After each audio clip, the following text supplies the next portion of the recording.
that show me subscribe. Make no mistake, we're the only black people in y'all that only eat rat, eat cat. People, you ain't black, you ain't that. Matter of fact, your black is repo, I'm taking it back. Cause y'all making it whack, faking jacks, y'all from the slave, raiding the tax. Bitch, we built the foundation, our innovations were groundbreaking. You ain't wanna get down, now you around, hating, faking. With the lineage in and out, the ground shaking. Someone say, FBA, we don't run away. We stay, we slay, we pray, we say,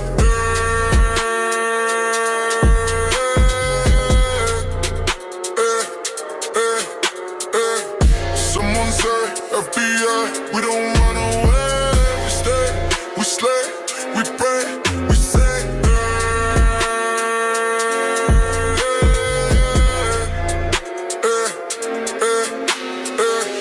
Make no mistake, we're the only black people and y'all the only eat rat, eat cat. People, you ain't black, you ain't that. Matter of fact, your black is repo, I'm taking it back.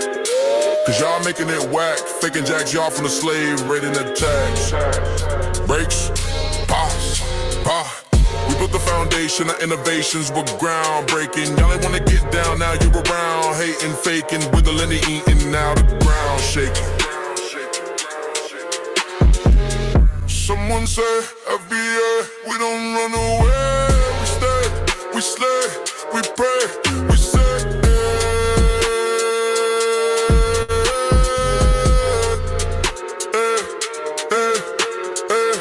Someone say, FBA, we don't run away. We stay, we slay, we pray, we say,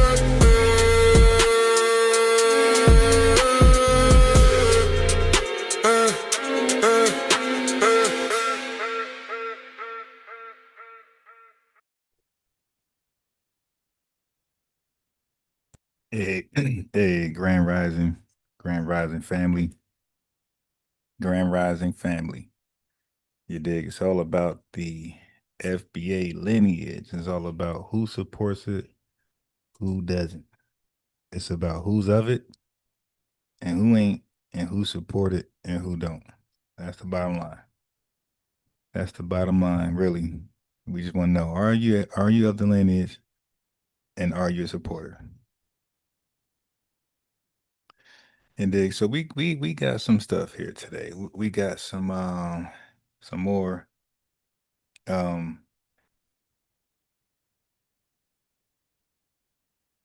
we got some African immigrants from Caribbean and Africa. Like they are really, to them this is really a war. To them, like they have to stop the FBA, right? They got to stop the FBA reparations stance. They got to stop the FBA delineation movement, and they got to stop the FBA self-identify, which excludes African immigrants and African Caribbeans being tied into one of us. Okay. So when they say, hey, man, we're one, you just want to divide, what they really mean is they've been tied to our ethnonyms as long as they've been in America. So for them, delineating is really cutting them off from leeching. And they are fighting tooth and nail because they really believe that all these social programs that they're a part of, DEI, all these affirmative actions, these college things, and Harvard and all these elite colleges, they really believe they're done. This is what they believe in their insecure minds, that they're done. They're going to be cut off because they can no longer select that black African American box. This is what they think. I'm not even saying this is true. I'm not even saying that this is true. This is just what they think. That's why they hold North so tight. And they also believe, hey, we're protected under the Black American Civil Rights banner. So if you delineate, we're just a vulnerable, the immigrant group out there, just kicking up dust. All right, so let me play some diaspora war videos, or really they just talking trash. It's not even a diaspora war. They just running their mouth. Okay, they look crazy out too. Okay, so let me start with this lady right here. So she has a few of them, and as you can see, she gets no views. So it's not working in her favor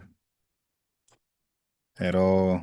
They're in denial, no accountability, and when they attempt to self-reflect and when they attempt to look within, like what have you guys done to piss FBAs off or have us up in arms? The minute they acknowledge that, they will immediately point their finger back. They just cannot focus on them and what they did wrong. They got to immediately try to point out a flaw in us or justify their ugly behavior. All right, so let's hear it in real time. Let's hear it in real time. Oh, no. Kyra G, Okay, and today this is going to be a really short episode, but I just feel like I want to get something off my chest. I feel like these diaspora wars are just getting out of hand, and I really want to talk about it. I want to talk about this whole FBA, ADOS thing. And don't forget, when they say diaspora wars, they're always really saying FBAs are fueling it. You dig? More gaslighting. Talk about Pan-Africanism, and I'm gonna do my best to keep it like as short as possible. Obviously, you can see I'm in a new studio. Pretty much every show, I'm gonna have like a different studio because I'm in between like 2 or 3 studios right now, testing them out, seeing which ones I like. But yeah, I want to talk about this FBA, this destruction that. Yeah, they are so butthurt. Now I hit her up though. I hit her up to see if she's willing to. I mean, they all want to talk about FBAs, but they don't want to talk to an FBA. I'm like, well, y'all talk about us, but you won't talk to us. So I'm just dying to see which one is going to really accept my invitation to the panel. Happens online. Is this a hate group? I have a couple other videos where I've talked about this before, but I didn't really go like super in depth because I was talking about specific issues that were happening at the moment. But let's get into it. Okay, so right when I was about to start this video, news came out about Malcolm Jamal Warner passing away from an accidental drowning. So I definitely want to say rest in peace. And that's really sad. That's really unfortunate. Identities, specifically Black American identities. My time, condolences. But let's get into this episode. So, what really inspired me to talk about this today is because I feel like, especially during my time, like in Ghana and just traveling around West Africa over the years, this conversation about Black identity, specifically Black American identity, seems to continue to be trivial for a lot of people, particularly within the African diaspora. And a lot of it, I think, is just bots online. A lot of it, I think, is just like invisible people that are. This is her attempt to disrespect us. It doesn't work. We're bots. I didn't know bots could cancel people. I didn't know bots can boycott. Okay, if that makes you feel better about yourself, sure. I didn't know bots can invite you to their panel and you don't accept it. But okay, if that makes you sleep better at night, that FBAs are just asleep and we're not really awakened and really standing on business, delineating. Okay, all right. Well, try to sell something. Come up with some African Ghana product and market it towards FBAs. And we'll see if we're bots. Matter of fact, you don't have no views in this video. You feel me? So if that makes you sleep better at night, calling us bots. And matter of fact, see, even that don't work. You guys are this whole Pan-Africanist movement, the Black nationalist movement. You guys have been caught aligning yourself up with the Russians. Okay, you guys been caught with anti-American rhetoric that's parroted by Russian people. Using the internet, but there's also like another aspect to it, right? In the real world, in real life. where all of a sudden we're having this decade-old conversation again about what is blackness, what does it mean to be black, what does it mean to be African American, what does it mean to be all of these different things. And I think the reason why so many people are confused is because people aren't people don't seem to really understand that that race one is not necessarily real in the sense of how it's portrayed to us, right? But then on top of that, there are historical things that have happened throughout history that have created new groups of identities, right? Um, Blood mixing, mixing, cultures mixing. And I think for a lot of people, it is very confusing because when you have a place like, let's say, China, for instance, there were different kingdoms within Asia that were already existing, and they went through different wars and conquering each other to be the countries that they are today. So, America isn't the only place that has created an identity after conquering a certain land. Most lands in this world have done that, but America is more so the most recent. And I noticed that this is like has become like a pseudo Wait, run that back. Run that back. Run that back. different wars and conquering, let's say China, for instance, mixing history that have created. People don't seem to really understand what it means to be black. What does it mean to with are using the internet, but there's also like another aspect to it, right? In the real world, in real life, In real where life. all of a sudden we're having this decade-old conversation again about what is blackness, what does it mean to be black, what does it mean to be African American. Yeah, they are really hurt that we are pulling that life support plug. You know? So this is wild. Now look, there's two ways to respond to us delineating. You can get on code with us and build a better relationship, or you can cry and complain and be in denial like this crazy looking woman. American, what does it mean to be all of these different things? And I think the reason why so many people are confused is because people aren't people don't seem to really understand that that race one is not necessarily real in the sense of how it's portrayed to us, right? But then Uh-oh. on top of that, there The are white man. historical things that have happened throughout history Uh-oh. that have created new groups of identities, right? The white Um, supremacy. Blood mixing, mixing, cultures mixing.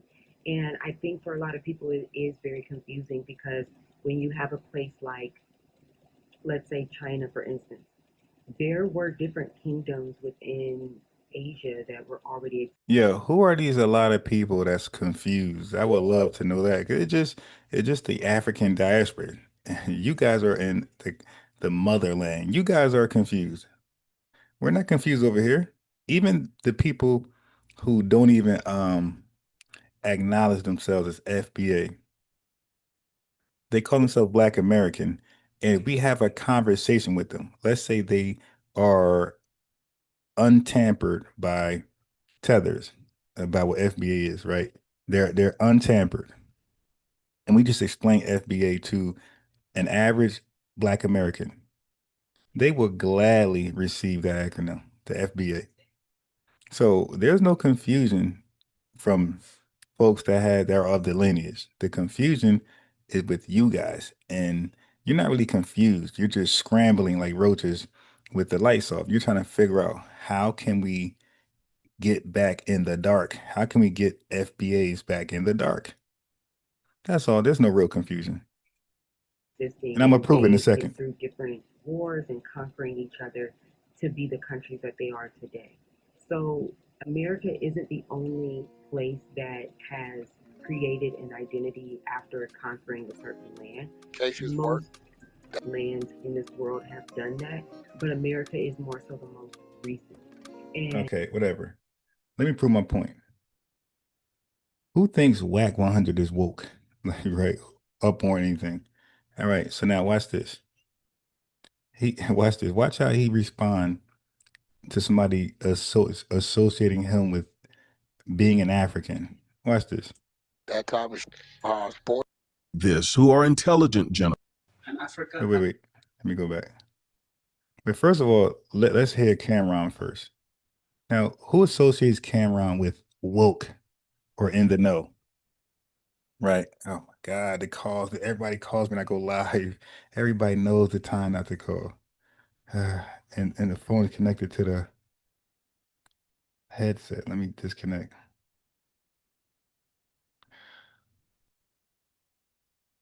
Okay, cool. All right. Yeah, because I can't hear because the phone uses the same headsets as the live. Okay. Blackest fighter from the United States. You know, I'm gonna be honest with you. I'm gonna be totally honest with you. And I know we got to get back to our topics. We already. Okay. Anybody thinks Cameron is woke? Does Cameron call himself foundational? No. But he's going to reject being an African. A few minutes in, I'd rather feeling black than African American, because Africans don't even us. Wow. Because they don't. And Americans do? Oh, my fault. I'm missing some super chats. My fault, family. So we got $50. Goddamn. We got Revon, aka I appreciate the $50 Grand Rising donation. I respect that. Thank you very, very much. Appreciate you, man. Love always. You dig? Let's give Reva some love in the chat. You dig? Let me see if my fault. I wasn't even looking at the okay, then we got another super chat from Maxwell Jenkins. You know, the regulars. We want some irregulars to send some super chat. Not always the regulars, but Maxwell Jenkins says supporting from work. Already liked and shared. Thank you. So the likes been good, at least for the weekend. Let's see where we at now. Okay, then we got another. Now the likes are terrible. Come on, family. Like the video, please. When you like it, you always witness great things happen. New folks of the lineage come in and we have a lit chat. Why would you not want to talk to? Oh, we got another super chat from another regular, Salik Bay 999. Thank you, brother. Definitely a grand rising love super chat. Appreciate it. We got Wall Street Willie back in the building, trolling. He says, what? Yeah, why? What are? He can't even spell. Okay, yeah, Wall Street Willie. Let me. Wall Street Willie. I'm going to put the link in the chat to dialogue, but you will be timed out for 24 hours. We'll talk to you 10:30 a.m. tomorrow. You dig? 24-hour timeout. So, G, I'm going to do a roll call in a second. Let me first get this out the way, please. Yeah, so like the chat, family. I said like the chat. Like the video, family. When you match the like with the viewership, every time you do that, we have less Wall Street Willies. And we have more lineage folks in the building.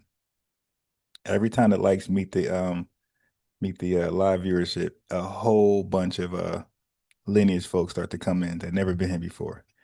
It works. It's like magic, but you guys don't want to see magic. Okay. Revon, aka $10. Thank you. Another super chat. Grand Rising Love. Appreciate it, man. Really, really appreciate it. It's inspirational, it's motivational. You see what time it is. You hear my voice. Like I'm really like tired, coming under some fake little sickness because I'm going that hard with the message. You feel me? In the morning hard, I'm going sometimes evening 5, 6, and then live again like 10. So yesterday I went live like 9:43. We didn't get off till like 1 a.m. And oh my God. And I said, let me turn my alarm clock off from my phone so I can sleep more tonight, this morning, and then go live like around 10. Man, I swore I slept late. I woke up, that thing says 7, like 37. I'm like, damn, because I knew I didn't get my 8 hours. Like, damn. So I know I'm gonna be wore down today. That's why the voice sound like that. But I appreciate the love, the super chat love, the Cash App love. So now I would love to appreciate the video love. Okay. So can we get that love? Can we get the video love? So I understand everybody can't send a super chat because some people just ain't there, and that's fine. And some people don't like to connect the card to the net. That's why I have the Cash App pinned to the top. You can Cash App, but the like the video. I can't stress this enough. Liking the video is the best way to support the channel. Is liking the video. Okay, so especially for those who don't care to super chat, you can just like the video. It's free. Okay, and it helps grow the channel. It helps grow the support because now we got other supporters of the lineage and lineage supporters, like some people who are not of the lineage, but they're riders, like like the Shirley Chisholms that people brag about and the Stokely Carmichaels. Okay, they're in the chat too. You feel me? And they are supporters, they're riders. They helping to push what we got going on further, signal boost even more. Okay. So the live watching is going crazy, but the likes don't match. So anyway, so Mace, of course, said some coon stuff, but we're gonna ignore him. But Cameron said he does not see himself as an African American. It just don't sound right. And we've been telling you guys that we never called ourselves African American. We just filled it out on forms, select boxes on forms, and that's how far as it goes. No black, no African American power, no African power. Everything is Black Wall Street, black this, black that, blackity, blackity, black, black. I'm black and I'm proud. We don't have no African and I'm proud slogan. Marcus Garvey's called the UNIA, the Universal Negro. It don't say the something African. Okay, everybody was. What about Malcolm X? What about Malcolm X? What's that called? The AAO, something like that. That was called Afro-American. Even he didn't use African. He said Afro. Family, I know Pan-Africanists lie, okay, but we were not calling ourselves African until Jesse Jackson, the late 1990s, or I'm sorry, late 1880s. Okay, late 80s, 1980s, early 1990s. He introduced African as her identity to fake connect us to some type of African heritage. But besides that, family, and before that and after that, and we didn't even embrace that. And that's what Cameron is saying. So Cameron is speaking to after Jesse Jackson introduced African American. We still ain't rock with it. We ain't rock with it before. We ain't rock with it afterwards. We called ourselves everything but African. We stayed away from that term. That term was seen as disrespect to our ancestors. So now May said some coon stuff, and now listen to how Cameron responds to being called African American as opposed to Black American. Well, you're born in America. When you go to the Olympics, and when I say African American, you go over there, they call us Yankees and all that. But we're not from the motherland. We're from America. So I'd rather say I'm a Black American. When we go to the Olympics as a country, and somebody Black is fighting from the United States, you don't say African American. You say American. You don't even put a color on it. It's an American fighter fighting a European fighter, or China or Japanese or anything. You're known in the Olympics as an American. It doesn't matter what color you are. You're an American fighting against somebody from Cameroon or Senegal, whatever. The point being is they don't categorize it when it's world competition, but when it's out, it needs to be categorized. So I consider myself a Black American. I don't consider myself African American. And shout out to all my niggas in Africa. Much love. But y'all don't consider us real Africans. Y'all don't.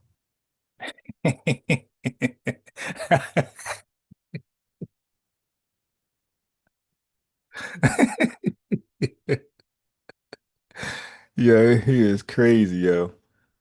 So now, do you think it's hard if I had a conversation with him in private to throw the foundation on top of that? Of course not. That's easy. So we're just one conversation away from these folks, from them adding the F there. We got Smokey Robinson. We got Morgan Freeman. We got Floyd Mayweather, Raven Simone, all said the same thing. And now we're gonna hear Whack 100. So listen, these folks are on code without being on code. They're just a conversation away. That's all. Check this out. So we got a B Shy UD in the building. She said, "We're not Africans. I'm gonna make you a mod, UD, give you your lineage wrench. So, support the channel by liking the video. You dig? The easy, thorough, more productive support for this channel is liking the video. Then you could, if you got more supporting you, that's the financial Cash App or Super Chat. But the groundbreaking support is a like button that nobody's clicking. All right, but anyway, let's hear Whack 100's take.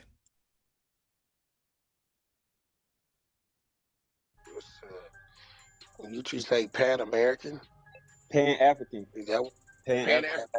so? What the fuck is a Pan-African? Basically, he's saying he want to build a school for black people, by black people, learning about black things only. Why is it called? What's a Pan-African? Okay, so Whack 100, straight gang affiliated. I think he renounced it or not active, something like that. Inactive gang member. They brought up Umar Johnson in his school, like, it's going to be up for sale on the auction block that we all are privy to right now, that information. And they're talking about it on, I guess, a clubhouse space for Whack 100.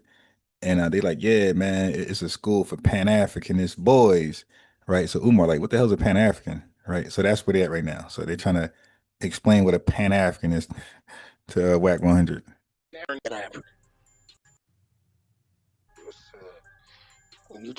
Hold on. Raccoon style in the building, causing confusion. Why don't you have your own reservation? Come on now, we're not doing that. I got time you out, Raccoon style. You gotta be more innovative. You come here. I'm gonna time you up for 30 minutes. You come here and you talk about the same stuff every time. Yo, why are you not secure in what you are? You're worried about what other folks are. What are you? And why you not confident in your skin? Jesse Paris, peace to you. All right, MC Fact. I'm gonna do a roll call in a second. Let me finish this. So again, they're trying to explain what a Pan-African is to Whack 100. Somebody who's not under, like, he's not aware of the whole foundational thing yet. All right. All my niggas in Africa, much love. But y'all don't consider us real Africans. Y'all don't. He was not going to be shaken. Pan-African. Is that Pan-African. So what the fuck is a Pan-African? Basically, he's saying he want to build a school for black people, by black people, learning about black things only. Why is it called? What's a Pan-African? Pan-African place usually is placing Africa at the center. Everything in Africa, everything Nah, starts with I'm American. You said it for what? You're not I'm American, bro. You need to take this back to Kenya or something. Go to Africa with that shit. Man, I don't need to be All right, you see that? And the way Whack 100 is responding, that's going to be the average American response, because the average American knows nothing about Pan-Africanism, right? They might have seen something in a movie or seen some weird guy in some funny clothing, but they have no idea what it is. And when they're told that they're that and not like American, like, you know what I mean? We're not saying, we're not even throwing a foundational. It's just that when you try to replace their Americanness and their Americanism with Africanism, they're gonna respond just like Cameron, just like Whack 100, just like Mayweather, Raven Simone, Morgan Freeman, Smokey Robinson. Think about, no, you're not, because they know what it means. They know what white supremacists try to do.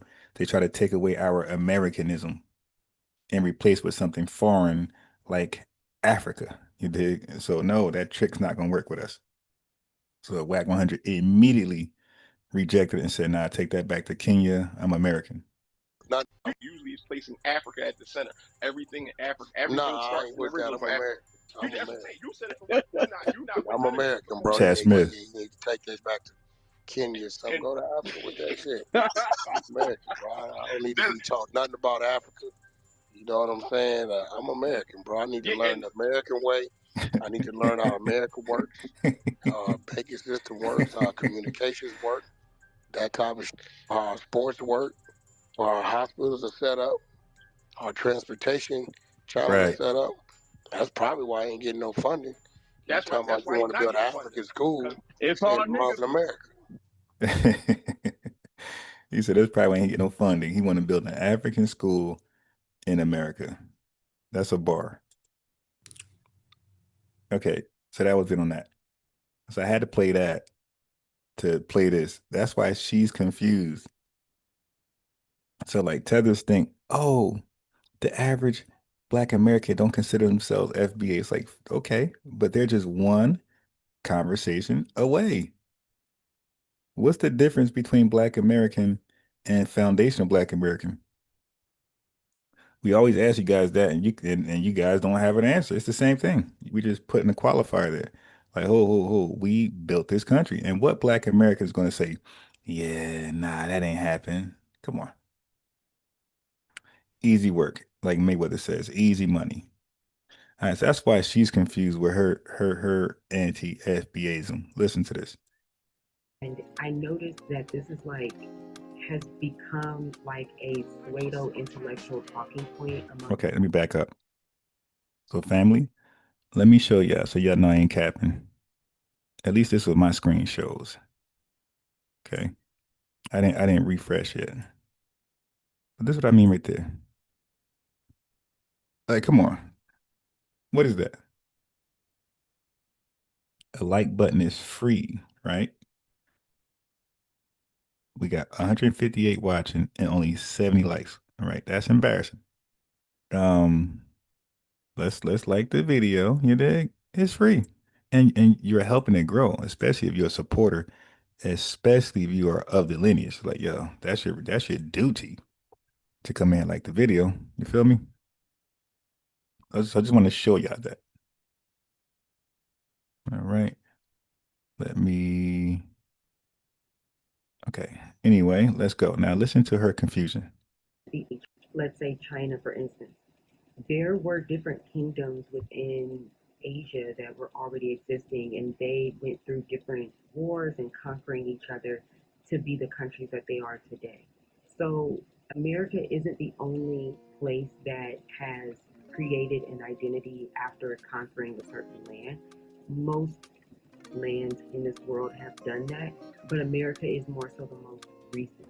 And I noticed that this is has become like a pseudo intellectual talking point amongst a lot of different types of scholars or just social media content creators or just users online. And we're getting to this point where it's like, why are people defining what it means to be Black every single day online?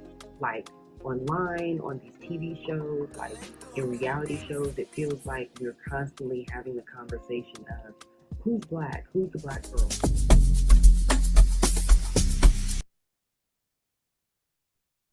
Yo, ain't nobody buying that apparel. Okay, so this makes sense. She's a Pan-Africanist. I mean, so this is the typical hate.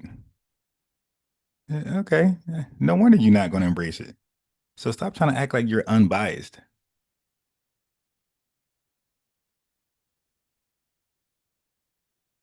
Things that have been happening here in America with Trump, I'm noticing that this whole FBA crowd, which to me is really just the FBI or the CIA, you know, like I just think. Now they listen, they call us the CIA when her organization literally met with the Klan. Your leader, Marcus Garvey, Marcus Garvey couldn't find no common ground with any civil rights leader, right? He couldn't do nothing with them. W. Du Bois, Chandler Owens, I could go down. A. Philip Randolph, he could do nothing with them. Like he couldn't build no alliance with them. He said, nah, I'm good. But he went and found an alliance with the KKK. Like, come on, y'all seeing the CIA, FBA? Like, y'all leader joined with the Klan for like a common goal.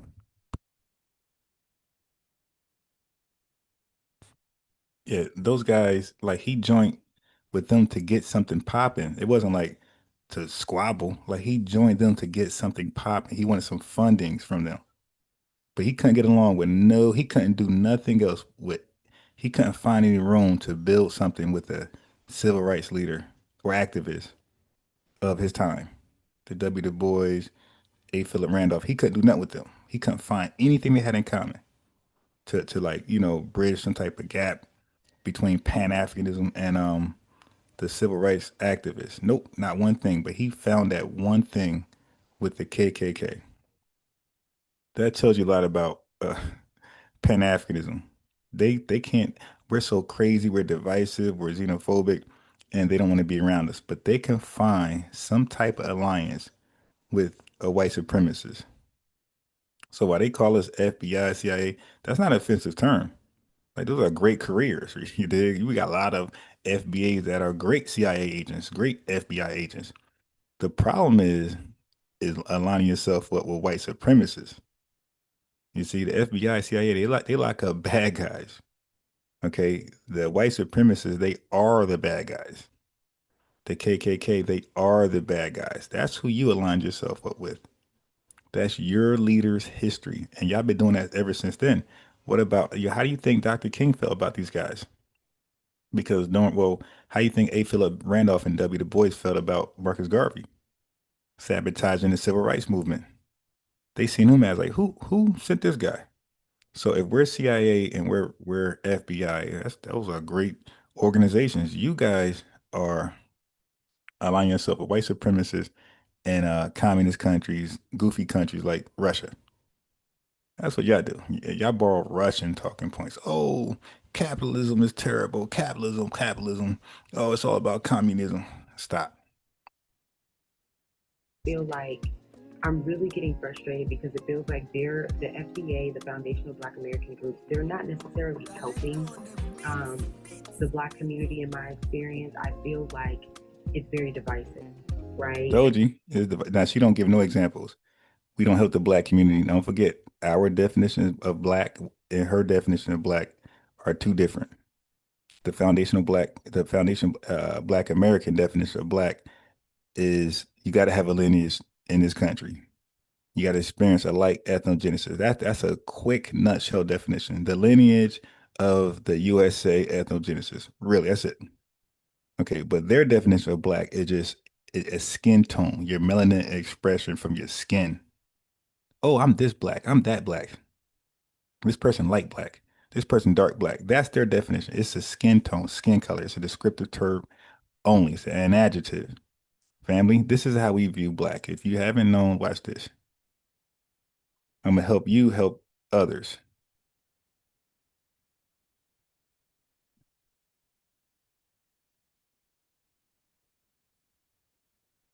Cause you can see what I'm typing. So if they look at Black as an adjective, look what we made Black.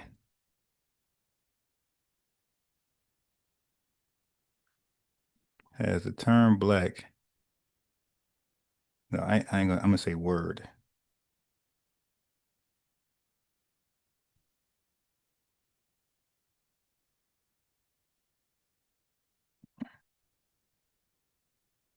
Here we go. Is the word Black capitalized? You see, they look at Black only as an adjective, a color. Look where it morphed to. Look at how it evolved. Yes, the word Black should be capitalized when referring to a race. So family, we made the way we use Black, we made it a proper noun. You dig? We made it have a capital B. The way African immigrants and African Caribbeans use Black is a lowercase b, it's a color. Okay. Yes, the word Black should be capitalized when referring to a race, ethnicity, or culture, but not when referring to the color. So this is what I do in this channel. I'm a great researcher. I'm a YouTube journalist, and I provide updates and great information. Okay, so if you didn't know that, yes, now you can. So Moore's got a problem. Oh, you're a color. No, that's not what Black is. You better go look in your dictionary. Yeah, you better look in the Black's Law edition number Z or letter Z. Black is a person. Okay. So if you didn't know that, there you go. So that's their issue. That's their confusion. They see black as a lowercase letter word. When we say black, it's an uppercase letter word. Right. So I hope that makes some sense to you guys. I hope that was a revelation. Hope you learned something there. So that's their confusion. The foundational Black American groups, they're not necessarily helping the Black community in my experience. I feel like it's very divisive, right? And I feel like the whole concept of trying to separate Black Americans from Africa, I don't really see the point. And you don't see the point? But what about when what about when you guys separate yourself from Africa? Because you'll say you're African, and that means nothing. That's a continent. And then you'll say you're from Ghana. That you're already separating. Okay. And then Africa don't have a flag, but Ghana does. And Ghana has a culture, Ghana has a language, Ghana has all this shit. And that's what you got as a result. But we get it though. You guys went, so now she could say she's African, and you'll say what country? She'll say Ghana. If you tell us you're African, we're like, yes, what country?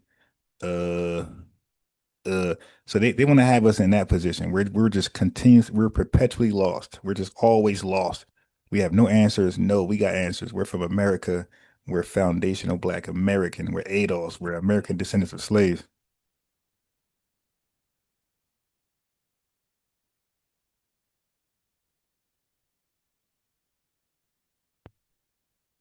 Yeah, so that's their issue. Okay, no, we know who we are, and you don't want us to be that because it don't benefit you over here in America. So yes, it's over. It's over. And it should have been over. And that's why I try to share with you this, family. Hold on. Because it should have been over in the 1960s. All right. Look what was happening under our nose during the 1960s. This right here. Okay. This flag was created in the 1960s. This was like the real official attempt for an ADOS or FBA type of thing at that time. But this got smoked out by the Pan-Africanists. They were successful. This was replacing the RBG flag of Marcus Garvey in the 1920s. This was to replace it. Because as you know, the RBG flag is now let's ask Google.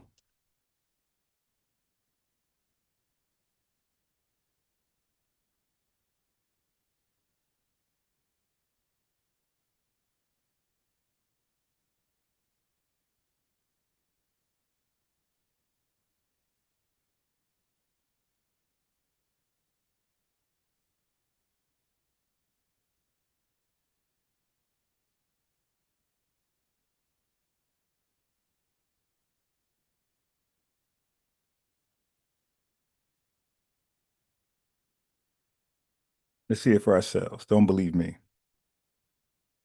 Okay. So here we are. The Marcus Garvey Pan-African flag symbolizes the global African diaspora and Pan-Africanism with its red, black, and green colors representing blood, people, whatever. Okay, but in contrast, look, it's in opposition to the. Can I do this? Yeah. Okay, there we go. So in contrast, the Black American heritage flag designed during the civil rights era is a symbol of pride and resilience specifically for Black Americans, merging the American flag's design with the colors of the Pan-African flag to highlight their unique contributions and struggle within the United States. So this was specifically for Black Americans. All right, this is 1960s. We were the only people called Black Americans or Black. Everybody else was called what they were called from their homeland or their tribe. So this was the first attempt to delineate. So this was supposed to replace this Kumbaya fantasy RBG. We all get along flag. Okay, this was designed to replace that specifically for us. That's called delineation. Okay, nobody called, and it was trademark, and nobody called him the leader because Pan-Africanism was successfully smoked them out. It's like you know, it drowned them out. But this was the flag. It's a beautiful flag. This is way better than the RBG flag. I hated that red, black, and green. Only a goddamn African, a non-FBA, would think red, black, and green colors would combine and be something beautiful. Now, this is a beautiful color coordination. All right. That's a dope flag. So this flag was created to replace the Kumbaya RBG flag. But it didn't gain it made a little noise, but again, the Pan-Africanists, they drowned it out and they were happy. Okay, now FBAs, we're back here. They're like, damn, they're back. And we're coming with way more smoke. You dig? So you gotta consider all that.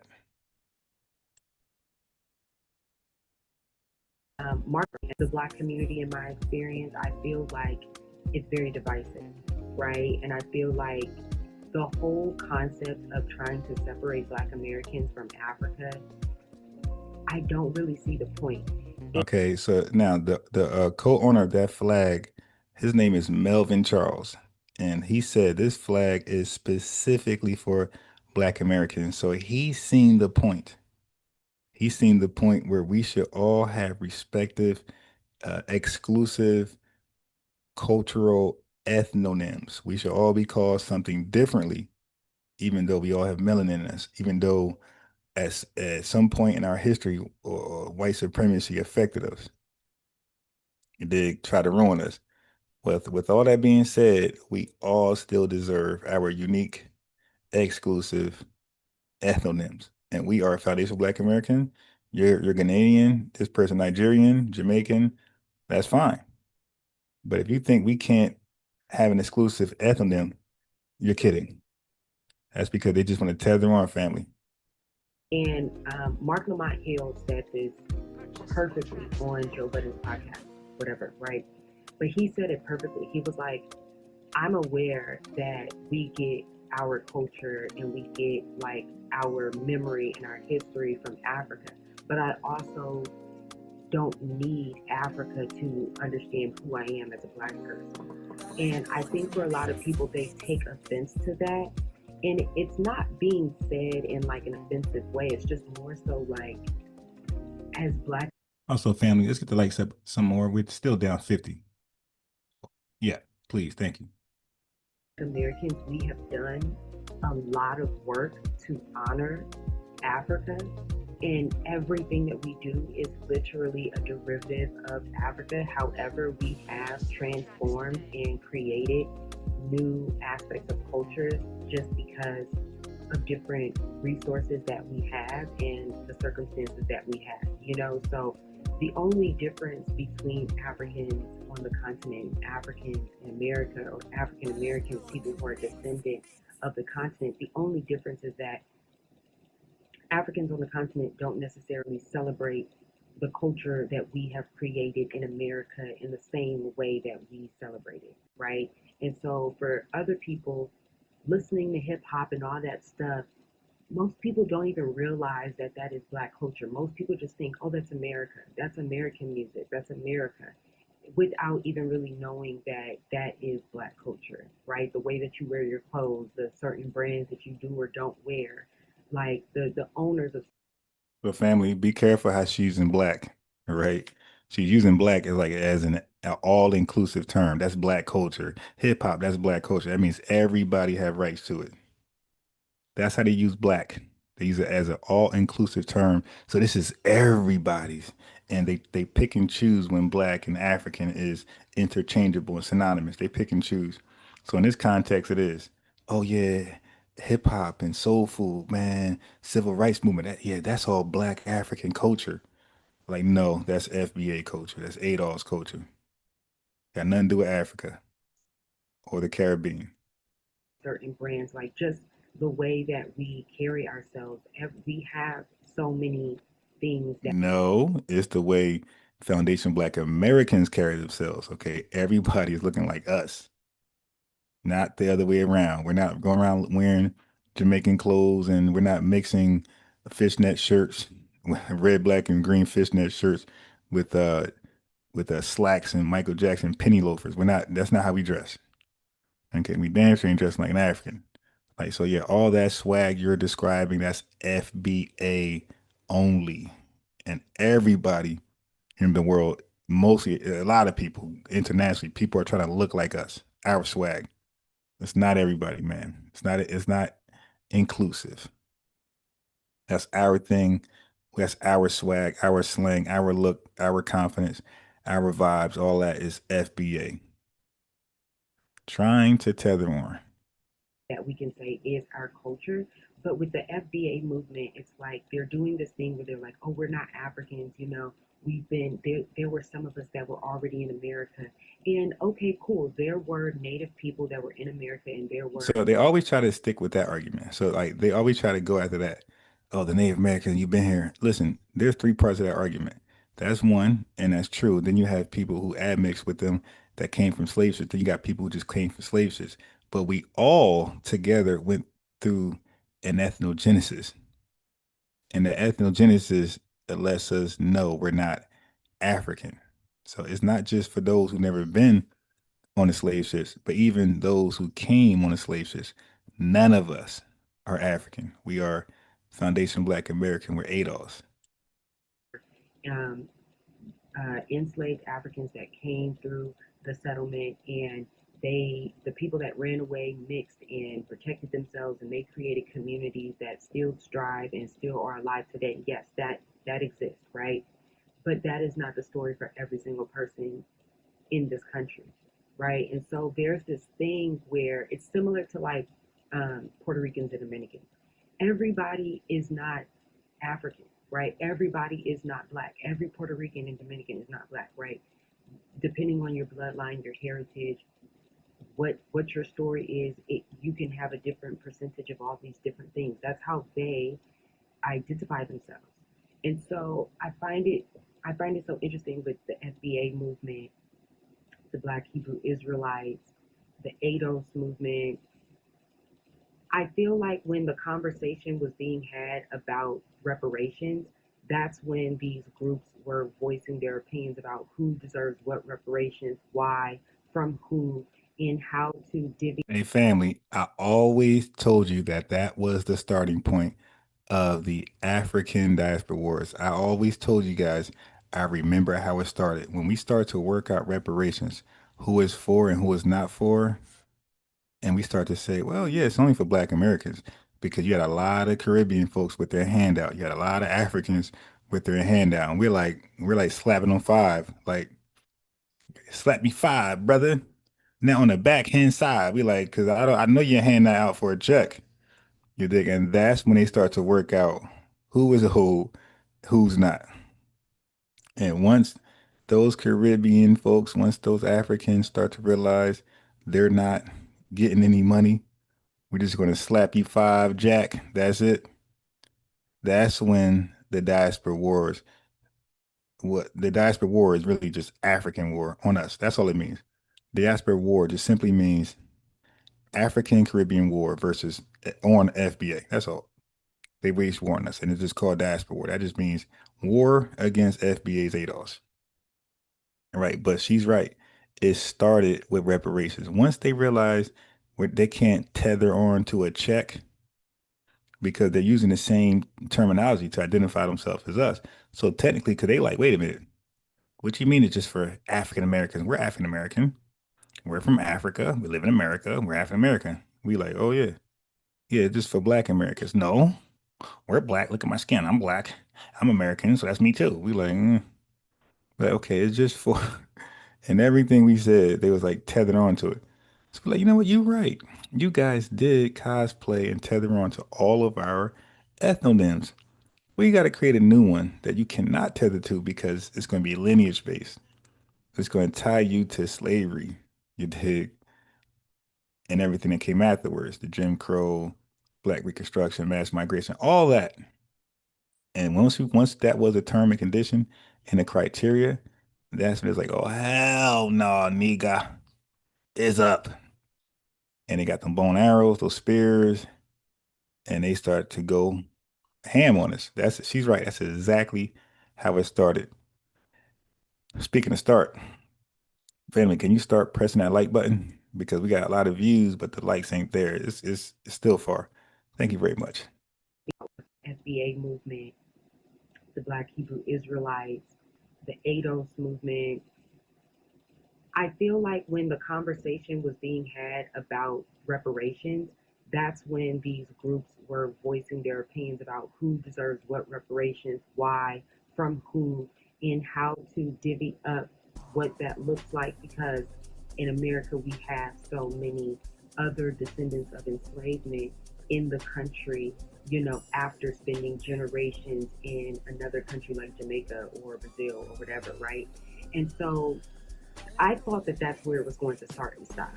But it seems like now it has created like hate groups online, pseudo intellectual groups online, pseudo science groups online, where they're. Let me guess, the hate group is just foundational Black Americans, right?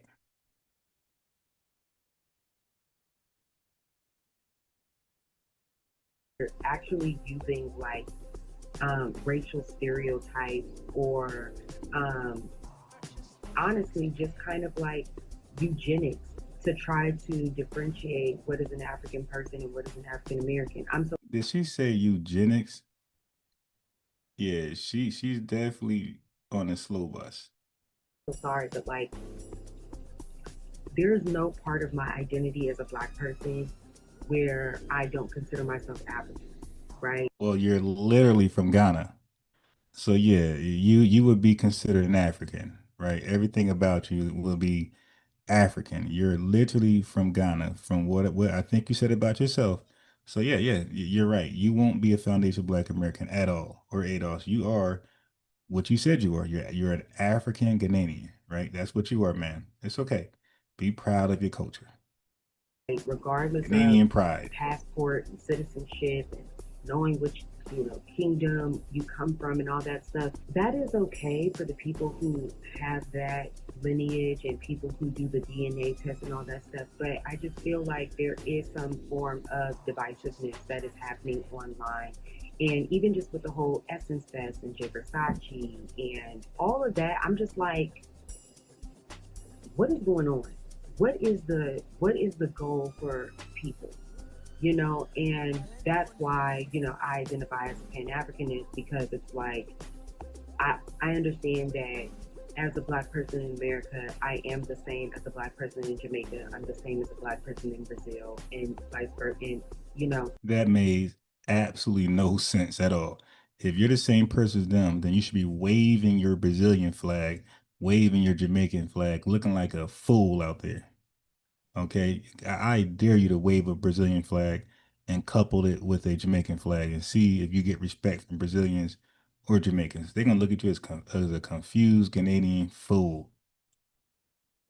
Anywhere that touched, where enslavement touched, anywhere where Africans have touched, whether enslaved or not, freed or not, right? On the wrong side or the right side of the spectrum of history or not, like, I'm still an African person. So then be African. That's what you are. But you're not gonna do the "we all are one" bullshit. So now everybody is due United States American reparations. We know it because you just said reparations earlier, and now you're trying to say, no, we all as slave masters, all this stuff. Yeah, man. So reparations for one, reparations for all. Cap. I hope that, like, and I also am noticing that when, for a lot of us that are traveling to Africa, there are a lot of people who identify as Black Hebrews, FBAs, and all that stuff. And sometimes when they're talking about Black Americans, Family, if any African or Caribbean are calling themselves Black, that's a recent acceptance they're doing. They always said they were not Black, and they were right. They are from their tribe. They're from their homeland. Okay, they're not Black. They're right. But now all of a sudden, everybody's Black. Now that we're delineating, now all of a sudden, the people who always say they're not Black, now all of a sudden they're Black. It's not gonna work. they will group us all together And I just want to make it clear that, like, we're not all grouped together. Like, I am not an FBA, I'm not an ADO by definition, but by definition, maybe. And I hate keep pausing the video, but I have to because I'm looking at the likes. We're like almost 100 down. Like, family, you have not liked the video, just take time and like the video. All right, that's honoring the channel, that's honoring your lineage, and that's being on code. All right, but piece of the chat. I'm gonna do a roll call in a second. Because I am a descendant of enslavement, but however, I do not use that to Cap. single myself out or to separate. Which enslavement?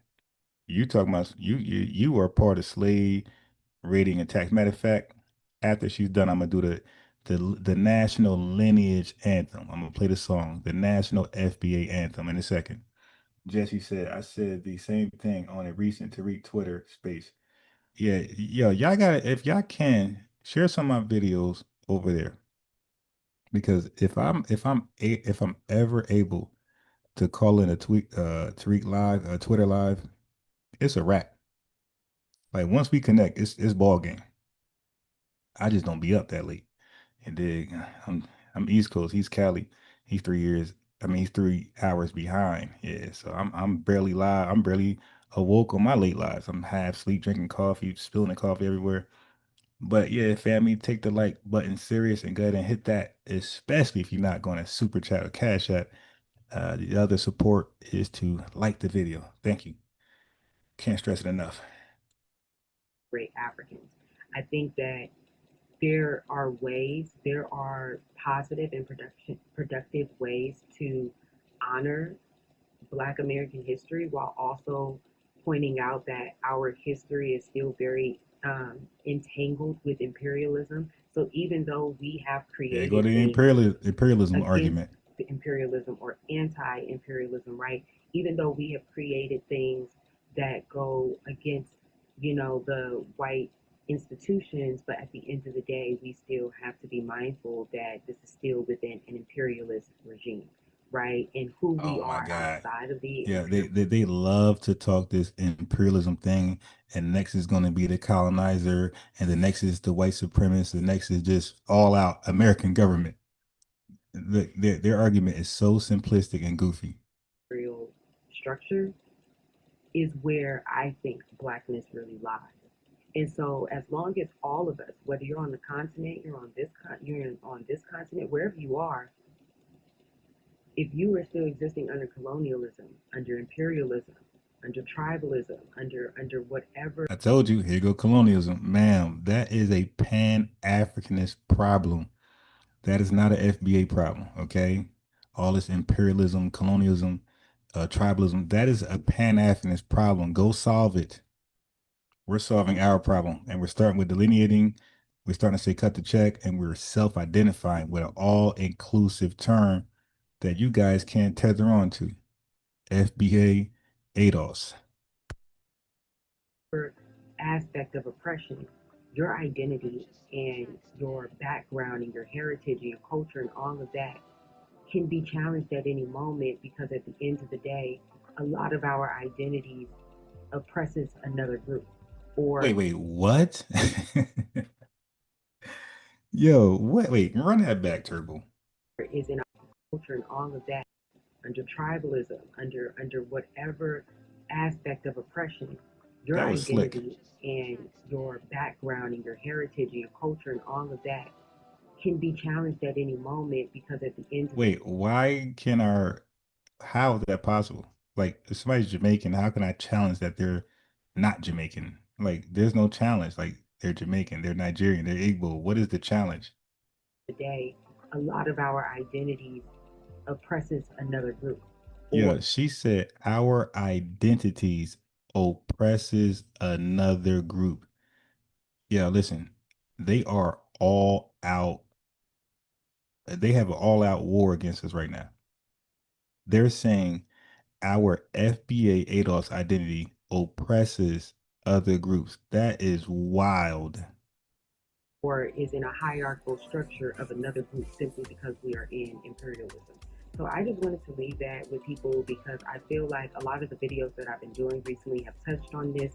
a little bit, but I don't really go super in depth when I'm doing like current event topics. But this in particular, I really just wanted to talk about because I'm really tired of like even just seeing the word FBA anywhere online and anywhere near Yeah, a because it intellectual oppresses you. conversation. I find it to just be very divisive.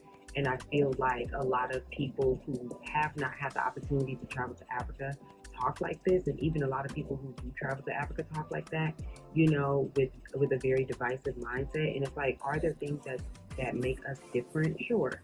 But at the end of the day, what is the goal for people? Are FBA people trying to be in solidarity with Black people regardless and educate Black people regardless and work with each other? Or are you guys just trying to become the new oppressor? And because right now, Wow. FBA people. Well, hold on. Run it back. She said our ethnonym, FBA ADOS, oppresses the diaspora, right, in African countries. And then she said, then she's calling us flat out the oppressor. Wow. Trying to be in solidarity with Black people regardless and educate Black people regardless and work with each other? Or are you guys just trying to become the new oppressor? And because right now, FBA people and Republican Trump people have the same talking points. They have the same racial stereotypes. And they can never give you an example. We can literally, well, first of all, let's go back to this. Okay, so first of all, we're CIA, FBI agents, and now we're just MAGA. Okay, all right. But you can't prove it. Look at your leader.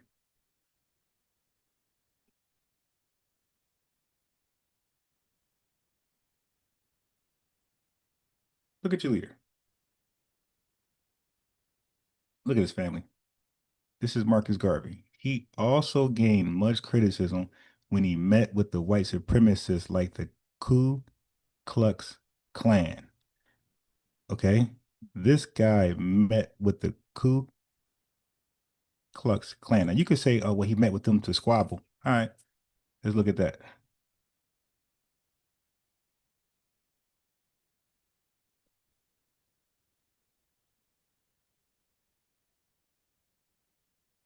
Why did he meet with them?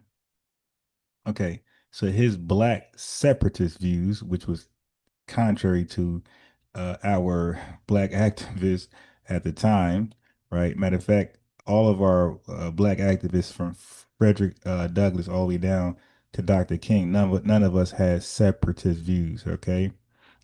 So his black separate, so he came with a foreign ideology. He came with a foreign political ideology, didn't give a damn what we were talking about. He's going to bring this and try to paste it on us. And when it didn't work, this what happened. When we didn't fall for that, this what happened. And his relationship with, why do you have a relationship with white racists? So now this is telling us that we're MAGA, we're selling out, and their leader, their founder of Pan-Africanism, of the RBG flag, his relationship with white racists like the KKK in the interest of advancing their shared goal of racial separatism. It caused a division between Garvey and other prominent Foundation Black American civil rights activists such as W. Du Bois, who promoted racial integration. So, family, obviously, if you meet with the Klan and you build a relationship with them, yes, the average Foundation Black American is going to say, yo, Garvey must go. And A. Philip Randolph sparked off the Garvey Must Go campaign. Okay, right after, listen, this is right after he met with the Klan. Watch this.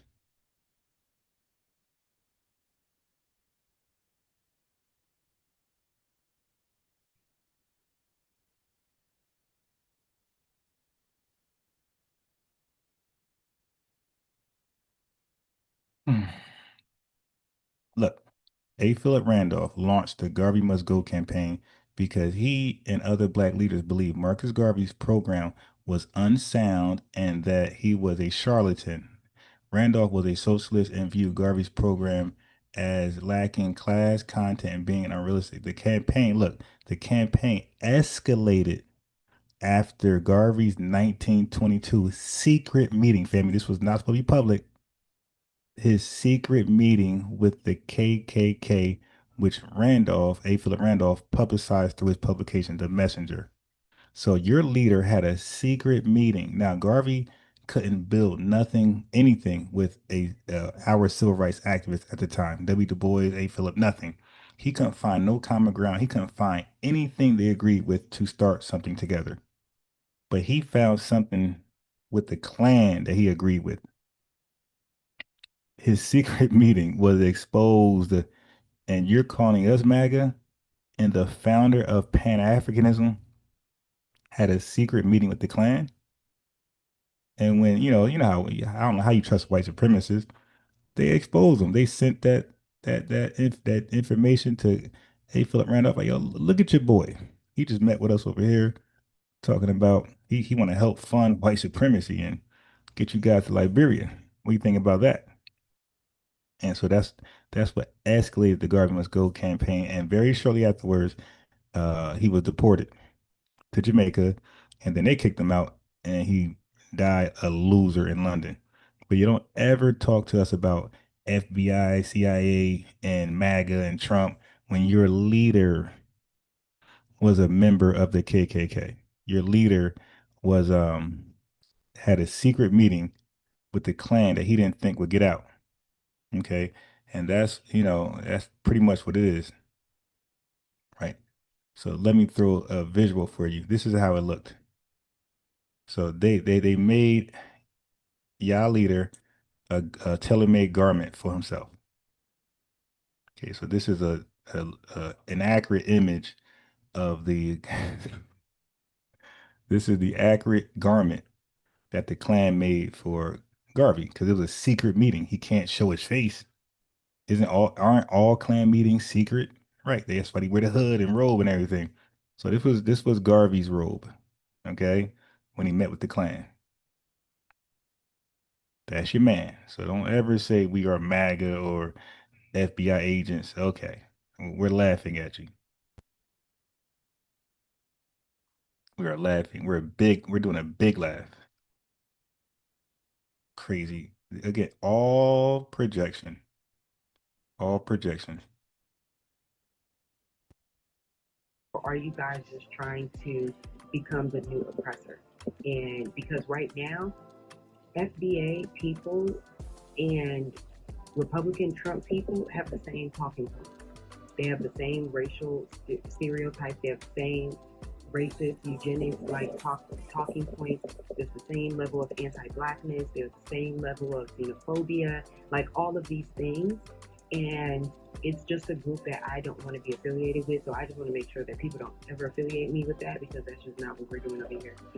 So make sure you subscribe, like, and comment. Make sure you visit my website at griotsofthediaspora.com/shop. Okay? No, I have thank shirts, you. I have t-shirts and all that stuff. I bet you do. But family, I mean, you can't make this up. So listen. So we're going to now play the national Lineage anthem. Some guys call it the national ADOS anthem. Some women call it the national FBA anthem. However you want to call it, this is our Lineage theme song.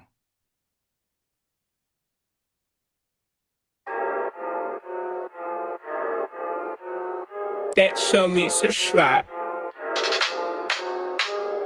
Make no mistake, we're the only black people in y'all that only eat rat, eat cat people. You ain't black, you ain't that. Matter of fact, your black is repo, I'm taking it back. Cause y'all making it whack, faking jacks, y'all from the slave, raiding the tax.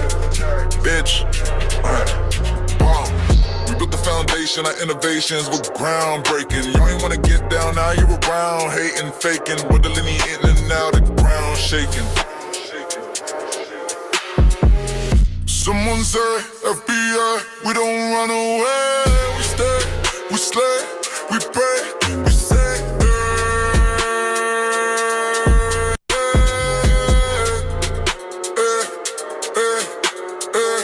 Someone say, FBI, we don't run away. We stay, we slay, we pray, we say,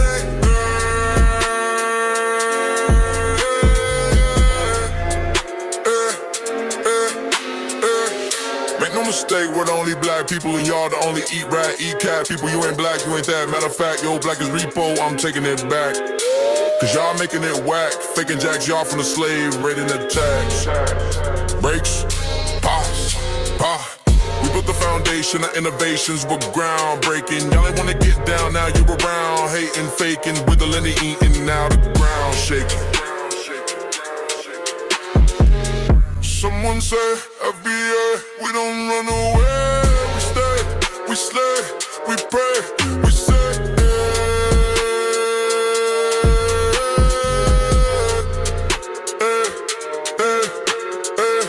Someone say, FBA, we don't run away. We stay, we slay, we pray, we say,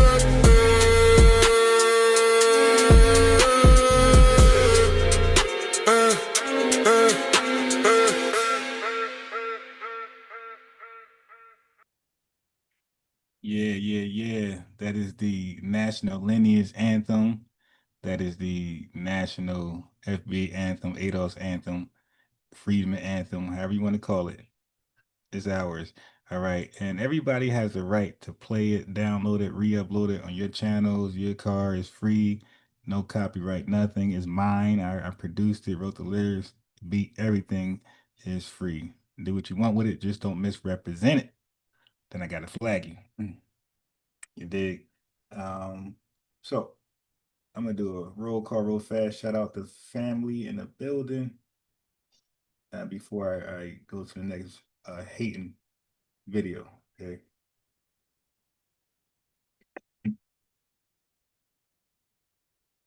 Hold on.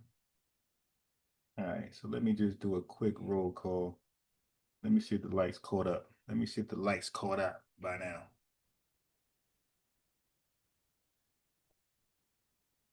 While I drink this hot coffee.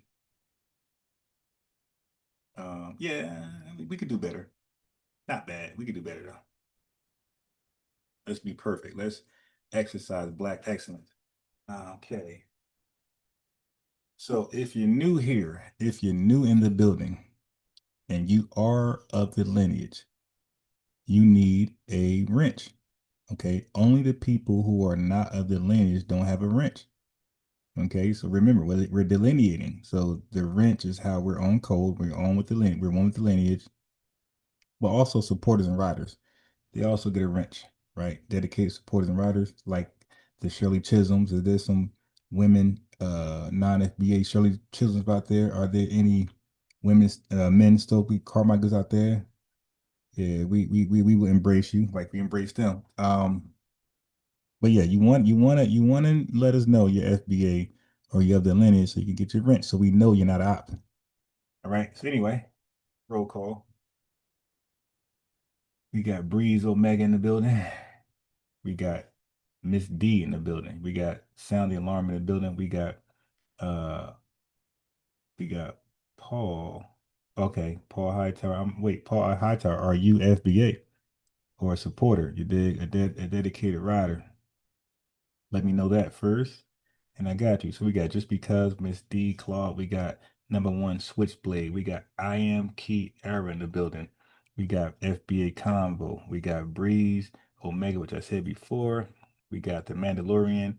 We got Burnish Brass. We got let me say that name. We got Hoshep Shut 22. Tashi D in the building. We got Abashi UD in the building. We got Alexis Berry in the building, Pinky Wells, you already know. We got Ricardo Flott. We got Renaissance Woman in the building.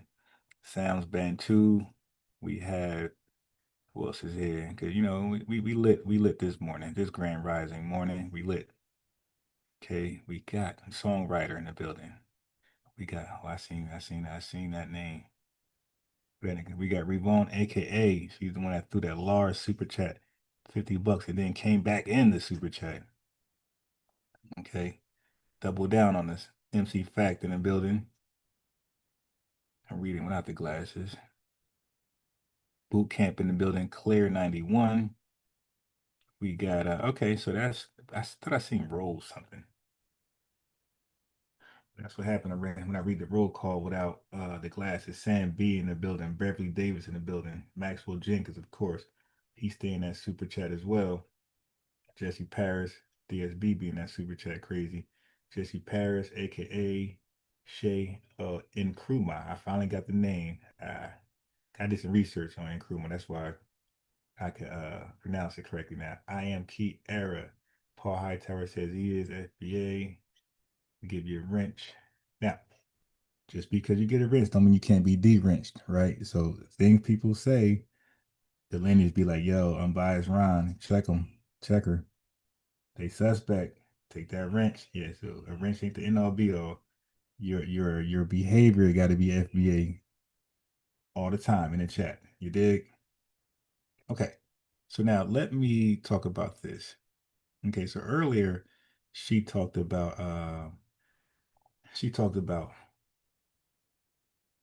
imperialism, colonialism, and I see that a lot of Pan-Africanists, they're trying to get us into this imperialism, colonialism fight, you know. So what is Pan-Africanism? Because Whack 100 didn't know. He didn't care to know. He was like, "Yo, man, if you're not American, I can't do nothing with you." So a basic definition it's really some back to Africa bullshit that Garvey started, but people renamed it, redefined it, whatever. So Pan-Africanism is a global political and ideological movement that promotes solidarity among people of African descent, especially those of Africa, the Caribbean, and the Americas. It typically centers on African unity, anti-colonial resistance, global African liberation, a shared struggle against white supremacy and imperialism. Pan-Africanism views African people globally as one people, regardless of their country or ethnic history, which is crazy. Okay, so most African and Caribbean countries were colonized by European powers, Britain, France, Belgium, etc. Pan-Africanists see colonialism and imperialism as the root causes of poverty, underdevelopment, and instability across the African world. Again, no accountability at all. So their logic, colonialism, physical takeover of land and extraction of resources. They see imperialism as continued economic and political control after colonial rule ended, e.g., IMF, World Bank, U.S. military bases, French CFA, currency zones in Africa, etc. So now keep in mind, they keep trying to tie America into their underdevelopment in their countries. The way, they're trying to tie America into it because that's their way of trying to circle back and tether back into reparations. I'm gonna tell you more about that later. Okay, but anyway, Pan-Africanists argue that until global imperial powers, mainly the West, I told you it's all the West, yeah, right, stop meddling in African and Caribbean politics, true African liberation cannot happen. Okay, so Foundation of Black Americans, we didn't grow up under colonialism, all right, okay, in the literal sense of Europe controlling our land. This is why we're different from them. We have something unique. They've been colonized. We didn't deal with that. We dealt with slavery, Jim Crow, segregation, redlining, and police brutality, economic exclusion, systemic racism in the U.S. Okay, Pan Africanists like her say things like we must fight global racism. Okay, so you got France and Mali, you got the U.S. and Nigeria, and China and Zimbabwe, right? But that don't directly affect the daily lives of us in Chicago or Atlanta or New Jersey or wherever we at. So we like, yo, what that got to do with us? So they're trying to tie us into something. That's why they kind of do the Pan Africanist talk, because if we become Pan African family, then they get to prioritize struggles and who needs help and who needs spokesmanship. So of course we're gonna be on the bottom. It's gonna be speak out to imperialism, colonialism. Look at this country. Look at this country. Look at the and all day we'll waste our time defending speaking against imperialism in these third world countries, and we'll never ever solve systemic racism. We'll never get any closer to reparations, and everything we stand for and fight for now would just be you leave it up to certain parties, everything would be repealed, and we'll come back after we done screaming free Africa. We'll come back to our cities and it'd be slavery all over again. Be cotton fields everywhere. Like, yo, what just happened? Like, yeah, you out there fighting for Africa, shit, for 20, 30, 500 years, we didn't made America back a plantation. Okay. So I believe that these folks are projecting their struggles onto us. Okay. And that's why they trying to make us part of their global African fight. Okay, but don't mistake. We are not colonized by a foreign power. They're oppressed by but instead, like we're oppressed by domestic institutions and our government, but not nothing going on in Africa. Y'all gotta hold your own nuts, fix that, and move on. Okay, so now let me talk about this next. Why, how they're trying to tether onto our reparations outside of the normal way. So the first normal way, they just had their hand out. Like, yo, we're Black American too. Okay, and that was the first way. Well, okay, but and we're African American too. See, we're African and we live in America. Like, oh shit. So then we had that foundation of Black American, that ADOL standard that backed them up. Okay. So hold on. Hold on, hold on, hold on, hold on.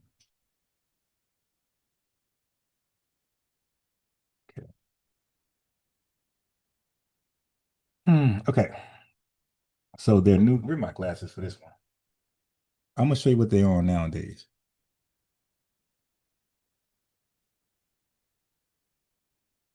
So this is what they're on nowadays. A lot of them have started to assert that because European colonizers harmed their ancestral homelands and because America supported those colonial systems directly or indirectly, they are also owed some form of reparative compensation. Listen, family, listen to their finesse. So while it may sound like a solidarity claim on the surface, in many cases it functions as a backdoor attempt to undermine the specificity of Foundation Black American reparations by turning the issue into a Pan-African global African reparations movement like the AU. Okay, so they're trying to attach themselves to the political and financial progress of FBAs, even though they didn't endure the same lineage-based harms, i.e., chattel slavery, Jim Crow, redlining, GI, bill exclusion, mass incarceration, etc. So they're trying to get access. They're trying to access any economic benefits for political traction that Foundation Black Americans we have successfully generated through decades of exclusive organizing. Okay, now let's look at it. So geographic and governmental misdirection. Does not owe you Nigerians, Ghanaians, Haitians reparations for colonization, and they all try to make that argument. Those colonial damages were largely imposed by Britain, France, Portugal, Belgium, etc. In cases where the U.S. did interfere, e.g., overthrowing leaders like Patrice Lumumba or supporting coups in Haiti, those were indirect geopolitical acts, not direct colonial rule. So reparations legally and ethically must follow liability and harm between a government and the people it harmed. Foundation Black Americans, we are citizens. We were the citizens and we were denied citizenship under US law and policies that lasted for centuries. African immigrants were not. Okay. So they deliberate reframing. So instead of supporting our claims for lineage specific reparations, a lot of Pan-Africanists or African immigrants directly propose a vague global reparations demand, which is politically impractical and historically dishonest. It's an example of what you might call oppression hijacking. That's what they're doing. They're trying to be included in a fight they were not a part of while not having the same historical relationship with the US government. So they on some everyone gets a little something, something, right? Reparation for one, reparation for all is what they coming with. So that quote, everyone would get a little something, something, and then America wouldn't have nothing. It's just stupid. Okay, so that's all. Uh, what else? What else we got here? Okay, so that's it for right now. I'm gonna touch on Vlad and Tariq Nasheed discussion. I ain't gonna play the clip because Vlad be flagging. And right, but he asked Tariq Nasheed about those white only towns that's popping up. So let me get rid of this clown first and let me play another clown. Okay. And then I'm gonna uh go into the discussion that Vlad and Tariq Nasheed had with the whites only towns, the modern day sundown towns they're trying to build. and how Vlad was trying to justify it. And they like we all know people, FBAs, we know Vlad ain't shit. Straight racist. You dig? But check this out. Nigerians have better music. Actually, they stole a dance move from South Africans. As a Jamaican person, I'm offended if someone calls me African. In fact, that is a twerking move that you guys stole from us. Black Americans invented braids and cornrows. And it goes on and on and on. I'm sure these are some of the things that you have seen on the internet whenever there's another diaspora war that happens every 2 to 3 business days. Actually, it's more like an annual thing right now where there's like a huge thing that happens every year and all the black people around the world come together not to unite but to fight for the masters, of course, because who really is the enemy here? White supremacy. Oh boy, it's all about white supremacy. Anyway, I hope I stopped you from writing that paragraph. Let's finally get this diaspora wars to die out, because there is no way in 2024 we as black people around the world are still arguing and fighting about who is the better black person, because at the end of the day we have. First of all, the cake soap on your face. Yo, why these Africans, why they just cannot be dark skinned? It's dark skin is beautiful, light skin is beautiful, brown skin is beautiful. Different shades, different expressions of your melanin is beautiful. Okay, nobody melanin expression is more beautiful than the next person. Be proud of your melanin expression. You don't have to put a whole bunch of cake soap on your face and neck before you go live and and then got the light on like high as hell where you're just looking like you're Beyonce. Like, come on.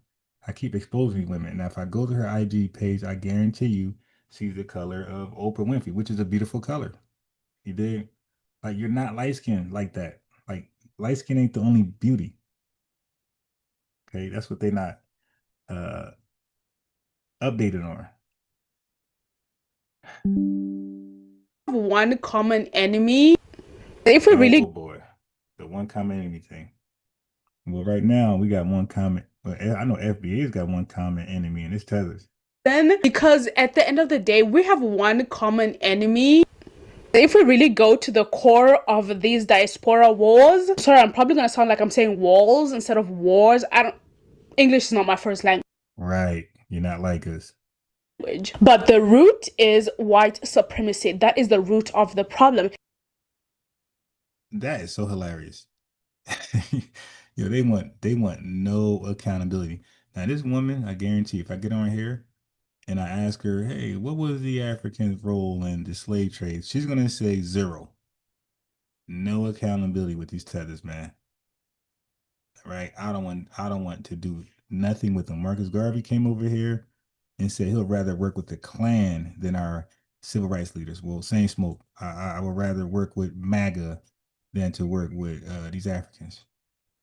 Because at the end of the day, we were all stripped of our identity. So one of the main reasons why... Oh my God. We're all stripped. The white supremacists.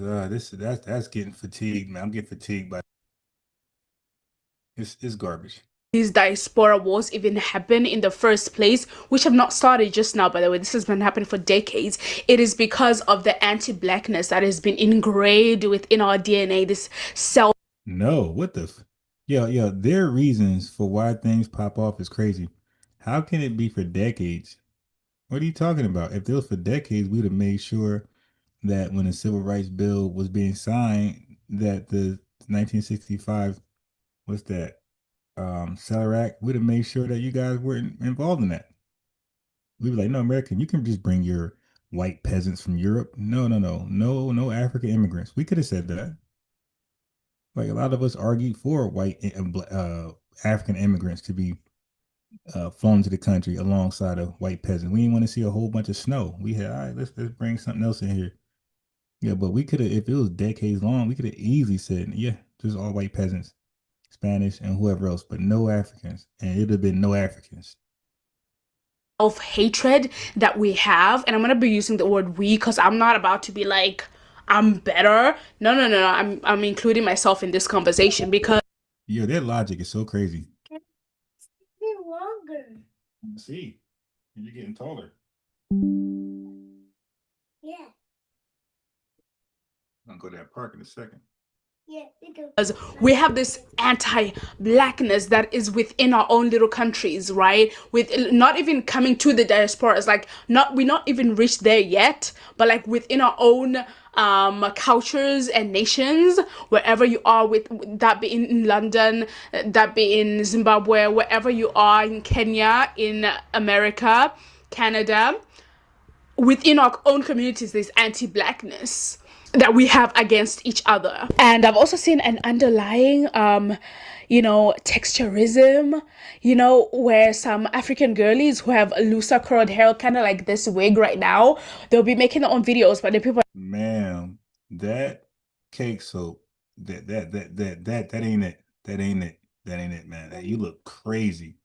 like, oh, then you must be, then there's no way you're African, you have to be American, you have to be Black American, as if that's like that's like a compliment. Like, you can't just be fully African, like you have to be mixed with something, because people just can't believe how diverse Black people are, or even in Africa, people are so diverse there. And that is part of the anti-Blackness that we have within ourselves. I remember this girl, I forgot her name, but the internet definitely dragged her off the internet when she came online and said that this is my natural hair. Let me try find the video. Hey y'all, so I'm trying to learn how to wear my natural hair untouched. This is how it looked when I have to be long, big.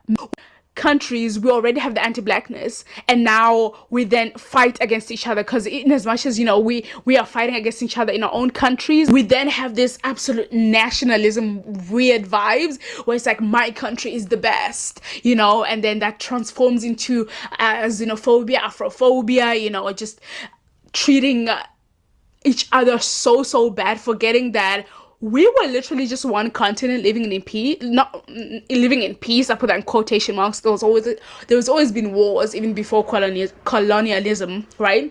Tribalism, all that kind of stuff, but it wasn't as bad, we can't even compare it to. But before that, before they cut up Africa into parts, you take that, France, you take that, UK, you take that, we were all like just pretty much living with each other, and now suddenly we have this divide, this division. Wait, hold on, let me back up. You see, shot lie. We are fighting against each other in our own countries. We then have this absolute nationalism weird vibes where it's like, my country is the best, and then that transforms. It's crazy that they won't even they don't want to even embrace the origins of their own tribalisms within their homelands. These folks are just you can't work with any one of them. That's why other countries nah, not here. Not here. Go back. Everybody's telling these folks to go back. At some point, you got to look at yourself and say, what are we doing that's so toxic that no country is proud to invite us in? And why are we leaving our country anyway? They're running from themselves, man. Forms into xenophobia, Afrophobia, just treating each other so bad, forgetting that we were literally just one continent living in peace. Not living in peace, I put that in quotation marks. There was always been wars, even before colonialism, right? Tribalism, all that kind of stuff, but it wasn't as bad, we can't even compare it to. But before that, before they cut up Africa into parts, you take that, France, you take that, UK, you take that, we were all just pretty much. All right, free Papua TV. What is your okay, dude? You keep getting cooked in the chat. Dude, what is your argument? Say it right now, and I will address it. What is your argument? Free Papua TV, right? What point you making? I will address it. Go ahead, give me the point.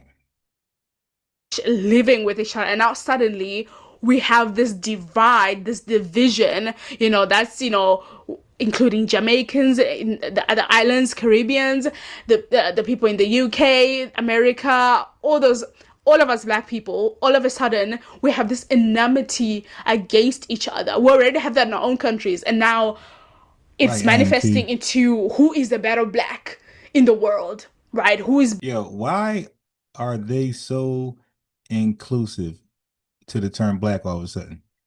Now, all of a sudden, nobody says African anymore. You know what's crazy, family? I want y'all to think about this.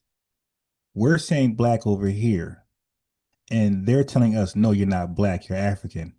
But everywhere else, they're not using the word African anymore. They're all saying black to represent, to replace African. Look at her right now. She's saying better.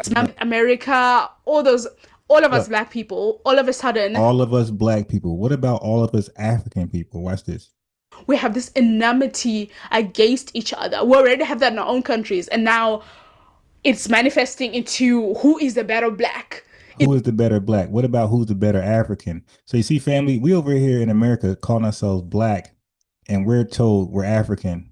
But everywhere else in the world, they're using the word black. So why aren't you correcting her? Hey, you mean who's the better African? You see, like, yo, these some sick people, man. No, we're not using the word African to describe us at all. We're black, and we're not gonna let you take on the word black to describe you. You're African. Remember, you're African. You're not black. In the world, right? Who is better at being black in the world? There has never been a time where access to everyone has been available for everyone, especially with music. That's really has been the pinpoint of most of these fights, these wars, because we can't actualize the fact that we were all from one continent with shared ideas. Like, we have not yet comprehended that, because I was watching this video of this girl. I'm gonna put it right here, and also some Amanda Seals Small Doses YouTube channel, and she was talking to this lady about the things that we have in common with each other, and it's incredible how much things we have in common, but we're always like focused on the things that we don't. It's so weird, like especially like the twerking. I'm gonna call it twerking, but like it's basically shaking ass. All of us, wherever we are, we have some type of shaking ass. It might be different a little bit here and there, a little bit here and there, but at the end of the day, it's shaking ass, and it is invented by black people. I'm not gonna be like it's this because at the end, going back to the root of it, before they stepped on our continent, it belonged to us, right? And I mean us by, if you're black, us, right? So it's things like that where obviously there'll be endless fights, because at the end of the day, we were one. So they'll always be like, oh no, we came up with this hairstyle. Oh, we came, no. we won. We all came, you see how I can't even explain it, because it's like, it doesn't even make sense to even fight about half the things. You can't explain it because it's called tether babble, African tether babble. That's why you cannot explain it. It makes no sense. You're not going nowhere. You're not making a point. You're not landing your plane or any one point. Things that we fight about. Anyway, I digress. I just wanted to comment on two examples of how this anti-blackness is manifested within the diaspora wars. The first one that I just saw recently was a lot of Black American women were talking about going to the salon, an African-owned salon, and then they were describing it as the Africans. I just want to say, if we can't say the Africans did my braids, then you all can no longer use the N-word. And when I first saw this on my For You page, so you guys are no longer Africans. So now you're just the blacks. Yeah, family, you cannot make this up. When they're doing great and the world is like, wow, they're Africans. But when they're getting boycotted, they are no longer the Africans. They are now the blacks. These are some disgusting people, man. I felt a way about it. I was like, I don't like how she's saying that, how they sound when they say the Africans, so I saw in the comments some other African people were like, no, we don't really like that. It's a bit rude. Can you like say it this way, an African shop, or this, or say the actual nationality of the person. The other people are like, yeah, but the ladies there, they don't wanna, the aunties there, they don't mind. They also like don't care. And we've always said the Africans, that's how we describe it, because the shop is written the Africans, stuff like that.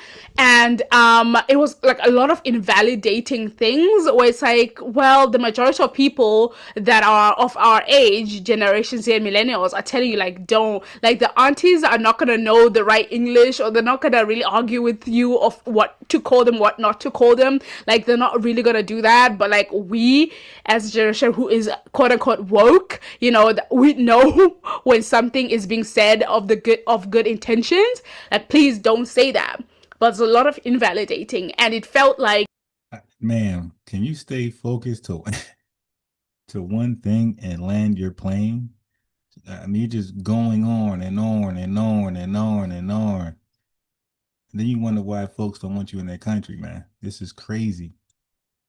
Because it's coming from African people, it's not regarded, it's not you know, taken seriously, as serious, you know, where we as African people have always been well, I have, you know, when it comes to cultural appropriation, whenever Black Americans are like, that is cultural appropriation, in as much as it, you know, in my head as an African person who is coming from a majority, if I see a white person, if I say this person wearing braids in Zimbabwe, I would not care. I would not think that they are trying to steal my culture. It will not, I will not lose sleep. African people who come online and tell Black Americans that they have no culture, they don't know where they're from, or that horrid that are not from that community who get to win and benefit from it, right? And then people don't want to call it culture. Yeah, this is crazy, yeah. This is crazy.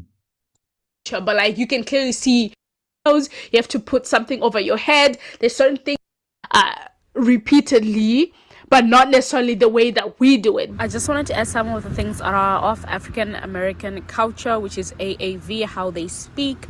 It's also called Gula, and I also heard about Kurivini. I'm sorry if I'm pronounced that wrong.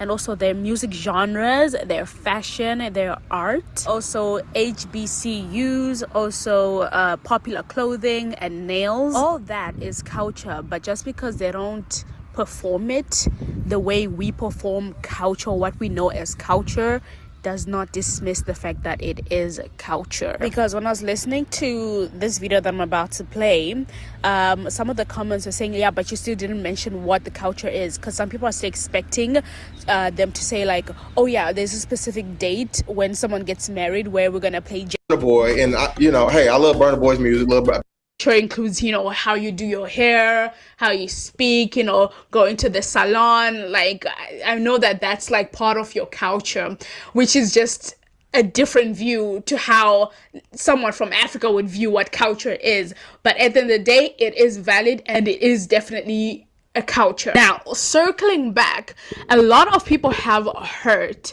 and it comes out, it's not healed, it comes out whenever this conversation start up. So you release just word vomit of the things that have hurt you, and I completely understand. Like, I was watching videos of some ladies, you know, talking about how they were called African booty scratcher, you know, when they were growing up in America. You know, they're really like made to feel like dust, like dirt, being from Africa, and they really have held on to that, you know, vice versa. You know, someone from Jamaica growing up somewhere else in the UK, how they've been treated by other Black people there as well. In France, it happens everywhere. We've hurt each other, and I think you really need to just really understand that they really did not know what they were saying. It was just the root cause making them say that, because you'd watch on TV, you know, this propaganda of making you feel like Africans are less than, all that kind of stuff, which oh my God, damn, I didn't know she was doing this, family. I'm sorry. You know, why I don't know, but those are some of the things that we just need to ask ourselves. And yeah, see how I didn't say like go to therapy, because like, does anyone actually really go? like it's expensive. Like, do you no, it's worth the investment. You need to go. You are crazy as hell. You need to take yourself to therapy. I'm sorry, I didn't know she was this wild and crazy.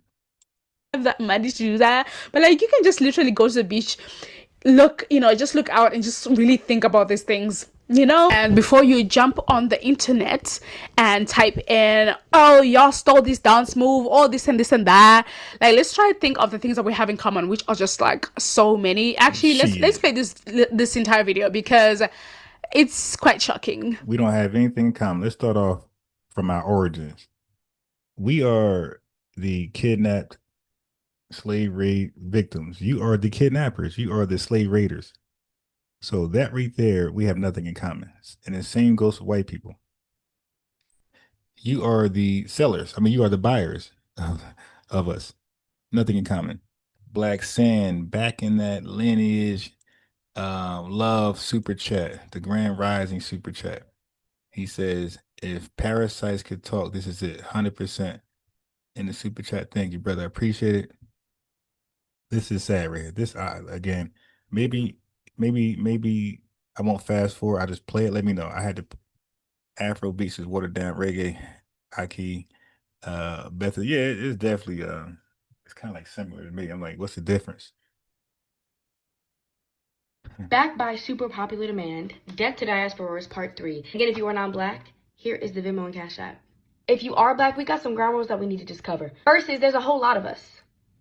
There's a whole lot of us. I can't go through 11 countries in every single presentation. I'm going to try to cover the Oh my God. Right? So What is this? We got moro, we got rice and peas. You see these two dishes? They not even the same, but they the same. They're siblings. Feijoada and red beans and rice. This is just a light skinned version of this one. Seeming greens. Yeah, is she trying to really promote African dishes right now after what they smuggled from the plane? All right. I already talked about this, but I just have to tell y'all, this is the Caribbean, East Africa. East Africa, we don't talk about East Africa a lot, but hello, I know how these taste just by looking at them. Talking about Hey, family, if y'all are still taking your chance eating this African food, y'all crazy. all this food, we need something to wash it down. We need a drink. And one thing I love is Jamaica. I love a Jamaica, but you don't only have to get that shit in Latin America or the Caribbean. You can get that in West Africa. Get you some besides. You can always get a horchata. Yeah, we had that too. You thought this was Spain's? No. There's one thing about Spain. They're going to take something. And they got this shit from North Africa. And in modern day Mali, Nigeria. Tiger nut milk. You can find this in West Africa, Kunu Aya. And there's horchata with rice. There's horchata with sesame seeds. Horchata with moro, with that, whatever what that is. And we need a dessert. You feel me? We need a dessert. Now, can we find rice pudding in Asia? Is that where it originated? Yeah. Making its way over here to the Western Hemisphere. African slave trade. All right, one thing I love is arroz con leche. You can find that shit in West Africa. You can also find a couscous version, chakari, in Senegal. We got fried fritters. I love. Family, I'm just ready to throw up every time she mentions a new dish because I can't shake this out of my head right here.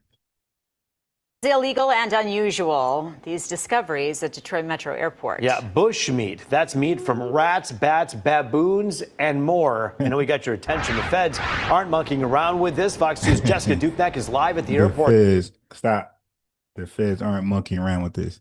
This is the wrong time, family, for these Africans to be promoting their dishes. Not after this news broke. Jessica, do explain. Yeah, we need some context here, right, Rupe and Amy? So this is crazy. Customs and Border Protection, they seized back-to-back bushmeat smugglers here at DTW. Now, the first one, it was 11 pounds of rodent meat in someone's luggage. And a couple days later, they found 52 pounds of monkey meat stacked away. We had to ask passengers what they thought. Oh, that's gross. The faces say it all. Oh, well. What do you think of that? That's disgusting. Back to back. You see what they saying? That's disgusting. That's how I'm looking at every dish that she explains. We love frying shit. What can we say? Kara in West Africa and a karaje in Brazil. I'm looking like, nah, that's disgusting. Because I can't shake off these images. Passengers what they thought. Oh, that's gross. The faces say it all. Oh, well. What do you think of that? That's disgusting. Back-to-back seizures of bushmeat at Detroit Metro Airport in 1 week. First, 11 pounds of rodent meat in the bags of a passenger coming from Togo in West Africa. That is not. Make no mistake, West Africa, right? So all them dishes she's talking about, listen, I'm not interested in rat meat. I'm not interested in bat meat. And I'm definitely not interested in monkey brains. So I will pass. You guys can eat it up. You FBAs can eat up those dishes from Africa. I'm good. Not appetizing at all, I would say. I do like red meat, though. And next up, the headliner, Customs. And the reason why they had so much in those 10 pounds, because they're selling it to other restaurants. I'm good. and Border Protection uncovering 52 pounds of primate meat. That's a lot of monkey meat. 52 pounds, man. They're selling it to other restaurants across the nation. I'm good. Y'all can keep eating that stuff if y'all want. Listen, just give me a pizza, soul food, like fish, stuff I know what it is, man. Yeah, and you can hide anything in soup and stew. So nah, I'm good. My goodness. And just imagine when you get done ordering and walk out, they back there laughing. These dumb FBA niggas. they eat bushmeat too. They having fun. They say we eat bushmeat.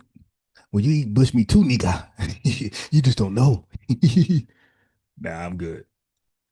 The passenger claimed it as antelope meat, but the monkey meat coming from Central Africa possibly. They lied and said it was antelope meat. I'm good. This little guy or the sun-tailed monkey. It looks tasty. You're lying. No, it looks good. You'd eat that. I'd eat it. You're kidding. I'm kidding. Customs and Border Protection says primate seizures are very rare. What's the weirdest thing in your bag right now? No comment. We had to ask. What's the craziest thing you've eaten? Family, they don't even cut the head off. I see a Lineage Love super chat there. Charlie Shaw, she just got here and sent some Lineage Love. Thank you for that. 999, she said, she just thanking the efforts and the consistency of the channel. Thank you very much. By the way, if you're new here, my name is Unbiased Ron. Okay, the channel's FBA News and Updates, and I promote the lineage all day long. And we have fun. We have fun in here. The craziest thing I probably ever eaten was my wife's meatloaf. I compare that to the monkeys. Wait, let's show the wife. Let's show the wife right there. We actually found someone who's eaten monkey. It's horrible. What does monkey meat taste like? Honestly, it tastes like horse. Really? The rodent packer and the monkey meat smuggler slapped with a $300 fine each. The not so funny part, this kind of bushmeat has a serious risk of carrying some scary diseases which can wreak havoc in humans. Like HIV. We already know how HIV got around. It's from bushmeat, eating monkeys, okay? You don't believe me? Let's go back to Google.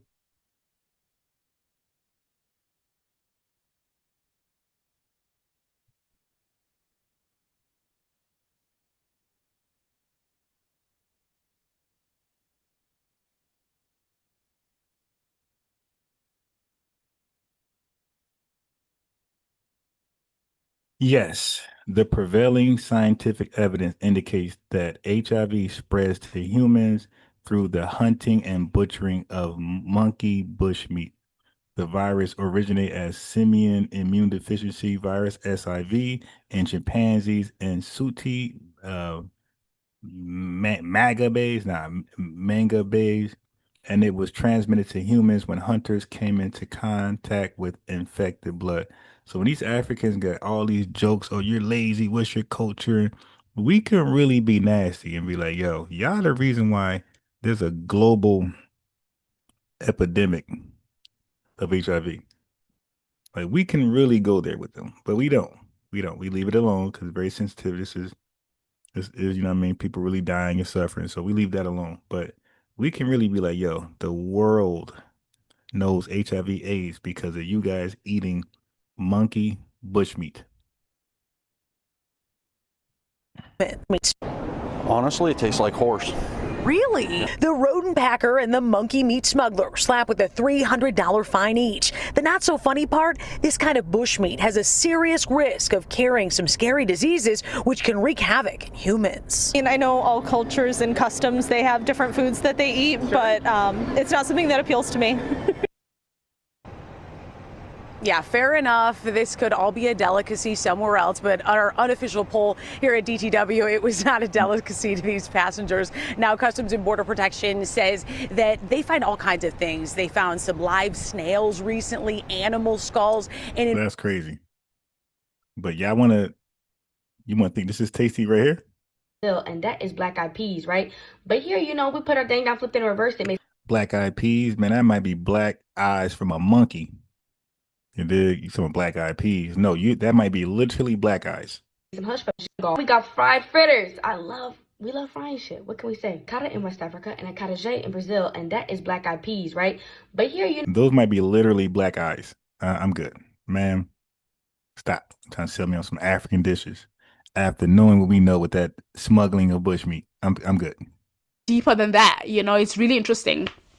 So just knowing like who the enemy is, you know, like focus on that, you know. Like so instead of like attacking the person who's bleaching their skin, let's try to tackle the systems that are putting us in a place where we need to bleach our skin. You know, I would almost see people that bleach their skin as victims, because it's like, oh, love. The victims, family, they are never the plaintiff. They are forever the defendant. They're always the victim. Even when they're the plaintiff, they're the victim. Somebody made them do it. So now bleaching their skin, they're the victim. She got a whole bunch of cake, soap, and makeup on, but she's the victim. And by the way, they be the victim talking shit, talking shit. If you really don't know, you really at that self-hating, you know, place, you really hurting yourself. Like, yeah, I'm gonna pray for you, you know. That's how I have to look at it, you know, not be like, oh, you're a disgusting person, da da da, you are terrible, da da da. No, we really have also, like the anti-blackness that I was talking about in our own countries, in our own communities, you know, that we sometimes lead people into making that choice of bleaching their skin because of how we treat each other, how we treat people that have darker skin. So, and then we want to blame them after all. Ooh, empathy is everything.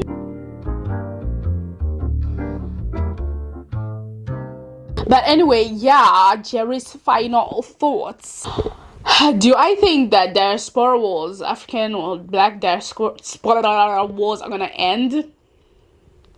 I think it's gonna begin to, especially with just trends. I don't know, this is kind of superficial, but like, you know, those little social media trends that just bring black people, all of them together, like in as much as like, it's like, you know, like whatever, it's not real life, but you know, it really does help, because I remember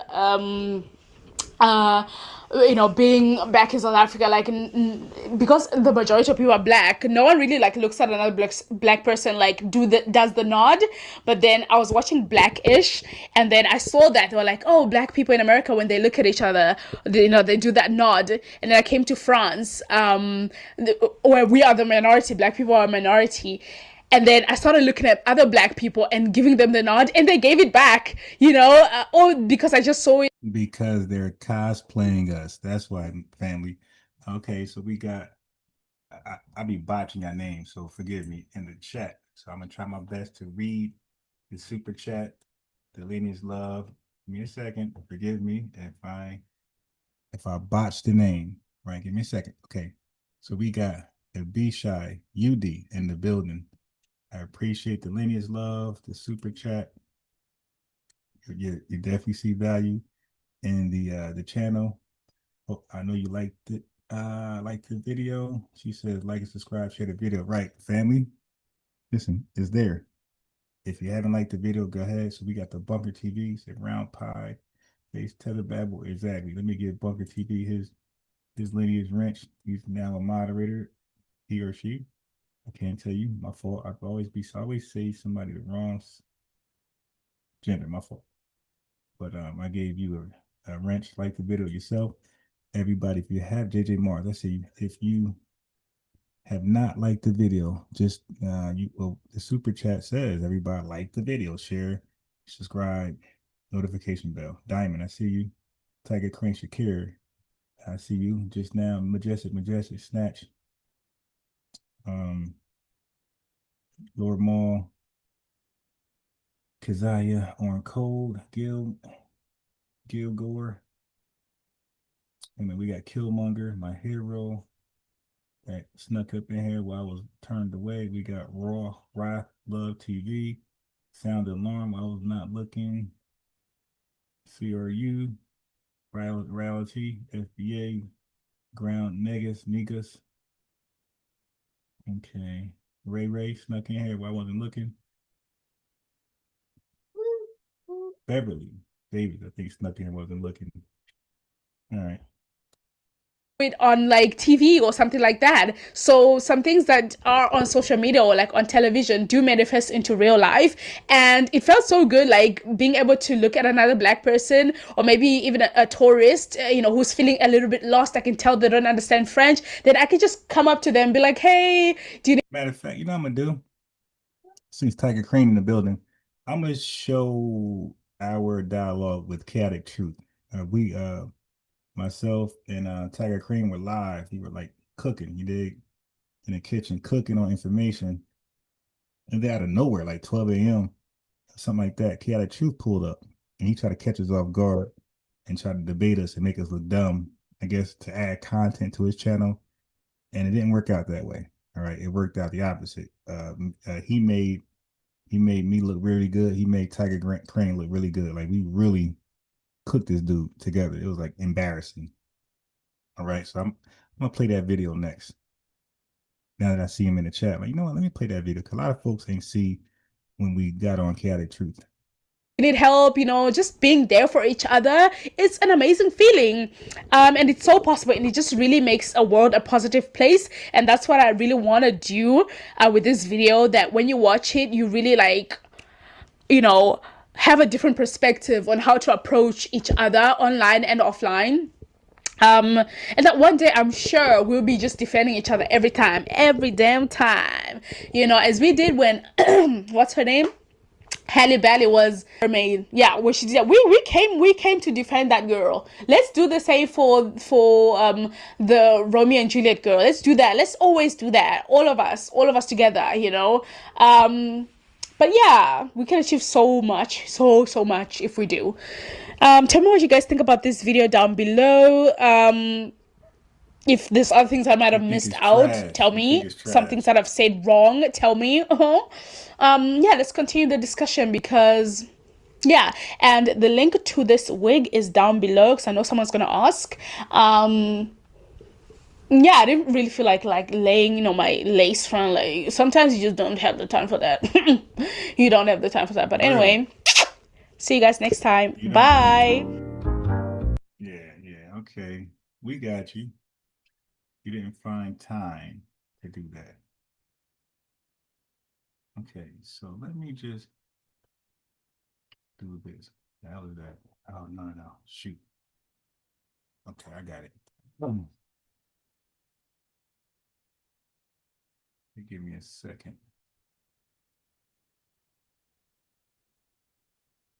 Okay.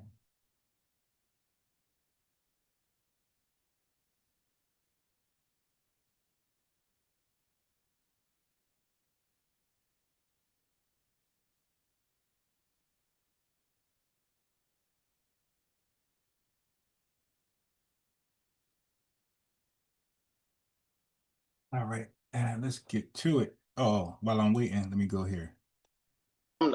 This would my history is the reason why I'm here. I ain't gotta study my history. Just because you can drive a car don't mean you can build one. What?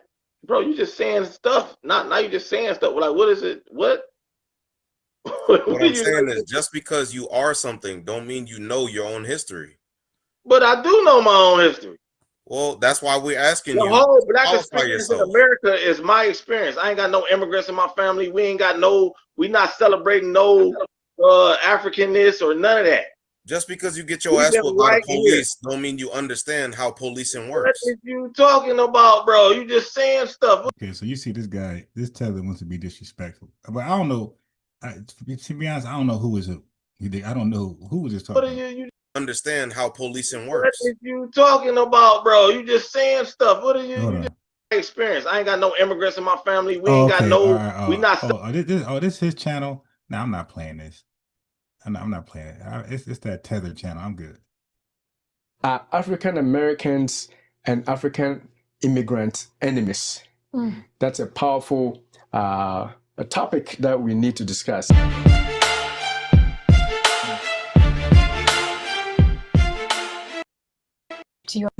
We are going to do justice. That's not a powerful topic at all. That's some dumb topic you made up. Why?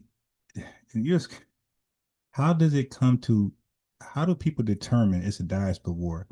How do people determine we got a personal problem with Caribbean people, African? We don't think about y'all. We hardly think about anybody outside of America.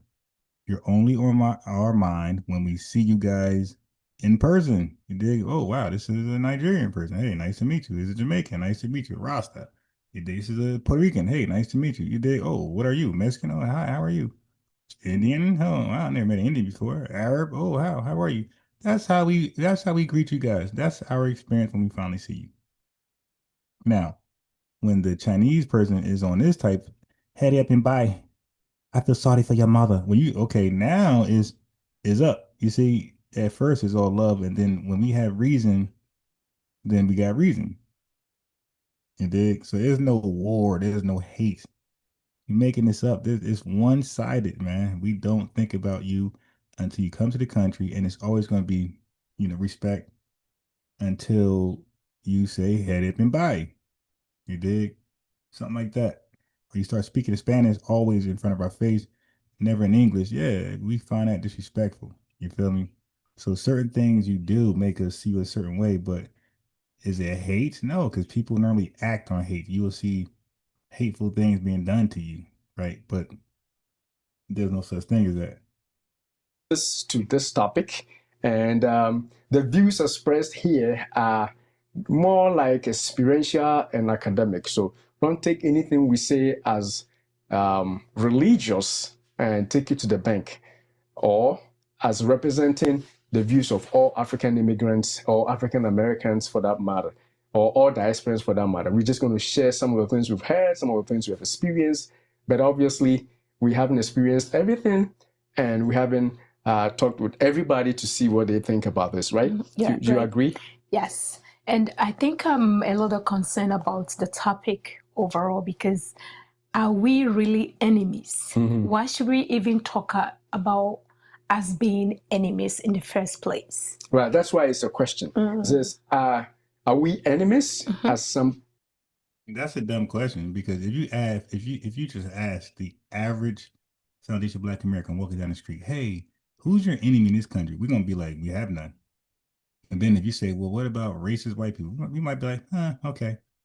Okay, what about Africans? Like, what about them? Like, that's not on our mind at all. Like that's just a dumb gaslighting question. Purportedly say, or are our actions saying that we are living like enemies? And sometimes a question brings up some of the underlying tones that we may not have visited. So yeah, I don't think we are necessarily enemies, but what are some of the things that we do that potentially suggest that we are not living right, as brothers and sisters? And if we are, how can we strengthen that bond of friendship? And obviously, if we are not, what are some of the pathways to harness unity, which is mainly the focus of our show, to harness unity? So yes, the title is a little hard if you read it just like that, but hopefully it will make more sense as we go forward. So stick to the end of the show, because we have some points to discuss, and that would definitely make it more plain as we go forward. Do you agree with me on that? Yes. Right. So maybe their contribution and their suggestions may come up, so that maybe the question may be more clearer as we go through the discussion. So we are encouraging people to bring their thoughts and just stay with us so that we can all come to the same conclusion. Definitely. So with that being said, we have some slides that we want to use to foster an effective discussion. So the first thing that we want to actually talk about is the history. What are some of the historical things that may pitch each of us against the other, or potentially also harness unity, right? Maintains. And The goal is to maintain. We know that, for the perspective of African Americans, they have slavery. The legacy of slavery is something that is huge, and that potentially may inform what they think or how they live their lives as it pertains to the African immigrants. So that is one thing that we think is that generations of systemic racism is one thing that may impact the way they act towards their African immigrants or their brothers and sisters who are migrating from Africa. Whether news and update, brother, we don't have any, or other news and update, other, we don't have any brothers and sisters migrating from Africa to America. Okay, you just made that up. You are an African American or Jamaican, or that's a perfect time to segue in this. I'm gonna play the video first, where he denied that we were sold by Africans, and then I'll do the Chaotic Truth video with myself and Tiger Crane Shakira in the chat, and then we'll finish this one. So that's how it will be. First, Tiger next, Chaotic Truth, and then this video last.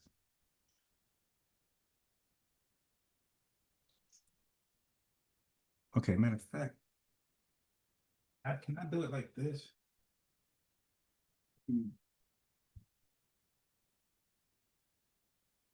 Give me a second. Give me a second. I'm gonna do it like this. Give me a second, family. How we doing in the chat? How we doing? Chat good? Oh, wait. We got that super chat. Oh, okay. I read that one already. All right. Okay. That was the same one, right? Sometimes somebody sent a double super chat. I think it's the first one. I think it's good. So yeah, we do Snatch Adam 69 $5 super chat. Almost missed it. He says, Ron, hold on. Shit. Oh my God, I'm blocking it. He says, Ron, do you always why do you always Guantanamo Bay us with these traitorous, treacherous, torturous tethers? You know what? You got to, because people act like this is a war, like that's both sided. I'm showing this is one sided.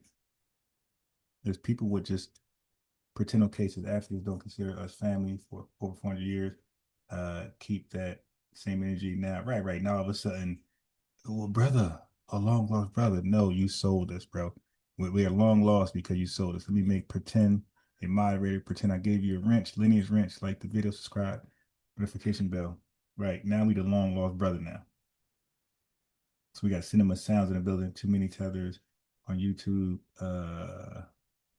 Trying to tell us who we are. Right.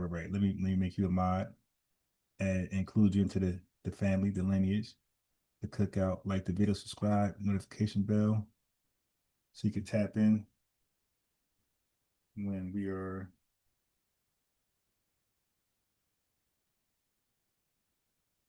live in the mornings, and sometimes 8:30 p.m. ish.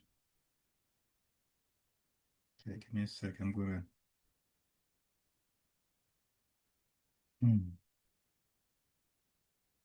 We got Black Feather Archery in the building. I have never called myself African, never even on an application. Damn. Yeah, I'm guilty of the application. I felt like I had you. Okay, so hold on. Dang, I just had it.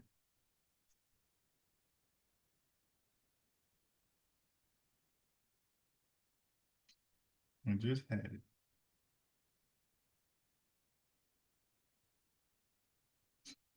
Okay. I'm almost ready. Almost ready, family.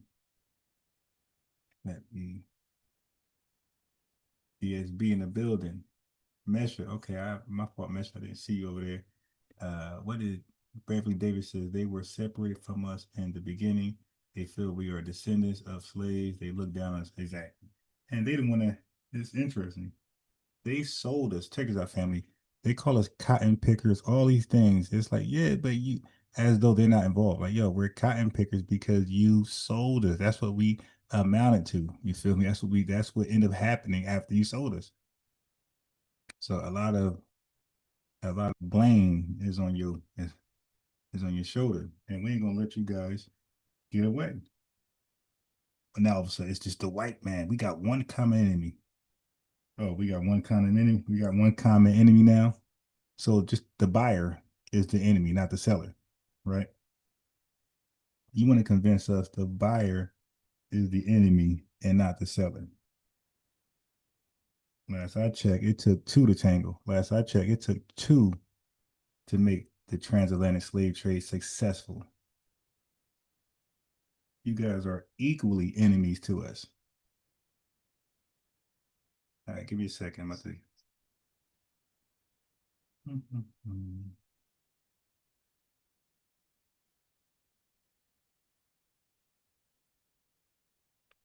Let me switch the audio. Yo, wrong button then.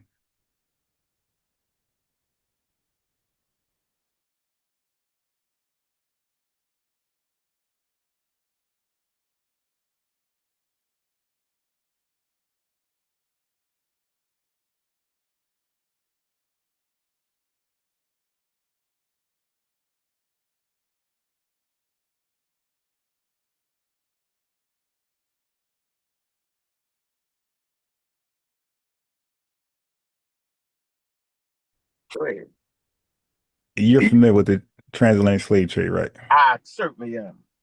Okay. I heard you use the term. Do you still go by this term? Do you still go by that we were kidnapped?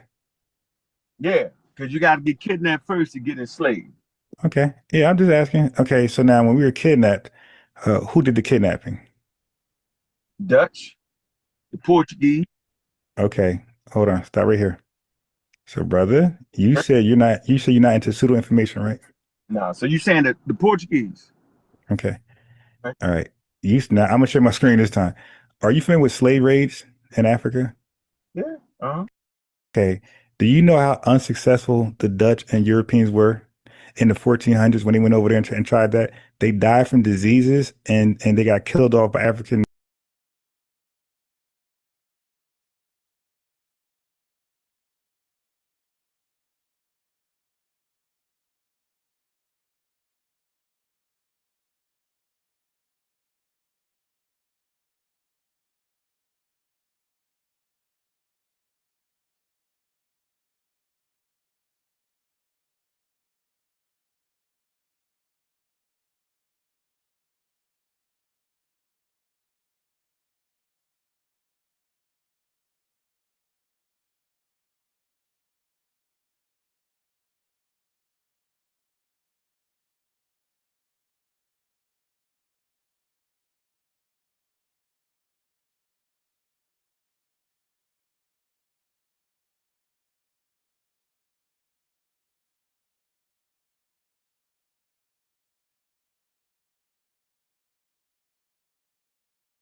I'm gonna let you fuck it all up. Then I'm gonna get you and beat you all up. Go ahead. Yeah, okay. Go ahead. And Present the false narrative. Go. okay, got you. Go. I'm muting out. Let me share my screen. Yeah, cool. Screen. R.I.P. to Unc. Okay. Now he's going to change up everything I just asked and watch. No, I'm not. Okay. I'm gonna force you to deal with chronology. See, you can't play me with the crazy Christian game. That's the Christian game right there. Well, you know the Africans enslaved themselves. You know, you're a Christian talking about a slave trade that don't got nothing to do with the way you thinking. But go ahead. Okay, sure. Yeah, go for it. I'm the right dude. And I got 2 more minutes. So you got 2 minutes. Okay, got it. Okay, let me click this guy real fast. Let me RIP this dude. Crazy. Man. Crazy. Now the Africans enslaved themselves. How? I got you. Yeah. Got you. Wasn't even called Africans. Nigga, they was just, give me the tribe and the clans. Nigga, don't play with me. And Zinga. Queen of Zinga. She went part of slave raids? Yeah. Okay, gotcha. Absolutely. So don't ever ask me another question like that. Okay. Yeah, I'm gonna let you have that for a moment. Then I'm gonna beat you up on it. Definitely got an answer for it. Sure. Yeah, go ahead. What you doing? You said that. Hold You're on. supposed to have that already, bro. Got you. Ain't nothing you can read that's gonna say what you saying, yo. Go read that. We want to see it on the screen, nigga. Put it up there. I will. Yeah. What you taking too long? Relax. I'm gonna get it right. Okay? Don't get it right. Don't give me a source to say that. Don't play. Okay, sure. I got you. Yeah, all right. Yeah, we do that. We can ask AI for sources nowadays. We ain't got to go do it ourselves. Read the AI, and then we want to make sure that the source back up what it's saying, because AI be dreaming sometimes. Get it right. Okay, sure. No, yeah, but they give you sources though. You can ask for a source. The sources don't match up at times. You gotta fight. Sure. Don't play. Come on, bro. We do this for real. Okay. We do this for real. We don't just chat GBT. All right. I'm gonna use the same. No, use chat GBT, yo. Put it in there and read it to us. Thank you. I got you. Thank you. And I want to know what the question you ask it. Cool. So it's called African slave trade. All right. Transatlantic. So do you see my screen right now? The Africans had a slave trade before Europeans colonialism came out. We know about that. We know about that. Okay. Right, go. Do you see it? Do you see it? Yeah. Read it. Okay. So I'm gonna go to the most simplest one. So wait 1 second. I'm gonna get your spaghetti. No, just read the African slave trade. The African slave trade or transatlantic slave trade involved the transportation by slave traders of enslaved African people to the Americas. European slave ships regularly used the triangular slave trade route and its middle passage. Europeans established a coastal slave trade in the 15th century, and trade to the Americas began in the 16th century, lasting through the 19th century. The vast majority. No. We gotta stop right there. No. I'm gonna read. No, I'm gonna leave it up here. Keep reading. Why? No, because I'm gonna leave it up here. You read back. Okay. Because you don't want to read right here. I want to keep going, but I want to be chronologically correct in what we're saying. I'm gonna leave it up. Go ahead. I'm gonna leave it up.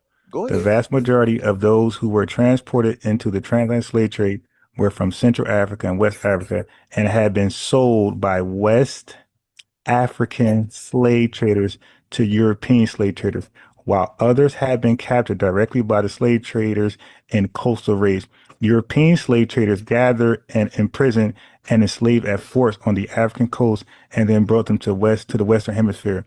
Some Portuguese and Europeans participated in slave raids. As the National Museum of Liverpool explains, European traders captured some Africans in raids along the coast, but most of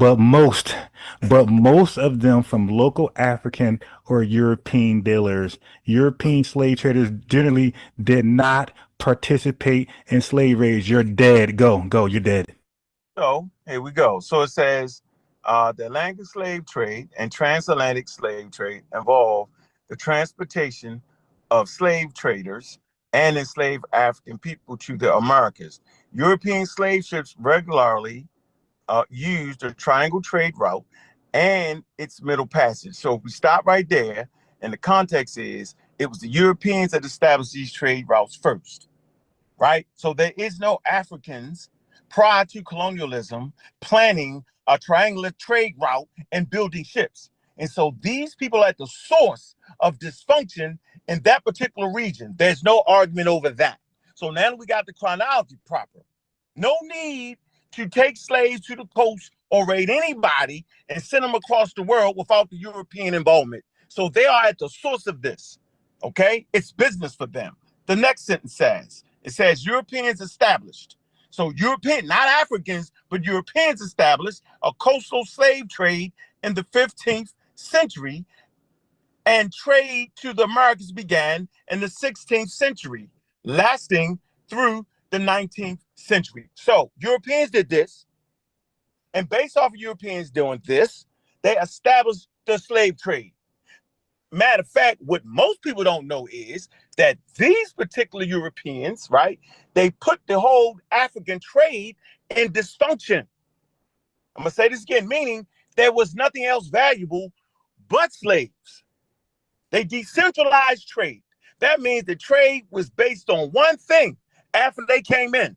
It wasn't based off of fruits and vegetables and wood and all kind of a bartering system. It wasn't based off of that.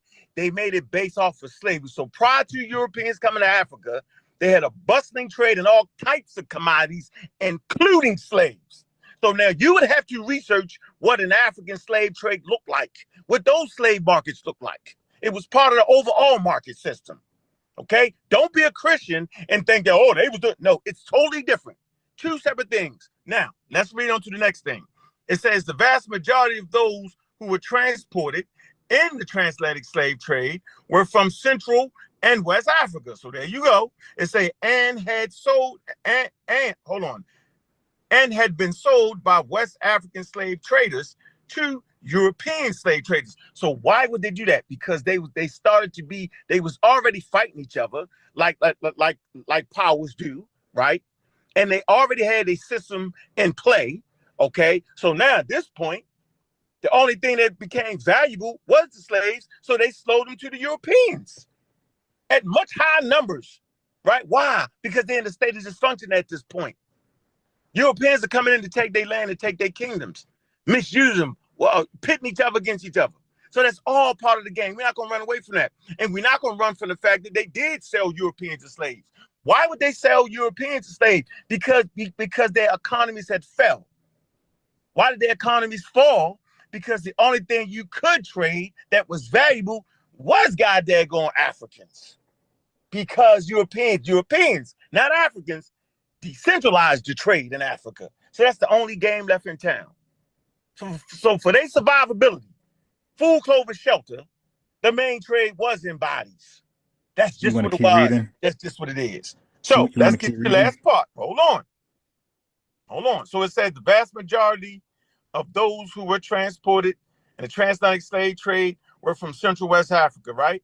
It say and have been sold by West African slave traders, right, to European slave trades. I agree. It say while others have been captured directly by the slave traders on the coastal raids, European slave raiders gathered and imprisoned the enslaved at forts on the African coast and then brought them to the Western Hemisphere. It says some Portuguese and Europeans participated in slave raids. Okay. It says as the National Museum of Liverpool explains, it says European traders captured some Africans in raids along the coast. It say but brought most of them from local African and African European dealers. See, African European dealers. But they were African. But go ahead. No, it's a man, African or African European dealer. So what's the African European dealer thing, yo? Read the next sentence and you'll get it. Okay. It's a European slave traders generally did not participate in slave raids. We know why. You explained it. Because the niggas couldn't handle the heat and the malaria and all that. It say this was primarily because life expectancy of Europeans in sub-Saharan Africa was less than 1 year. Why you move it? So you can read the rest. Wait, because due to the endemic, malaria. Okay, you messed me up. Sub-Saharan malaria. Right here. You right here. Okay, you was right there. Coastal raids found that slave raiding was too costly and often ineffective. I say ineffective and opted for commercial relations. Hey, so how does that make your point? Okay. You explained the intricacies of it. That's okay. Okay, so it made my point. Hold on. That is a summarization of it. I'm giving people the details that can be backed by scholarly sources, bro. So there's a reason why they gave you why. They couldn't go in there because they was catching malaria. So now you rely on Africans were defeating them. They would lose it. They was taking L's because the European army was not strong at that time. No, that's not what that's saying. Hold on, where that's at? That's right here. My fault. You just adding some context to it. No, that's part of research. So you don't know. Okay, that's part of research. Yeah, So you don't know that I already debated this with a dude named Revenue who trolls Tariq Nasheed. And he believed like you and most Pan-Africanists. You guys believe that Europeans were kidnapping Africans and Africans were so innocent. But hold on. I never said none of that. Wait. You just cut me off. Wait. Okay, So but I never said that, I'm though, reading. so I gotta cut Okay, you off cool. on that. No, I never okay, said cool. that, but go ahead. Okay, cool. All right, go ahead. So this is a key word right here that you kind of just skipped over. I ain't skipped. You moved the Okay. damn thing. That's when you moved the shit. It says European slave traders generally Yeah. did not participate in slave raids. Right. And then it says this was primarily because life expectancy for Europeans in sub-Saharan Africa was less than 1 year, the period of the slave trade due to malaria that was endemic to the African. But here's the main thing. It was the next sentence. It says Portuguese coastal raiders found that slave raiding was too costly and often ineffective. Correct. They tried it and they failed. They needed Africans to go do it. So it goes back to the kidnapping, as I established earlier, came from Africans, not Europeans. No. It came from different ethnic groups, different nations, cities, states. That's what it was. Okay, it wasn't. Hold on. There wasn't all together. It's not that. That's like saying the French and the Brits, the Germans, all the same. I okay. just want everybody to know that. I want So now we just can't say. So now we just can't say African. See, family. See, all day today. Wait. Let me just say that. Why you keep cutting me? I'm not trying to argue. Hey, family. All day he loosely said the term African. He didn't specify which countries, which tribes, which regions. Now all of a sudden I can't say Africans. Now we got to be specific on what Africans, what tribes and regions. Now I just can't say Africa anymore. So they pick and choose like white supremacists, like the whole per capita, whole numbers. Now I can't say African. I got to be specific, which tribe, which region, which country. Is it my turn to speak? That my fault. I thought we was talking about a specific event. And during the times of this specific event, those people wasn't calling themselves Africans. Those people was calling themselves by their tribal names. Hey, chat, you see? These Pan-Africanists cannot just have a genuine conversation. Now, when I say Africans, I'm no longer speaking about people from the continent of the 54 countries. Now I got to be specific. The tribe, the region. Okay, bro, the West Africans that was involved with the slave trade. I'm talking about those Africans. So are they no longer Africans? Are they no longer Africans? Okay. Yeah, those are Africans, okay? They're from Africa. They're Africans. Don't you call us African Americans? You say we're Americans from Africa. All right, so which tribe we from? Okay, so let's stop. Let's stop the shenanigans. Like, that's just a bad faith argument, bro. That's just terrible. The bottom line is that you learned something. You were debunked, you were corrected, and you learned something. You learned that the slave raids were predominant by Africans. Yes, I'm saying Africans. Africans who participated in the slave trade. Okay, so you were wrong. I was right. Europeans, okay? Europeans had little to no involvement or influence in that. They failed. They came back 200 years later with their checkbook and said how much.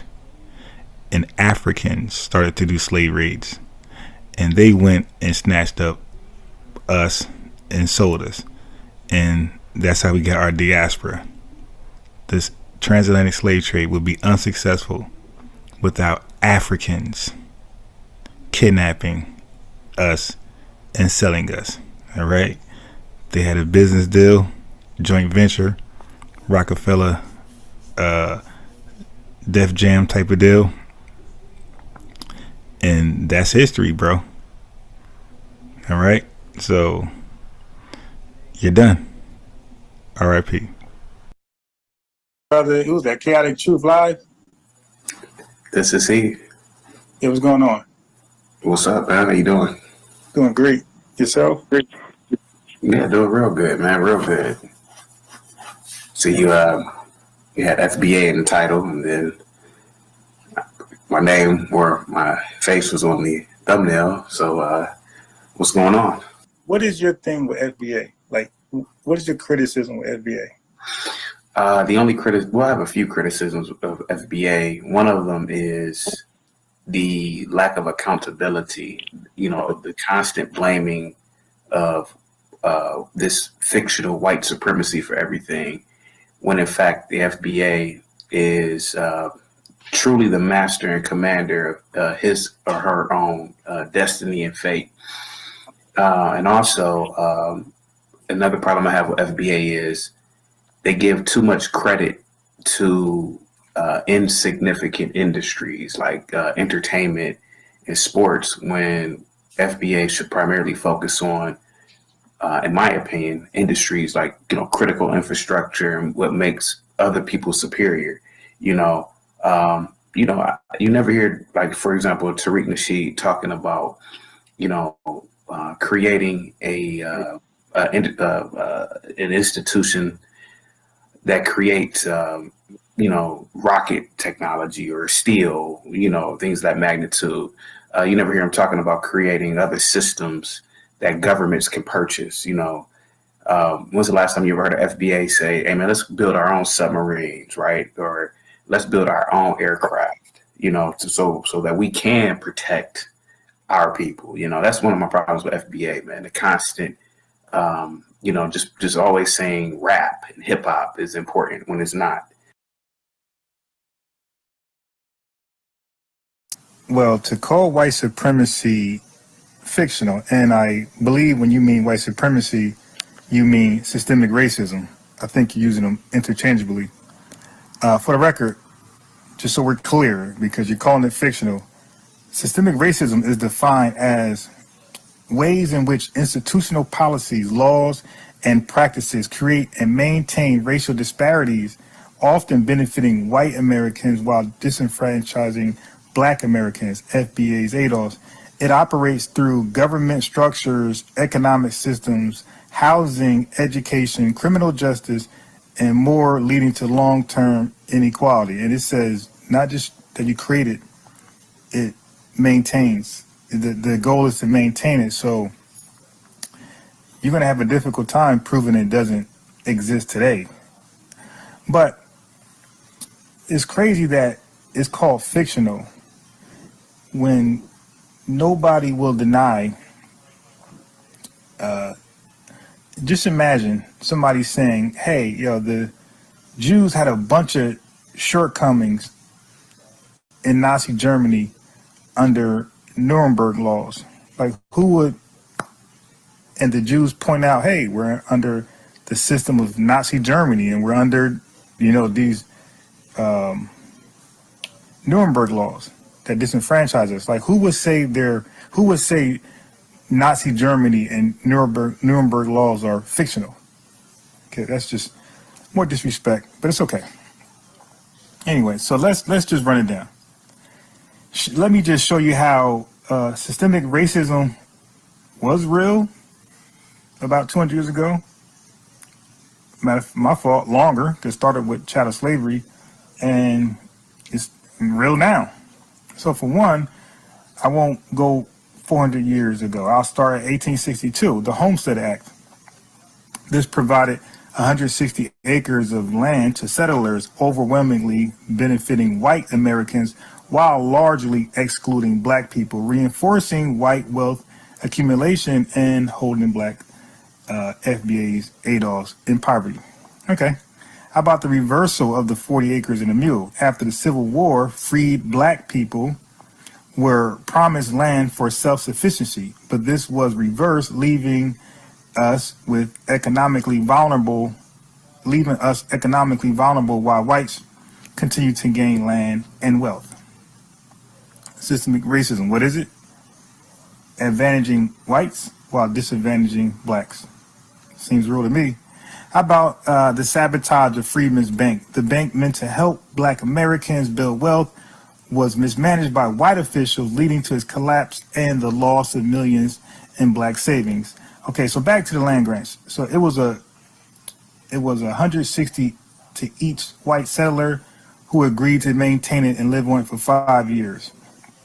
It was 270 million altogether, 270 million acres of land altogether given out to white people. We just wanted 40 acres, right? So you got 160 each. We just wanted a fourth, just 40 acres. and it was granted and then reversed. And then this bank that accumulated about $60 million, okay, right after slavery. So this bank was in existence from 1865 to 1874. So just 9 years in existence, and we accumulated amongst, what was it, like 60,000 black depositors. So out of 60,000 black folks, they accumulated like $60 million in 9 years. Okay, that today's time will be $1.something billion. These white officials sabotaged it, got the wealth out of us, and flipped the bank upside down, leaving it a negative $3 million balance, which would be about $70 million today. So that's more systemic racism playing its part, is peeking its ugly head and keeping us from wealth and disenfranchising us, while benefiting and advantaging white folks, because that money went somewhere and it went in white people's pocket. Okay, so, and those two, the Freedmen Bank and the 40 acres were both in 1965, both 1865, and both signed by Abe Lincoln. All right, what about the 13th Amendment? Okay, is loophole creating systems like convict leasing. Okay, so though slavery was abolished, the amendment allowed forced labor for those convicted of crimes leading to mass incarceration of black Americans, FBA's ADOS, through fabricated charges, essentially re-enslaving them at the time. How about peonage? Debt slavery. Black Americans were illegally forced into labor through debt and legal loopholes, reinforcing racial economic oppression.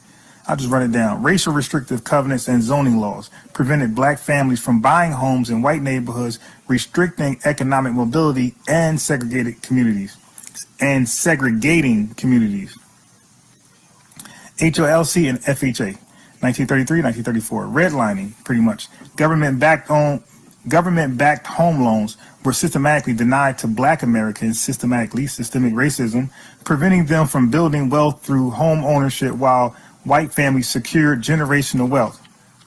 Okay, Social Security Act of 1935 initially excluded domestic and agricultural workers, majority black, so we did in the South, denying us from benefits such as unemployment insurance and pensions, while white workers gained long-term economic security.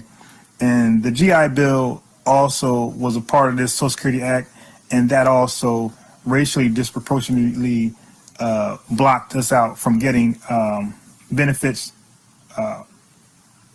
free college, free access to, or access to prestigious colleges. All of that were denied by black war veterans.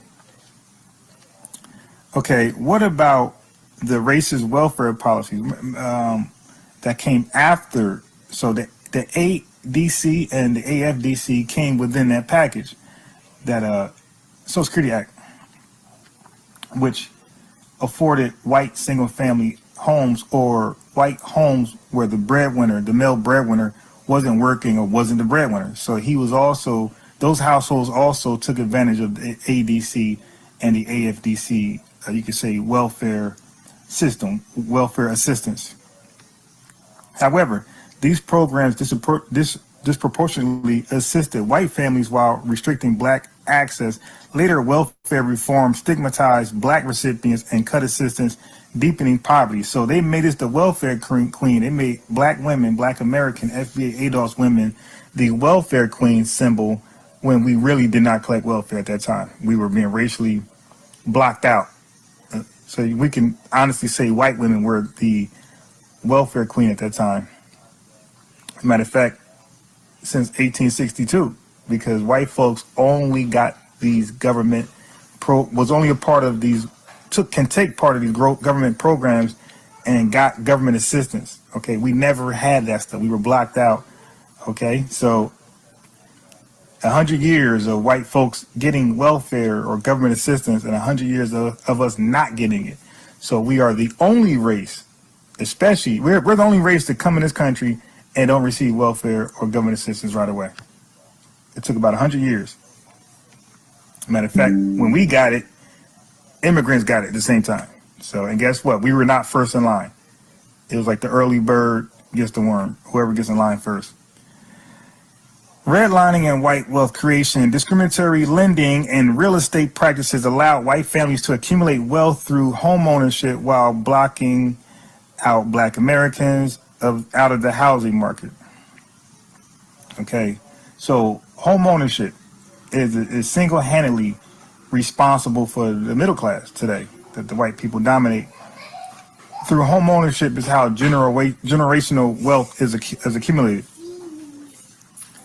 Modern day examples of systemic racism, racial wealth gap. Black families were significantly less wealth due to historical exclusion from wealth building opportunities, as I just read, mass incarceration, disproportionate policing, sentencing, and incarceration rates for Black Americans, continuing the legacy of the 13th Amendment loophole, housing and lending discrimination. Black home buyers still face higher loan denial rates and predatory lending practices. This isn't fictional systemic racism or white supremacy. It's happening right now. We got denial rates. Education inequality, underfunded Black schools due to property tax-based school funding, employment and wage disparities, hiring discrimination and wage gaps persist, limiting Black economic mobility. Systemic racism has had long-lasting effects, ensuring generational wealth and stability for white Americans while keeping Black Americans, FBA ADOS, at a systemic disadvantage. It looks like systemic racism is alive and well and is being maintained. Okay, so you to call it fictional, we would need, the burden of proof is on you. We would need some receipts. Yeah, I just wanted to ask you a question, unbiased. Or, well, it's a series of questions. Yeah. 1, do you own a home? 2, do you have a bank account? And 3, did you graduate from college? No college graduate. Don't own a home. And I got a bank. Okay. Well, all my life, all I've known is home ownership. My friends, extended family, people I went to college with, had every opportunity possible to be anything that I wanted to be. And there was no white institution holding me back. And so that was to pretty much not rebut what you were saying earlier, but you were talking about systems that were in place to keep Black people back, like the Homestead Act and all that. So I just wanted to say, me personally, I just can't relate to that. And I'm not saying that you were wrong in what you were saying, but I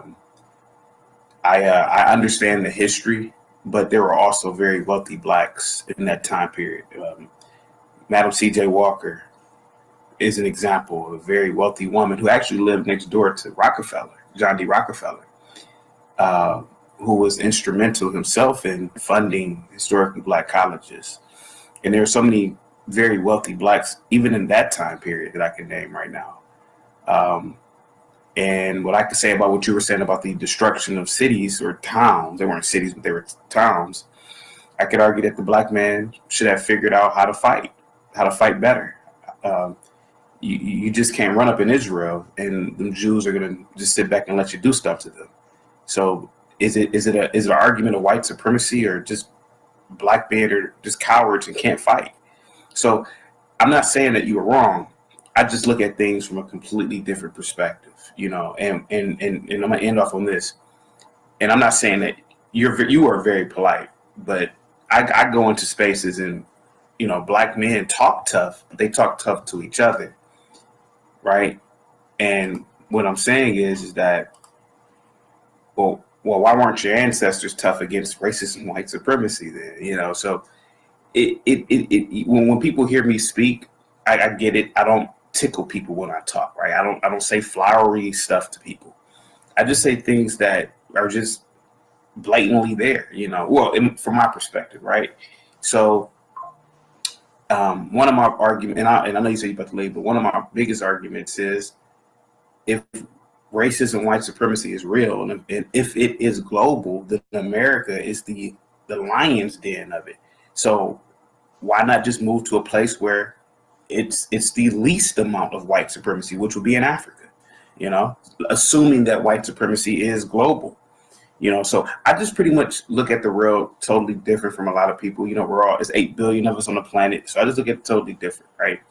And I don't think there's anything wrong with saying that, you know, if there is such thing as white supremacy. But one thing I can tell you is my parents still own, growing up, my dad owned several properties and rented them out to people. And my parents live in a beautiful home right now. They're elderly now. But they still own properties right now in historical neighborhoods, you know. And what's so wrong with living amongst blacks? You know, why were those black enclaves poor? You know, I thought blacks were intelligent enough to maintain systems. So, you know, I ask a lot of questions about the past. Brother, we fight, okay? We probably do more fighting against white supremacy, white supremacists, systemic racism than any other black in the world, okay? Most black people in their countries, their fighting is amongst themselves, okay? I.e. Rwanda. Now, it's interesting you say that we don't fight, okay? We can start with the Civil War, right? They passed, I think Abraham Lincoln, passed a law in 1863 that allowed Black Americans, FBA adults, to take part, to fight in the Civil War, because Abraham Lincoln understood that the war cannot be won without our assistance. So we literally helped fight and win the Civil War, okay? So we've been fighting pretty much ever since then. If you look at the race riots throughout this country, you know, it's so many to name. I'm not even gonna, you know, do that to you. But many race riots before then. One of the greatest fights that we took part, that we led, which helped get you over here, was the civil rights fight, okay? Frederick Douglass was not a Pan-Africanist. He was not, you know, those outrageous ideas where we want to go back to Africa. Frederick Douglass said he would rather fight in America than flee and go to another land and live safely, like a coward. Okay, so fighting is what we did. Unfortunately, we would rather have equality. We would rather have access to the things we had access to, and we would rather be left alone. But unfortunately, fighting is something we did do, and a lot of times we didn't start the fight, but we fought outnumbered. I must add that we are the only minority black people in the world who are at a disadvantage, who are actually outnumbered by another people, outnumbered by white people specifically. And we still got it in. Okay? So I hope that helped dispels the notion that we did not fight. Excuse me, FBA defensive. I just want to add something real quick. This thing about FBA pointing fingers about and complaining about racism or white supremacy. Listen, all that, even what you said and mentioned about the discrimination that FBA's endured up to 1968 and afterwards, let's just look at the first 50 to 60 years of FBA's emancipation. Okay, if we looking at June of 1865 or June 1866 up to roughly 1916, 1920, look at all of the cities and villages that FBA's built without government assistance while being heavily discriminated against. Right. But remember, that was the Reconstruction and the Jim Crow. We had, Wilmington, North Carolina, Atlanta, Georgia, Elaine, Arkansas, Ocoee, Florida, Rosewood, Florida, Seneca Village in New York, and a whole bunch of other places that too numerous to mention. And they're gone as a result of these white supremacists hating or what I mentioned earlier, bad mind, racist. They run up into these towns. They burn, Tulsa, Oklahoma, of course.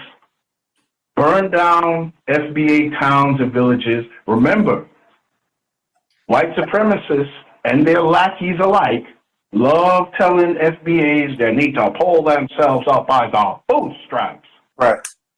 These are people that have a history of doing that within the first 50 years of the emancipation. Now, we look at the first 50 years of the emancipation of countries in the Caribbean and Africa alike. What do they have to show? And I'm Jamaican descent. So again, for me to put this out here, this is part of house cleaning for me. Right. I put that to any Caribbean person, especially Jamaicans. Those that were born and raised there, as well as those abroad.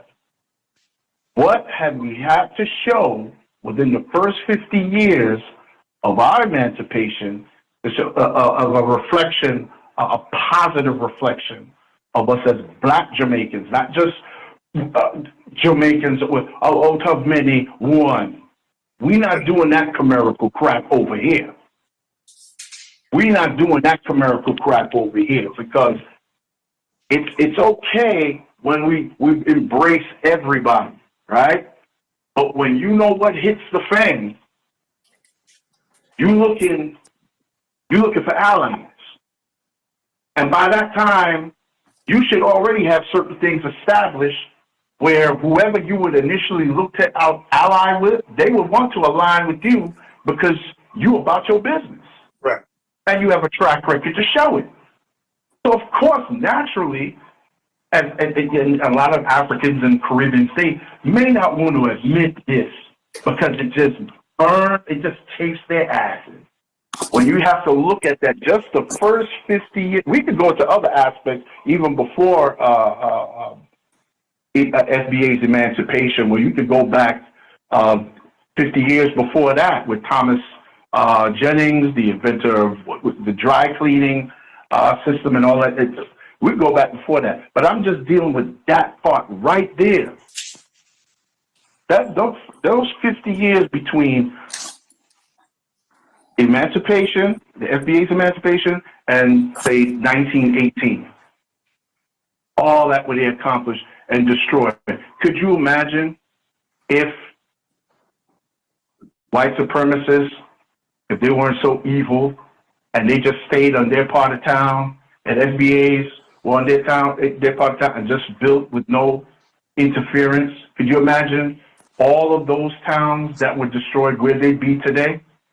Right. That's a thought. That's just something I want, especially the Caribbean tethers and the African tethers that are listening. That is a question that I put to y'all, and I wanted to burn in your psyche. I'm a Gen Xer. Okay, so when we were kids, anyone who's a Gen Xer or baby boomer, you know what it was when we went outside and played, actually played. And elementary school age, we did stuff like picking up rocks and going, those kind of things. But you notice when you pick up a rock, you see a garden, beautiful garden, flowers and green grass. There might be a rock there, but when you lift up that rock and under that rock, you see all the bugs and algae or fungus and all that stuff. It was already there. It's been there for apparently a while, but no one noticed it because he's looking at the pretty flowers and the green grass. Now, someone had to know that the bugs and the grimy, slimy stuff was under the rock, but they didn't say nothing. Just ignored it. That's pretty much the same thing what's been going on. That's why I say a lot of Caribbean people and Africans, they are very dismissive. And some of you listening to this, you know I'm talking about you. Y'all very disingenuous, and you'll make it about this one or that one, or Tariq, and in a couple of months' time, they'll find somebody else to point at point their finger at. But Tariq is the main one they point their finger at. And they don't realize there are people out here that's been talking about this. But with social media now, these things can be, it's more magnified. It's quicker to be put out there in the public. Right. So we can't ignore it. Can't be ignored anymore. I get into these cats, they talk about, oh, Tariq, he's talking about rap and hip hop. And he put out the document, which I saw was phenomenal. I said, yeah, but I was telling dudes, you know, I didn't have video, but I remember some cats, I said, well, how y'all going to talk about what Tariq put out? Some of y'all are full of it. Because I remember some of y'all, I was telling, we would be in real time, barbershop talks, you know how that goes. Debate with y'all, and yeah, talking about, oh, rap came from Jamaica. I said, how? By the time artists like Lieutenant Stitchie and Admiral Bailey, General Trees, Dance Hall, when that came out, by the time that came out, hip-hop and rap music already had at least a decade in. In fact, a lot of the hit R&B and hip-hop songs from the U.S., who do I make? The remake. Y'all always make a Jamaican remake of that. That was the only type of Jamaican music I did not Here comes the hot step, word up, I'm the lyrical. No, not that one. That one was all right. That one was cool. I'm talking about... Yeah, but it was a remix of a hip-hop song already. Okay, that I know, but I like that one. But for the most part, when they did Michael Jackson, Billie Jean, there was a Jamaican remake of that. Really? Listen, go on YouTube and you put in Jamaican version of Billie Jean or Shinehead. Put Shinehead, Billie Jean and see what comes up. But it's out there. I'm telling you. I remember it as a kid, and I out of curiosity it came to my mind a few months ago, and I looked it up, and I was like, oh, God damn. God damn. Is that one? And I think there was a Jamaican remake of Hold On, In Vogue's Hold On. I was like, oh. Oh, yeah? Wait, In Vogue? Really? I think so.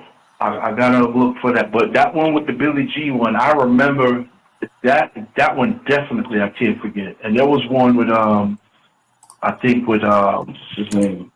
Sting. I don't remember which one of Sting's songs they did, which it was, you know, I ain't nothing to brag, but my thing is, if you know how talented you are, you know, you don't have to keep doing that. I mean, way before Diddy was doing it in the 90s, we was doing that. It was like, yeah, I don't even like when we do it, like when we do like a remix of a song 10 years old. Oh, shit. Like, come on, man, like get your own beat, like be confident in your talent. Like, dare to be great. Go get it, because there's a lot of beats out there that's good. Like, go get another beat, right, and dare to be great.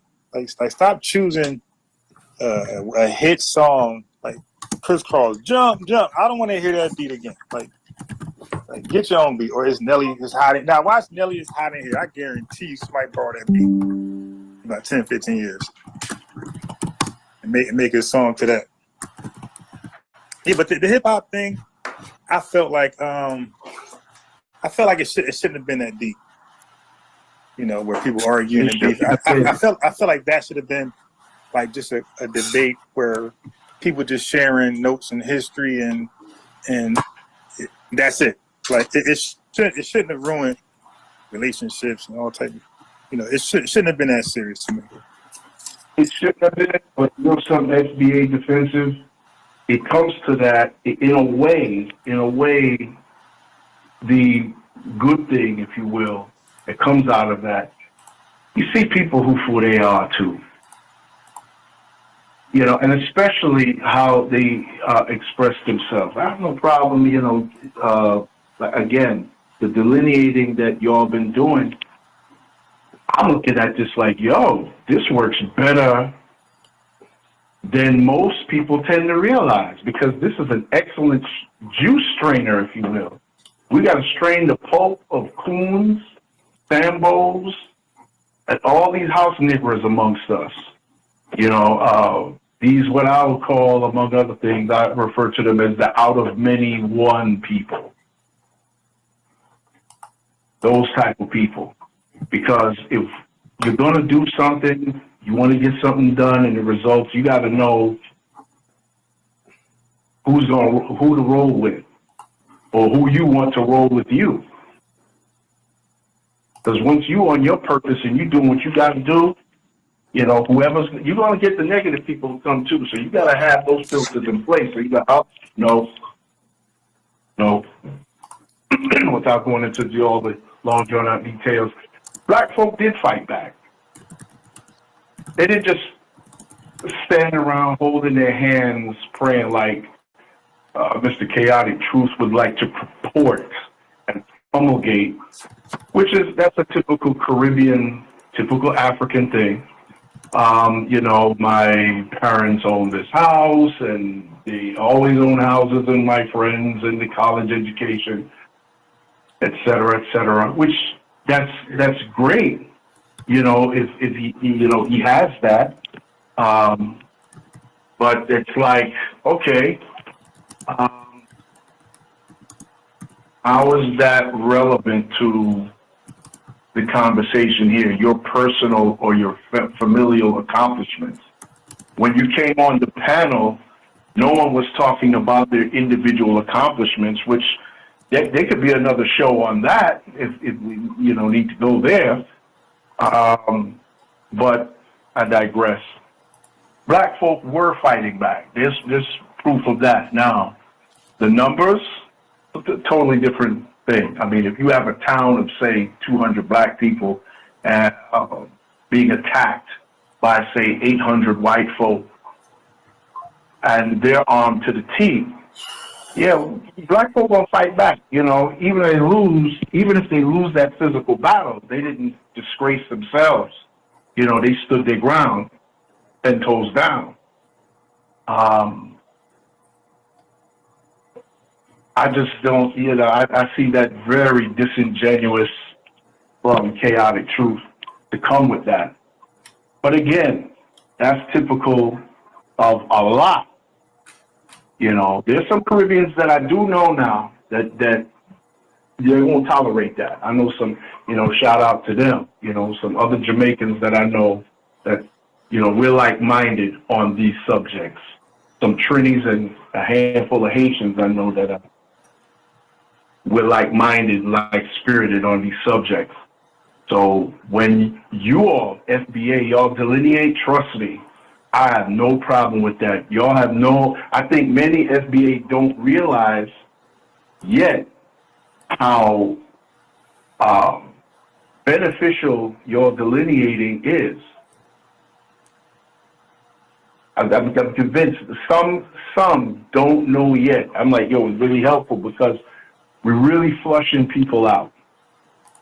Really flushing a lot of the haters, the coons, the Sambos out.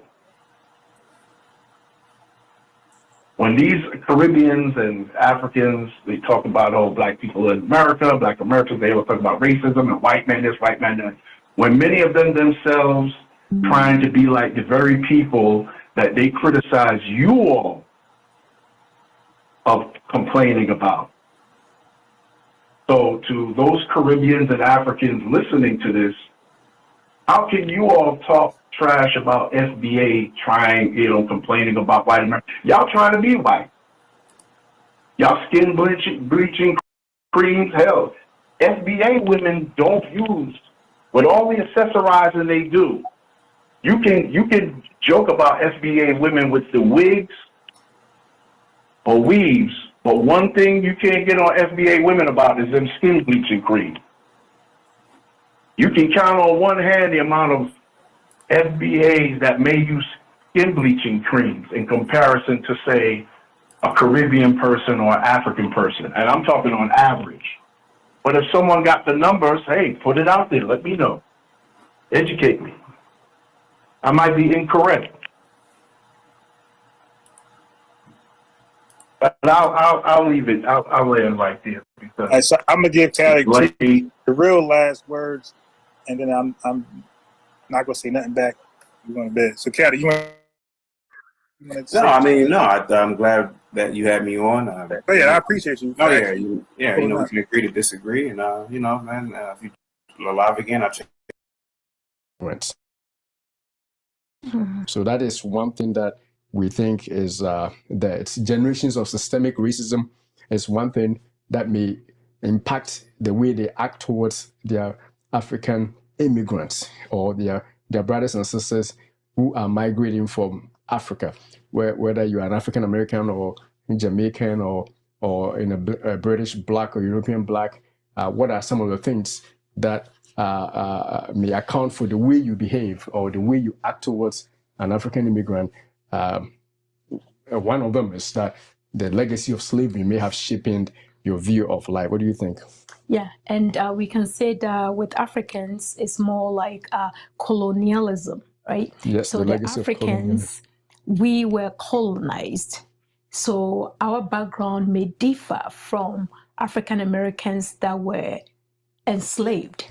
So the history brings up the different perspectives, you know, the way that we approach life, or the way that we go about things. We're gonna get back cooking. Give me a second. How y'all feeling out there? All right, cool. All right.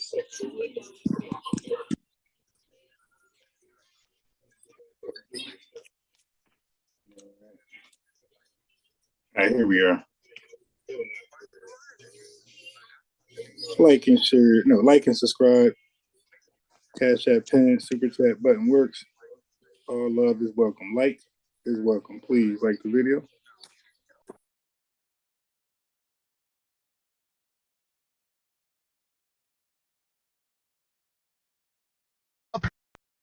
Global blackness at the cookout. People saying Juneteenth is American, not Pan-African. They show is mad that Essence is run by a Kenyan woman, even trying to separate our struggle from those attacked by ICE. Newsflash, Black American culture has always been global.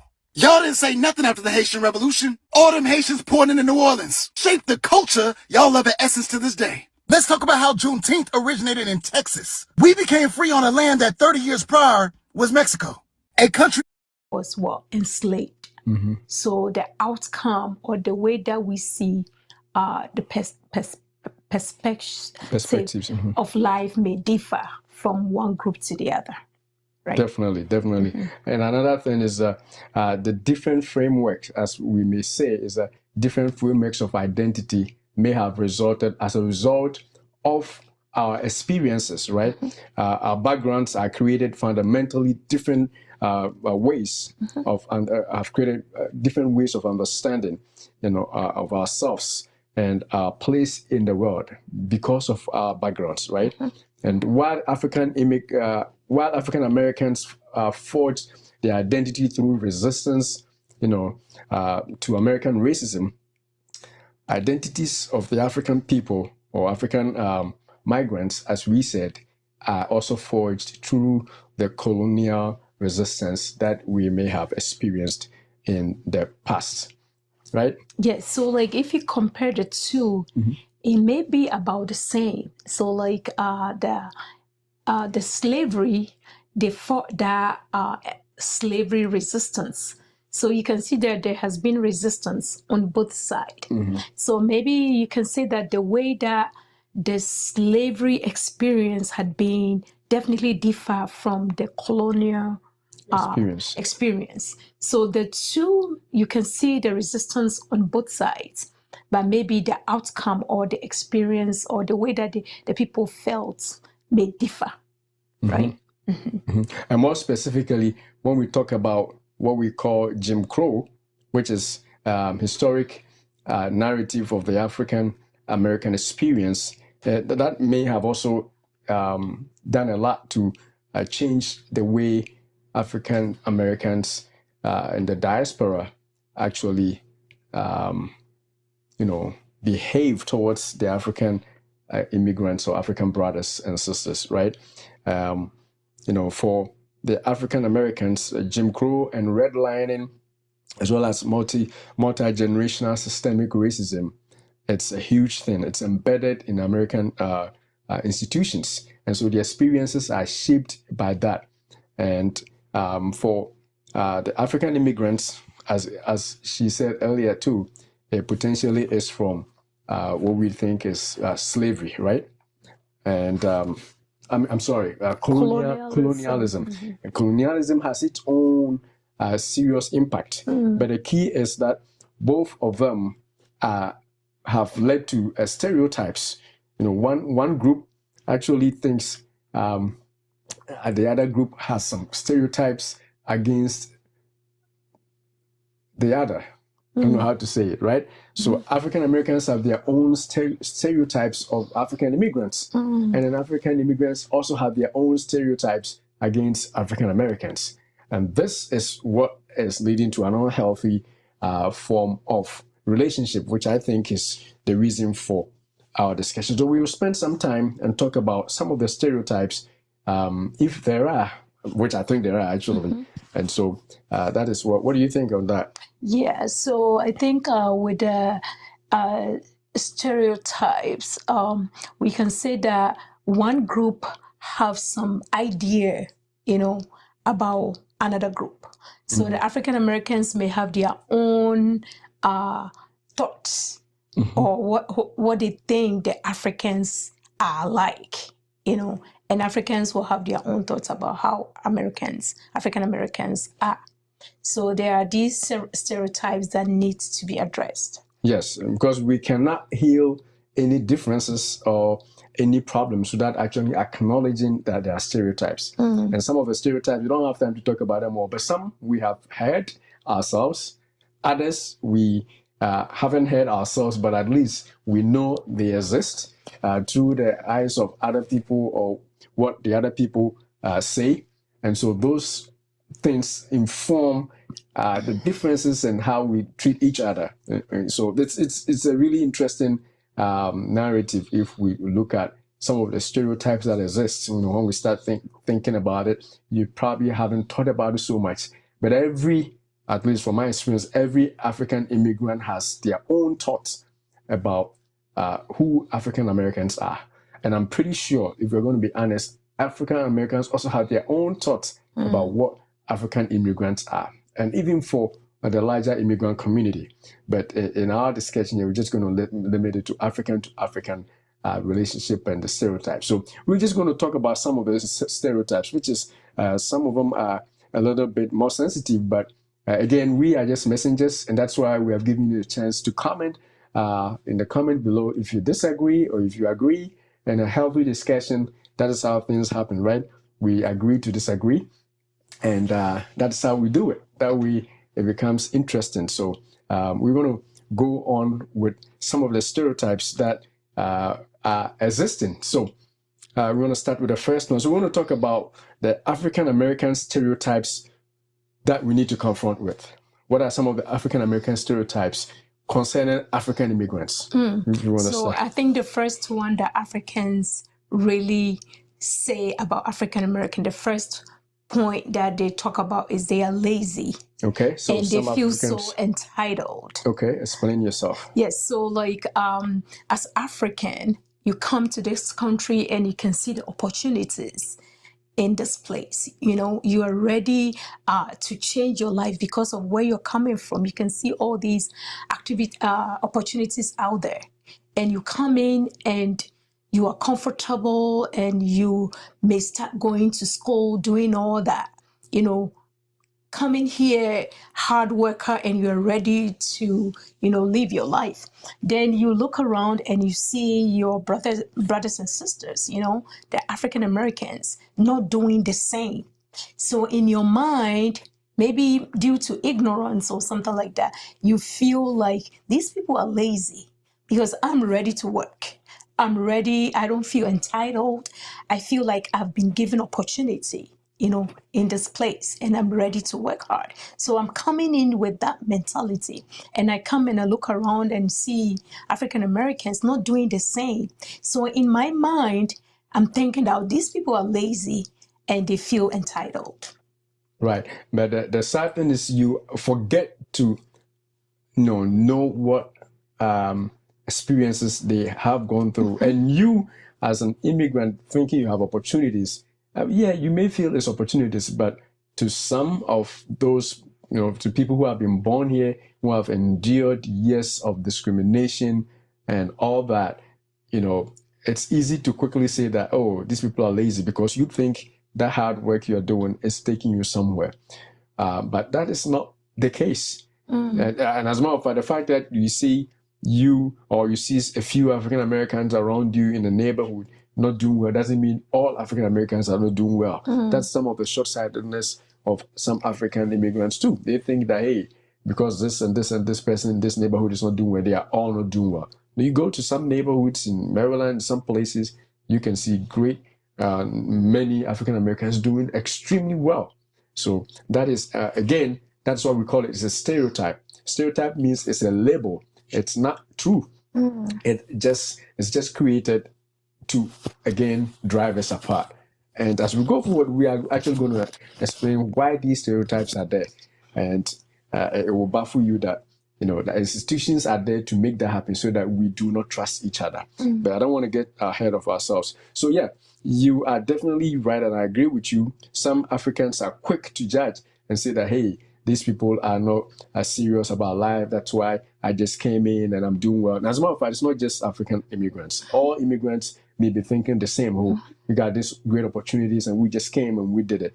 It's not like that. You got to be careful, because you haven't experienced the experiences they go through. And as a matter of fact, because you see a few of them not doing well, doesn't mean they are also not all doing well, or they are lazy. They are not lazy. But we're going to, again, speak more to that. So I think I agree with you on that point. That is the first thing, a stereotype that is in the immigrant community. I'm not going to even just link it to African immigrants. In the immigrant community, about our brothers and sisters of African origin who have been here for longer than we have, right?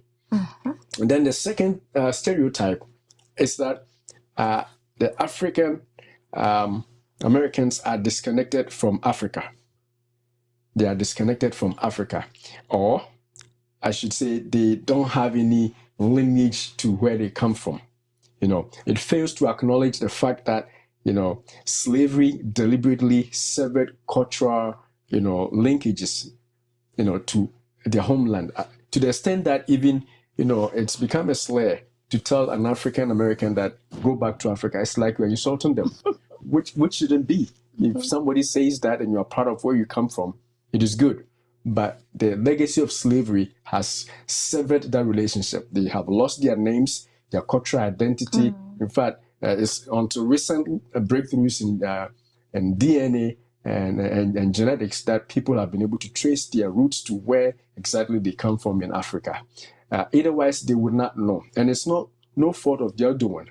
But a lot of African immigrants do take that as a blanket label and say that, oh, those people, they don't want to know where they come from. They have severed their relationships, which is not always the case. As a matter of fact, as we speak, a lot of African Americans are going back to Africa and linking. We have places where people are actually settling, especially in Ghana. We have African Americans that are settling there and doing very well.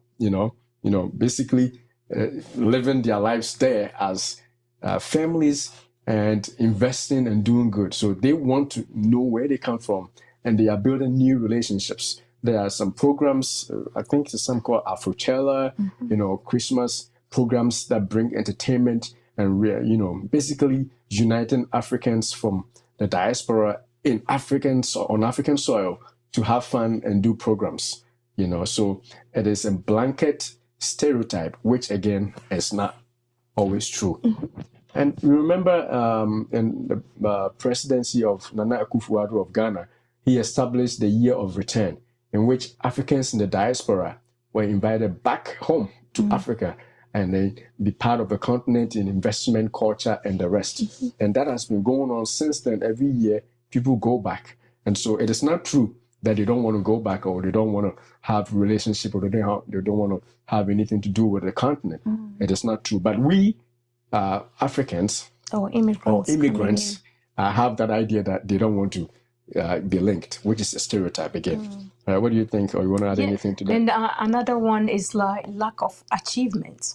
That's another stereotype. When we come in, we are quick to say that, oh, these people have not achieved anything, you know, because the media out there do not really, you know, come up with names of people that have achieved anything. And all that we are hearing is the negative things about African Americans. So if you are not careful, you'll be quick to judge and to conclude that, oh, these people have not achieved anything. So we tend of label them as people that have nothing, you know, they have not achieved anything, they have not accomplished anything, forgetting about the historical events that took place, you know, that has really kept them down and that has not really highlighted their achievements out there. If you really take your time and go through the history or through the books, you'll be shocked or marveled about how much achievements these people have got with all their struggles, the things that they've been able to achieve. But it's not out there, you know, it's not glorified or said about. So you come in and you're not careful, you'll be judged to label them as you'll be quick to label you'll them, be right? very quick to label and say that, oh, these people are non-achievers. They don't achieve, they have not achieved anything. That will be a wrong thing to say, because that's not all the story out there, because they are not saying it and it's not being celebrated.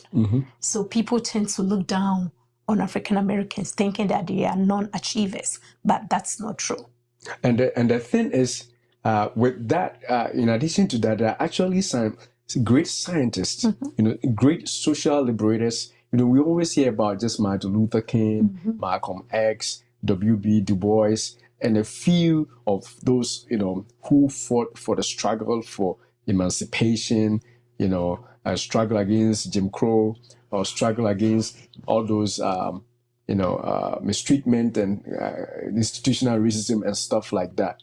But in science, in the field of science, there are great achievers. And if you want, we don't want to spend this time to go through all that. But the inventors that are there, but again, they are not celebrated. People don't, some of them even create certain innovative ideas in science, but again, because of the system, their names are hidden.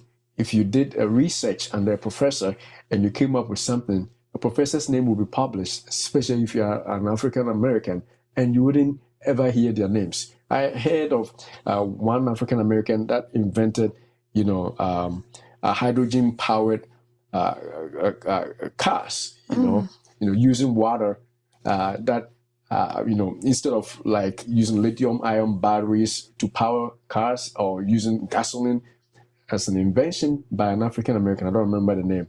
And it is on the quiet. Nobody's saying anything until it becomes big known, and whoever championed the release or the use becomes, you know, the name out there. And there are several other things that they have achieved. But if you are not educated, especially if you are not somebody who is educated, who reads a lot, you will just think that they don't do anything. And that is a stereotype that is, again, perpetuated by the system so that they will keep looking down on themselves. And then, you know, those of us who are also from Africa will also keep looking down on ourselves, because if you know you are good, you potentially will lift your shoulders and begin to do great things. But if we keep telling you that you can't do anything, then of course you will become low and keep yourself low and not amass too much or achieve anymore. But yeah, it's a stereotype that has to be bashed. It has to be completely removed. We have to celebrate those people, you know, that have done a lot in the field of science, in the field of medicine. You know, I don't want to mention names because I'm gonna actually on both oceans, across the oceans in the Atlantic, both from Africa and then also those in America, like African Americans and also Native Africans. The inventions that we have done, they are not said, because again, it is a systemic. It's not to celebrate you for you to feel so good about yourself. And we understand that's the world order. It's not just in America, it's everywhere, you know, because of the history of our existence. It is going on. So that label must also be squashed. That stereotype that they have not achieved anything is wrong. I mean, think about how much they have progressed since slavery, since the abolition of slavery until now. You know, less than 100 years. But look at how much they have progressed to the extent that even one of them has become a president. You know, talk about, you know, a very minor group of people. If you talk about American population, African Americans are very, I think they are the least in terms of numbers. But they have always led change, whether it is civil rights, voting rights, you know, even upholding the Constitution. It's always been on the shoulders of the African American. But immigrants don't see that. Uneducated immigrants, I should say, because at this point I can be clear. If you are educated, you know. And that is what we think is one of the stereotypes that has to be dealt with in the African community about our brothers and sisters of the Americas who happen to be from Africa. You have anything to add to that? Or I think we can go for it. All right, so with that being said, we don't want to spend all the time on just the stereotypes on the African Americans. Let's go now to stereotypes which are also on the Africans, the African immigrant stereotypes that we also need to confront. So it's another thing that is also happening, right? Yeah, so I think the first one that I would like to talk about will be the African Americans look at the Africans as being arrogant and elitist, right? They feel like they are so like up there, they are cocky, and they think that their culture should be celebrated. And, you know, they feel good about themselves, and they see them, African Americans see Africans as being arrogant. You know, now that's one group, though. Another group also looks down on African Americans, but we'll go to that after. Yeah. So that could be the misinterpretation of cultural pride. Because as we talked about Africans being colonized, though they were colonized, they kept to their ethnic culture. You know, so they did not lose that ethnicity and their culture. So they are stuck with it, and they have that cultural or national pride. So when they move from Africa and they come here, they want to hold on to that. You know, they celebrate their culture. You can see them wearing their clothes, you know, being excited about their foods. Even they don't want to go of the way that they eat, because they are proud of their culture and they hold on to that. So somebody looking from outside may see them as being arrogant, you know, so that can be something, a stereotype, because you don't know the whole story. You tend to conclude that these people are arrogant, or they feel like they are all up there and they are elites in their own small way. But when they look from outside, they feel like you are nobody. So you should carry yourself as such. You know, you should look down upon yourself, because for them, they see Africa as a place of misery and turmoil, and all the African Americans see Africans, you know, that way. So when they get to know us and they can see that, no, we really cherish certain things, and we value our culture, so they see us as being arrogant and elitist. That's very sad too, right? Because you would think that would be something that they would celebrate and actually try to enjoy, because when you are able to feel linked to your culture, that is when people you know, try to respect you more than to, you know, ignore your original culture. So maybe that's something that they can look back on and change, because if you look at all the other immigrant groups, you know, the like, say, the Chinese Americans or the Japanese Americans or all the other groups, you know, the Hispanic Americans and all that, none of them try to alienate themselves from the original culture. They all try to look like at least where they come from, and they feel a sense of pride in that, you know, so they link to it. So I think that looking at Africans who are also celebrating their cultures and thinking they are proud, it's not the best, you know. I would think that if anything, we should celebrate them and feel good about them, so that you could also boast that you also have culture from where you come from. But they can't relate to that culture because it was taken away from them, right? Yes. It was taken. It was it's a sad case, and it's not easy as we are saying it. But I think we have to start from somewhere. And one of these, the way we start is some of these conversations. How do we link those cultures? I know, yes, they are fully Americans, and even some of these Africans who have moved here are fully Americans now. But it's always good to always have a place where you can, because European Americans, they look back to Europe and they celebrate, they wear their ties and everything because it's from Europe, right? And it's fine. It's become the norm. But then if an African wears these traditional African dresses into a place, he may be looked down as a native, look weird, you know what I'm saying? So on one way, they feel like we are proud to do that. On the other side is looking down. Then let's take that too. To make it fair. Some of the African Americans also look down on Africans, African immigrants. You look at them with disdain, and it's sad because sometimes you don't know if they actually are doing it on purpose or if it is something that is coming out not knowing. I mean, if you see an African, don't look down on them because they are from Africa.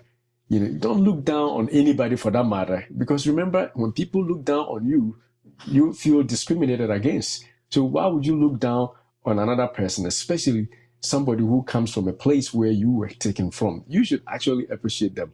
But some, sadly, it's a stereotype there. They look on you as a native, tribal people. Look at what kind of language are they speaking, looking at them with disdain, discriminating potentially against them, and not even becoming friends with them because they feel weird. They look weird. They look too native or that kind of thing. So that is another stereotype on Africans or African immigrants that work against them, work against African Americans and against the African immigrants themselves. So it's not something that we can play with, and that it's a stereotype that needs to also be bashed. I don't know if you have anything to say on that. And we can say that maybe if we try to understand the Africans, because it's a new environment altogether, and they are coming in. So that's a coping mechanism. That's the way that they are able to cope, just to hold on to their culture. So that's the only time that they can celebrate their culture, which they don't want to lose. So if you see them, acting certain way, it's not because they are arrogant or they just want to do anything. They just want to have a way to be able to survive on this new environment. So that can serve as a coping mechanism for them in a new environment. And it's not easy to easily assimilate as soon as you get to the US or wherever you are, whether you are in the UK or wherever. You've been wearing this agbaja thing or this traditional clothes all your life, and you expect to change and completely be wearing only jeans and t-shirts. It may take some time, so it takes time for the culture to assimilate into it, into the Western culture. So our brothers and sisters on the other side should be able to look at us in a welcoming light rather than to, think that we are arrogant. That's why we are not wearing jeans and tops and we dress too much, that kind of thing. You're too proud of your culture. Let that culture thing down a little bit. Let yourself loose. You are in America, assimilate, stop speaking loudly in public and talking about speak English in public, Yeah, it's all good, but definitely let them be, because eventually they learn themselves how to assimilate. And it's good for you to have, a person that looks like you that seems to feel original. I don't know if that word is a good word to use, so that at least you can know that you are from somewhere, than to completely look down on them or look at them and say they are proud because of what they are doing. It's not like that. And we understand the experience is different because you don't have that link anymore. Yeah. You lost your names, you lost those things. But I would think that, these African universities, colleges would begin to adapt some of these things and teach. That way it will make more sense, and it will make that a friendship will forge better friendship and relationships, because we need them and they need us. Right. You know, we need each other. We need each other to survive, and not just that, to progress in that respect. You think we can go forward? Yes. So the other thing, stereotype. The other stereotype is siding with whiteness. African Americans think that the Africans are quick to side with whiteness. And you want me to explain? Or? Yeah, so by whiteness, and even, in fact, it's even in the African American communities too. Sometimes if you go to college, you know, you go to high school, you go to college, you move to a good neighborhood, some African Americans, even if you are African American, they would say that you think you are white, you are playing the white card, you are trying to be like white. As if only white people should, you know, go to college and live in better neighborhoods and move from bad neighborhoods to, you know, to good neighborhoods. There's nothing white about it. It's just trying to do well. So that's another negative stereotype, in which I say that it's not just against Africans or African immigrants. It's also against African Americans who try to strive to do better, you know, and move out of, you know, communities that are poverty-stricken, you know, drug-related, you know, crime and violence, and they try to move away. They look down on you, or they have a label that you are trying to play white. So I think that's one stereotype that they have for Africans. And it's natural for African immigrants who migrate here. Remember, an immigrant that has migrated here is one of the, I don't want to say, one of the people who are, you know, on a journey to better themselves. Otherwise, they wouldn't come here.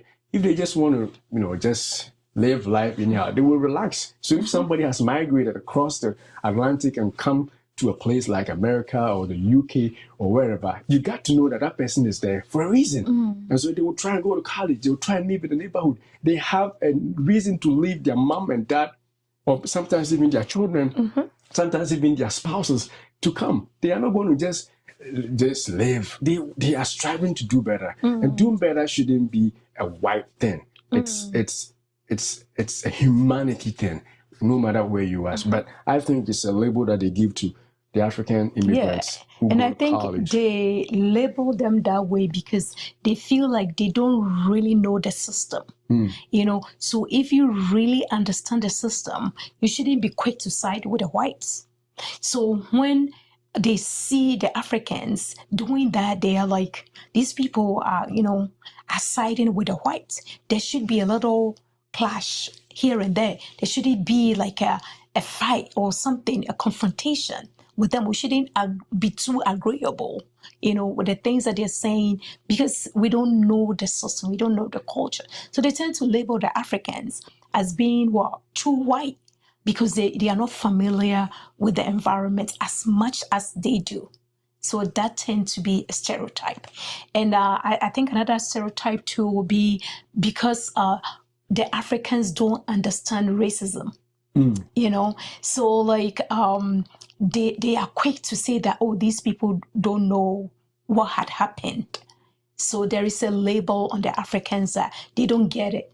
They don't understand where we are coming from. Even discriminated against, you still work, you still do it. You know. Yes, so they think that, oh, these people don't know how much we have suffered. They don't really get how much they've discriminated against us. But we may not know, because there are certain words that when it's spoken to me, I don't get offended. So maybe I can agree with them. Like, you know, you being the N word.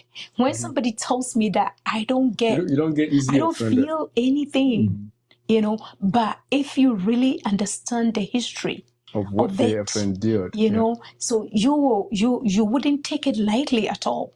But somebody can tell me that and can get away with it, because I wouldn't have the same. Where do you come from? Right from hearing you know, where you come from, where's that accent coming from? You know, indirectly letting you know you're not from here, even though you're a U.S. citizen. But they just want to point you to a place that you actually are not from here. You know, no matter how many years you've been here, it could be 80 years, 40 years, and they will always, those are all minor things we see.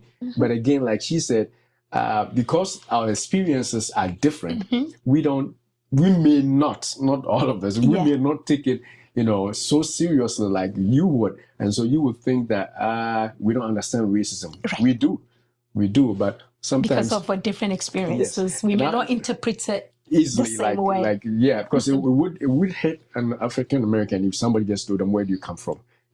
Trying to point to them that they are not from here. It would be a sad case. You can be pointed in the face because what do you mean? They are from here, and certain minor things that come across and we don't take offense with. Again, it's the experience. The same way with our experience, we were colonized, or African immigrants who have moved abroad, they were colonized for years, and the system of colonialism is different from slavery and Jim Crow. In a colonial system, the Europeans were on top. They make you do all you want to do. They will just take their wealth out, But in American system, the slavery and Jim Crow, even though in Jim Crow they said that live here and we live here, were separate by equal, it wasn't equal, and they could see it, and so people would fight and resist. But in the African, at that time, there was no resistance. Unless you were in the government, you wouldn't even know that somebody's cheating you. They were just siphoning them, all the wealth out, and so your experience is relaxed. Right. You just deal with your poverty and make sure as long as But for you were dealing with it head on. Your neighbors, people you would demonstrate, and people want to kill you. You'll be discriminated against at work. It's real. You saw it hand, to face. You see it right there and then, and so your experiences make you react quickly to it. Our experiences, we're laid back, and then we fight our way through it. Right. Just like we fought to get independence in all those African countries. So it's understandable that a stereotype exists, that we don't understand racism and all of that. But definitely it is a unique perspective and stereotype that we also have to deal with, because not all of us don't understand. Some people definitely can be offended if you talk to them in some way. But for the most part, people are laid back, especially because you're an immigrant. You don't want to cause trouble. Most immigrants are peaceful, and we just take things easily. But you cannot, because you are from here and you don't want to be dealt with in that respect, right? You are. All right. So I think that is a good place to go to the next one. What do you think? Yeah. All right. So what is the next thing that we are going to talk about then? We are saying that the stereotypes have some roots. So the roots of our stereotypes, these harmful stereotypes didn't just emerge from nowhere. What you believe, what we believe about you, they didn't just come from nowhere. It's a systemic thing, as I was saying. They are planted and nurtured by forces that profit from our division. So if we are going to continue to look at each other with some kind of an eye, it helps the division. And as long as we are divided, the worse we become. Because if we can put our differences aside and live as brothers and sisters, we can do huge things. I mean, imagine rich billionaires from the United States, African American origin, going back to Africa to set up huge companies. Look at how good that would do. But if you're looking down on your African immigrants because you feel like they are proud, guess what? You're not going to probably do that. So they are there to basically harm us all, and it is not what we want to do. And the question we need to ask is, who benefits? Who benefits when we are fighting each other? Who is the ultimate beneficiary when we are fighting together? All right? Yep. And this leads to what we think is the main reason, which is what we call the mother minority trap. The mother minority trap. You want to talk about? So the tactic that they use, to trap us as minority here is they pitch us against each other. They pitch us against each other. So they will say something like, immigrants are hard workers than African Americans. So they're saying that, the immigrants they praise them for being hard workers over African Americans, and they are labeled, or they are lazy. So when they pitch us against each other, then one group will, feel like there is a competition between the two. And that's a trap that they are putting us in so that we don't really come together as one people. So when this trap is set, there is always I'm not you know, how do we say it? Like animosity, you know, against each other. So I see this person as an enemy, and this person is not like me because they are praising me as an immigrant, and because of that I tend to look down on the African American, thinking that they are lazy and they don't work as hard as we do. So that tactic is not really benefiting us as one people. It's dividing us. So that's something that we have to pay attention to as Black, you know, Black people, African Americans and immigrants. We are all one people. So if we don't pay attention, we are going to really fight each other, and that's a trap. And the impact of this minority trap is it creates resentment between the groups. Yes. And then, you know, we should be actually natural allies. Imagine, if I am an African and I migrate to the US, the person that should welcome me and be willing to open their doors to me is the African American. Because they can, I mean, if nothing at all, they look like me.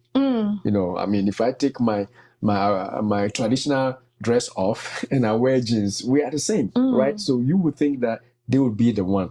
But then if that tension is created to pitch you and say that, oh, these people, you know, they are this, they are that. For example, when it says that the immigrants are taking Black jobs, you know, if you are a Black person and you see a Black immigrant, you're going to hate these people are taking my jobs. And so look at that. That is pitching one group against each other. When it's not actually the case, you know. But again, it is the minority trap. It creates that clash between groups, you know, and set up some hierarchy. Indian immigrants feel this way, African immigrants feel this way, Hispanic immigrants feel this way. So there are classes. Always everyone trying to, you know, beat each other and become more white so that they will get more favor. That is a trap. Like, if you think about it, we don't even have like British American. We don't have Polish American. We don't have, you know, German American, Russia American. You know, so if you think of the Europeans, they are white. They're considered whites. But when it comes to Africans, now we have African American and we have Black American. You know, why should that be? How come that the white is considered white and the Black is not considered Black? So they tend to divide us and create something that will cause us to fight each other and not to see ourselves as one people and be able to help and welcome one another. So like, if on the other hand, when the African Americans, now that we are inviting them to come over to Africa, when they go over there, we are listening to videos, right, about how when they get there, they feel so welcome. You know, they feel so accepted. And somebody was saying that they feel at home. They feel like they have come back home. So that welcome should be reciprocated when we come here to America, to the African Americans. But these people have tried to divide us so that we see ourselves as not one people, but as enemies, which is a trap. It's a trap. And we have to pay attention to that. It is definitely a trap. And we got to pay attention to it, because that's divide and conquer right there. If you are divided and you pitch each other, you pitch one group against the other, then the common thing that could make you guys grow together becomes eroded because you are fighting each other. And that is exactly what we need to fight against. So we definitely need to move on to a place where we don't do that. And the other thing is that there's another group of people who do that, and that is the media. The media is another one that is responsible for some of these things, right? If you look at the news, and in fact, that's one thing that I remember before, when I migrated here first, one of the things that baffled me was the way the media portrayed Africa. Oh my goodness. I mean, today is better because of internet, but in those days, You know, you couldn't watch any YouTube. There was no YouTube videos for you to see these great mansions and streets in Nigeria, or Lagos or Accra, for you to see that there's even a place like that. I mean, I can tell you, somebody actually asked me, so you guys actually live on trees? How? Somebody, and this is 1998. Somebody asked me that question here in the US, because the media has portrayed Africa as so bad, so bad. You know, it's the only thing that is published or said about Africa, it's the bad news. Nothing good comes from there. And again, that is another way to keep the Black people feeling inferior, because if you know where you come from is good, then you're going to be proud about yourself. But if we constantly bombard you with images of where you come from as the worst place you have come from, then already, you are going to be depressed. Yeah. Because you feel like, already you are being told you are not good enough. And where you come from is on fire. So where else can you, and that is why it is very important for them to, begin to change the narrative and avoid these systemic portrayals of Africa. Thank God for some YouTubers who are showing Africa now. Now people can stay here and look at the great. And if you haven't, and you are watching an African American, try it. Watch Wademaya, whoever else who covers Africa, and see how beautiful it is. Because the media, they will tell you only the bad stuff. And if you feel good about where you are from, it boosts your confidence. Right. And then, bringing into our discussion, you will relate to your people who come from there better. And the animosity will go down because you feel good about somebody who comes from where you come from, because you know where you come from is good. And I'm telling you, we are from there. And if it was that bad, we would tell you. And ask your brothers and sisters who have visited Africa and see. It's not as bad as the news media would tell you. They fuel these things with, it's like, I mean, and the person that asked me, I told them, and I flew on the airline that landed on a tree.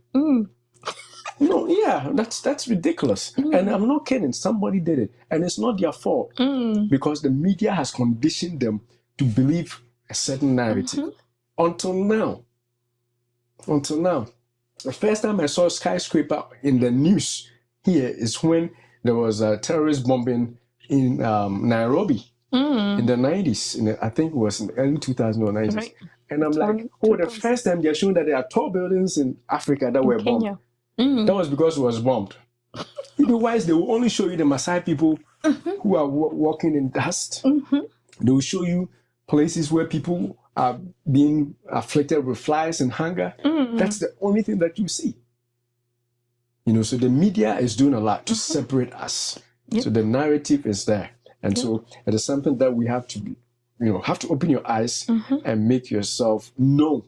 Thank God for the internet. Right now, you can go online and search and see things for yourself. So you won't have to be always relying on this thing right now. Yeah, and also like on TV, if the war-torn areas, you see the children that are barefooted with the protruding stomach, and covered with flies, and you see the mothers lying like on the beach, like you can see that there is poverty everywhere. But the person that asks you about how you got to America, they forget that when the people are going there, to video and to take pictures, they take plane and they land in an airport. They were asking about living on trees. How? And I don't blame them. Again, it's the media. That's what I'm saying. Even here today, you go to any of these major places, you will never see a tarred road or a skyscraper or a beautiful house shown on TV in the news. No. I'm challenging you right now. You go and search on CNN or any of these major places. They will not show you. The only time they'll show you if there was a bomb there and they're covering, then you see, there was a tall building there. Even that one, they won't highlight it. Yeah, they won't highlight it. They will just talk about the bad thing. And again, maybe it's unconscious, but I feel like it's a conscious and deliberate way to put people thinking bad only about Africa. I mean, in the US, you have some bad places, but when we see US on TV, I never saw those bad places. So again, it's deliberate too. I only saw New York City, the deliberate tall skyscrapers and stuff in the movies. They will show you these buildings, and you are like, oh my goodness. But they don't show you all the things. So it's not a fair comparison. And again, it's the media who is doing that. I don't think they have been paid to do that, but either consciously or unconsciously, they are pitching us against our brothers and sisters. And that leads to another reason why these stereotypes are there, which is the scarcity mindset. We don't want to spend too much time there, but that is another one that we need to talk about, the scarcity mindset. You want to start with that one, too? Yes, so with the scarcity, they have created this scenario that we have a very small space or small slots, few slots for minorities, So when they create the scenario and in a class of 100, they want to take only 5 minorities, it becomes very competitive, So when you are in such environment, there is always competition. Few people are chosen, so I want to be part of the few. So I'm not going to help my brother. I'm not going to help my neighbor, because if I help them, there is going to competition. They are going to compete with me for that small slot. So if you're in high school, you're going to get into college, and they are taking only 5 in the Ivy Leagues colleges. There is likely that I'm going to keep to myself, study alone, so that I will be picked. So basically, there becomes the competition between African immigrants and African Americans, right? Because if it's giving 5 slots to minorities, and minorities happen to be African Americans and all other minorities who are here, Asians, yes, then it becomes a competition, right? And so the African Americans become pitched against other minority groups, which it's again really sad, but it shouldn't be. Now they're saying that it's just merit based. But again, if you have a parent or uncle or somebody who has donated there, you get treatment. So it's not really merited. It's just the affirmative action being removed. But those who have the means will still be able to get their way. And there's still going to be a competition for minorities who are trying to get into such places. So academic quotas, not as much anymore because of that, but it's still happening, right? And then we have what we call the corporate tokenism, right? Where, every place they will put one black person there in the room, or a board. Always make sure there's one there. Even in the movie, sometimes I watch it and it's so funny. They'll make that one black person be the judge, or that one black person be the good cop, and everybody else is white or everybody else is another race, just to show that we are giving some slot. But the key is that when you just make it just one, then you make competition so great. Why not open it up for more? Competition becomes a lot. And then the immigrant who is also black becomes the person who is looked at as a competitor, potentially taking your slot.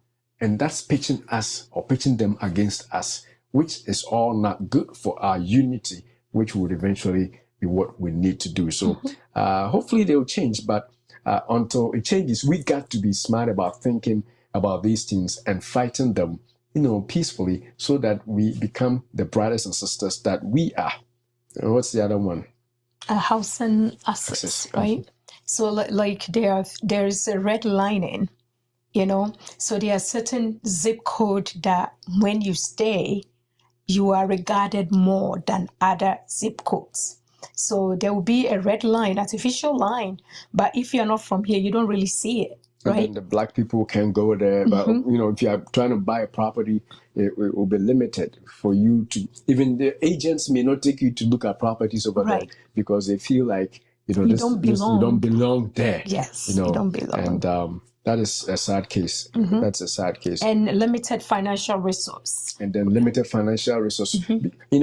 Recently, the new government that we are in did away with all those benefits that had been set up for minority businesses, which helped not just black people, but even, white women, but they took it out and said that federal government is not going to help anybody like that. It's just going to be bidding or whatever. It's for everybody, which it would be good if everybody was playing by the same rules, you know. But again, when you have restrictions as to who will get what, how many people will get what in terms of the minority groups, then the competition becomes high, and then people become, you know, thinking that others are enemies because they are blocking their chances, which may not actually be the case. It's just because the chances are limited. Any other group becomes an enemy. And unfortunately, that is what some people think, right? So what is the next one? So what is the real cost of these stereotypes and these things that we are seeing among these groups of people? The real cost is in a lot of ways, but we're going to run through them because of time. The first one is economic impact, right? Our division actually blocks us from working and harnessing our potentials together in business partnerships and the rest. You know, if we are divided, we can't do anything together. You know, I see the movie Coming to America, right? Look at this rich African prince coming to America. Imagine if I had brought billions of dollars from where I came from. I would be willing to, you know, work with other African Americans here to make big business. But if I have a stereotypical view of you, then of course I'm not going to do that. In the same way, if I had brought some intellect, you know, I brought some ideas, and you know you could harness my idea because of where I'm also coming from. An African American will say that, oh, these people, they are proud. These people, they are poor. These people, look at where they come. Then it will not happen. So it is economically, it is actually working against us. And then also we have... Yeah, and also on the other hand, if somebody is rich here as African American, right? Because there is not that a unity, or we don't regard each other so much, there is no way that they are going to look into the continent Africa to go and invest over there. Because they don't trust us, they don't know much about our culture, they don't care so much about us. So getting the money here, they don't see any reason to invest anywhere because they don't feel like they belong, or we are not one, or we are not together. They'd rather stay here and do things here, disregarding their roots, because they don't see us as one. So not only on one side, the other side too is also impacted economically. And you have people like Bill Gates, who has dedicated his philanthropy into Africa. Recently, he has actually promised more investments in Africa, you know, for maternal health, you know, to help people give birth and not die. You know, this is a rich white person who is doing that. I'm yet to see a rich black person investing in a place like that in Africa. I haven't seen any. I think I have, though. Who? Oprah invested Oprah is doing good. Yes, you're right. In the whole girls program in South Africa. South Africa. I think she adopted a whole class or something, invested in the girls. Than that, though. We need more, because there are several rich people here. I mean, some of these people can open whole universities, whole medical clinics. You know, I know there are some people doing it. I've seen another video on YouTube where somebody also built a whole hospital. Some people are doing it, but these are some of the things that, you know, fostering unity could bring development across the continent, and not just there, but here too. But we need to be active in doing that. So let's talk about the next one is what? The real cost of political power. Imagine if we forged unity and you have a voting bloc in the African immigrant population backing, you know, the African American cause in terms of elections and stuff. Because African American cause is our cause. Our children are African Americans. You know, well, first generation may be African immigrants, but once they are born here, they are you. And so we should be able to harness this voting bloc. And the way to do that is to foster unity, you know, right from the get-go. But if we get ourselves removed into separate corners and blame each other for certain things that don't even exist, then we lose that power in terms of political, to be able to do things together and win some of the things that we want to talk about. And also, if we see like the immigrants as whitewashed, you know, there are certain policies that we will feel that they are going to go do against us because we don't feel like we are one. But if we think as one people, it's likely that our policies may align and we may go for the same thing and we increase our voting power and our power here. But because overall, the population, I think you said that we are not that many. But if we see the Africans as part of us, we increase our power here for sure. Definitely. Now that's something that we really need to look at. All right, so the next real cost of this division is the real cost to family and social bonds. You know, the real cost to family and social bonds. That's another huge one. You know, I rarely see intermarriages between the African and the African American families. Few happening.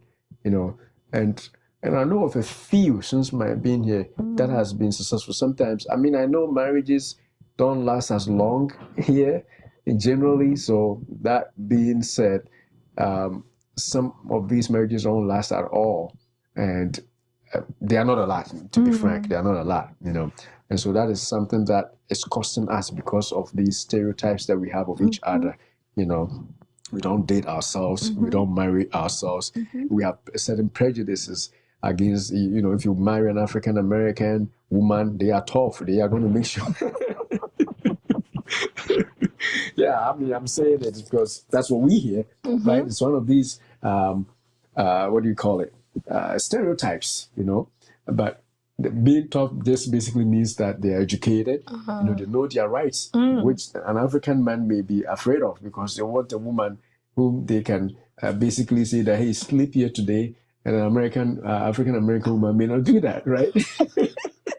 So I think the men are even warned against African American women because they feel like they are controlling and they can really make your life a hell if you go for them. So they are one that don't even venture because these people are very, can be very tough. And you can't control them as much as you can control an African woman, you know. And the way that the African man has been brought up, you know, they have their own way, the style of relationship. So when they come and interact or have a relationship with African American, they feel like that is not easy at all. So because of that, we are not really coming together, you know. The bonding is not strong socially because we are not intermarrying to feel like we are one people. And that's the cultural, us. It's coming from the cultural, you know, it's taking a while for African men to be able to accept women and their role, you know, woman going to work and a man going to work. You know, traditionally it wasn't like that, as you can tell. Africa's culture is a little, you know, on the behind side, if I should say, in terms of what an American or Western culture would say about marriage. We believe something a little backwards. I don't know if I'm using the right words. People don't bash me in the comments. It's not backwards. Yeah, I don't know how to say it. Yeah, it's.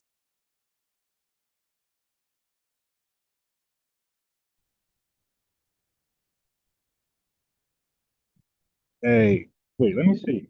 Is the I had to cut in. This whole yeah, it came all the way back down to. I hope I'm not talking over the video. I think I overread it played like that. So hopefully I'm not talking over the playing video. All right.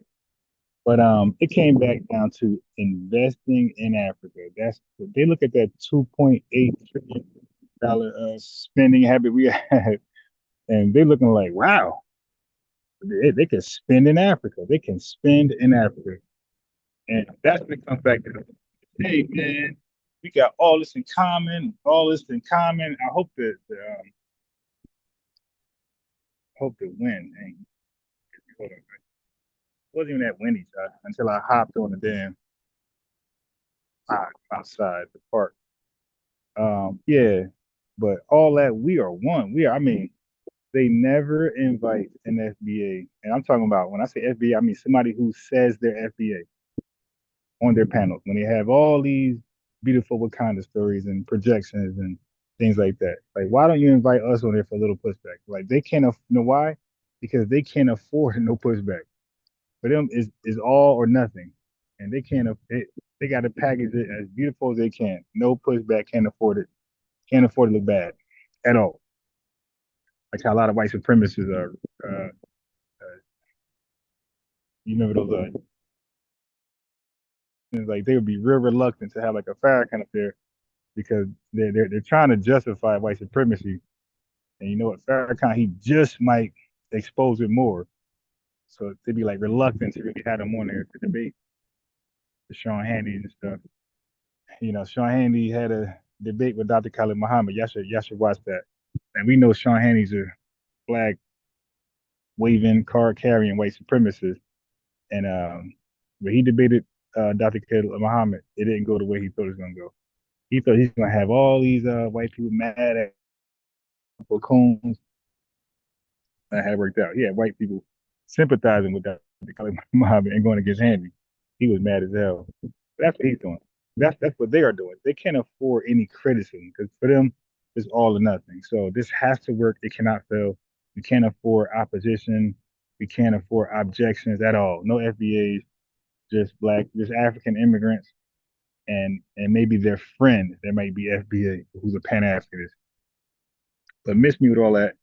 You got to invest in Africa. Why? What do we get out of that shit, man? When do these guys talk about investing in FBA, right? Our societies. When do they talk about that, man? Like, come on. Like, where was their investment when Umar had that scamming ass school? Why they ain't say, hey man, look, we got an FBA. He wants to be down with us. He speaks for a lot of them. Let's finance his school, and this would be a good. Let's make sure the African coalition supported his school financially to get it up and running single-handedly, way more than those donations. Like, we did this. Wouldn't that be a good look for this whole spill he's talking? But they don't invest in our projects, whether they're official or bullshit. So yeah, come on, like, you got to stop. I'm trying to respond to some things he said. The whole title of the video was clickbait, gaslighting. Like, when we don't hate Africans, we don't even know anything about Africans. We call all y'all Africans for one. We don't know what's going on in these individual countries, especially when you guys tribe up. So when you start to peel back Africa and say you're from a country like Kenya or Nigeria, and then you pull that back and say you are Igbo, we're a clan, a tribe, we're really lost. Like, we really don't know shit about Africa. Like, let's be real. We really don't know anything about Africa. So we can't hate you, know nothing about you. We hate you. You did nothing to us compared to white supremacists. Now you kind of did. So we really got reasons to hate you. You sold it. All this kumbaya, we won stuff. Where was that when we were on that auction block? We can say the first auction block, the first slave master was a damn African. It wasn't even a white man. And the first African, the first slave auction sale was in Africa. It wasn't in white America or anywhere else in the diaspora. People talk about that, right? We're going to just start history right when in the 1960s. Like, we're going to forget everything. 1960s. They kind of they argue like a conservative. The conservative hates the past. Oh, the past. What the hell? That was the past. You know. Okay. So when should we start? They argue from like 1968 on that white supremacy or systemic racism doesn't exist. They don't want to talk about the past. Same thing. It's leave it alone. Let's start from 1968 and it's a guilty conscience for both of them. Don't try to guilt trip us to investing in Africa. No, we're not going to invest. We're going to invest in America. We got too much here that we don't have. You know, that could benefit us. Like better housing, better schools, better opportunities, jobs, all types of stuff we need over here. Our money can be more well spent over here. Matter of fact, I'm gonna ask Google AI a chance. Like, I'm gonna ask Google AI their opinion, which investments be spent where it's better reflected for us? Should it be in Africa or America? Of course, that's like a rhetorical question.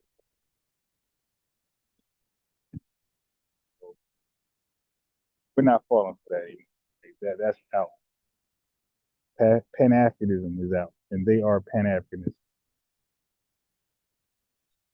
All right, so we're about helping each other out first and foremost. You guys should help each other out first and foremost, and then while we doing that type of work, we could say, hey man, we're really doing hard work. Let's hard work together. Then something like that can happen. Possibly. But I can't speak for anybody. I'm only speaking for myself right now and what I think, the projections I have. What else does guys say? Oh, the marriage thing stopped. The marriage thing stopped. Donald Trump then cooked that, and he's rolling back the clock on some marriages that just happened like within the last 2 years. Yes, yeah, so anybody that see like the fake scam marriages, they benefited the immigrant more. Okay, because the immigrant can take your money. I mean, an immigrant can renege on that, all type of shit. Like there's a lot of ways out that they can get you. But the way Donald Trump got it, if you have a fake marriage, this works out for the American citizen. You can literally, I wouldn't do this at all. I'm not an illegal guy. But I'm just saying it works out better for the American criminal as opposed to the immigrant criminal. Before Donald Trump, the immigrant criminal took advantage of and had the keys in their hand. Now the American citizen criminal has the keys in their hand. They could take the money and run. Hey man, look, call ICE. Hey man, bye bye. Still jokey joke there, but there's some truth to that, possibly. Yeah, but Donald Trump stopped the fake marriages.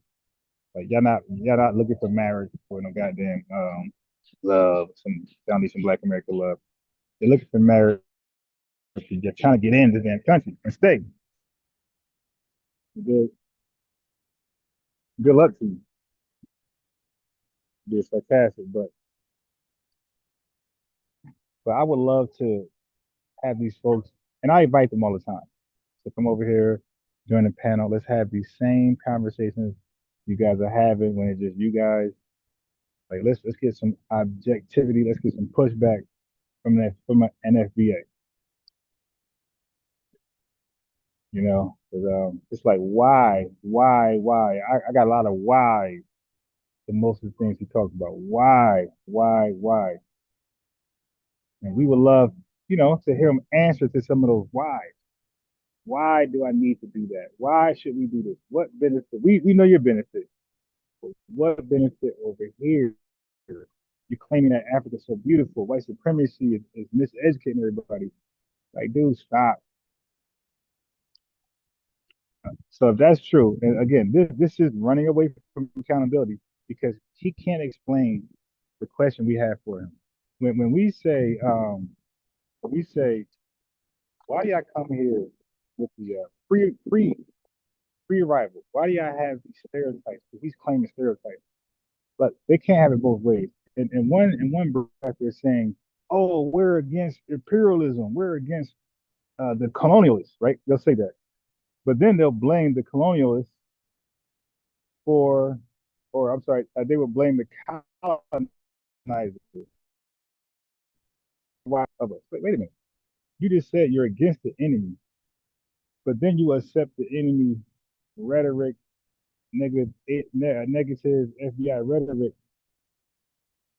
that speaks negatively against us. It's like, how does that work? How are we going to work together when you are listening and borrowing the talking points of your enemy and you're using that?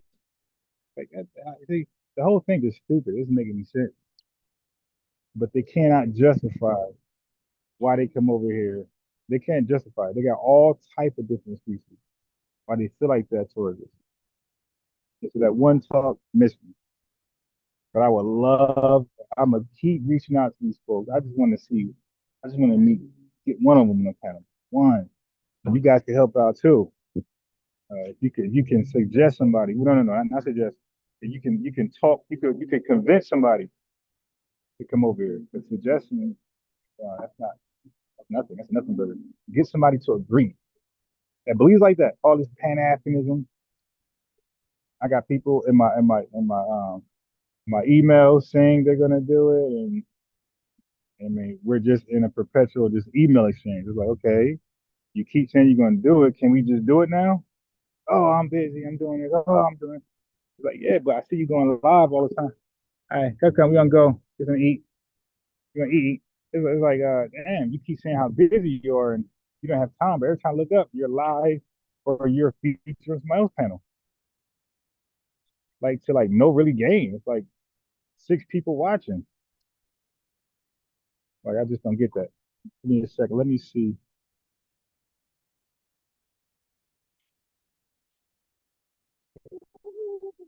We gonna eat.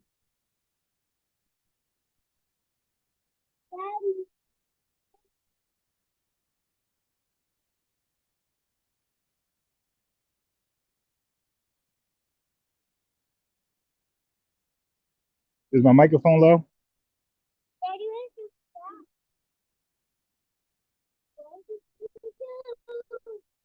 Yeah, the microphone. I'm outside. It's my wind blowing. Family, I'll be live again later. You dig? Or sooner than later, because I want to finish up on this conversation. So, family, my microphone is dead. I just heard it. It's garbage. We will get back together later. The Lineage, man. Peace to everybody. Tiger, peace. It's dead.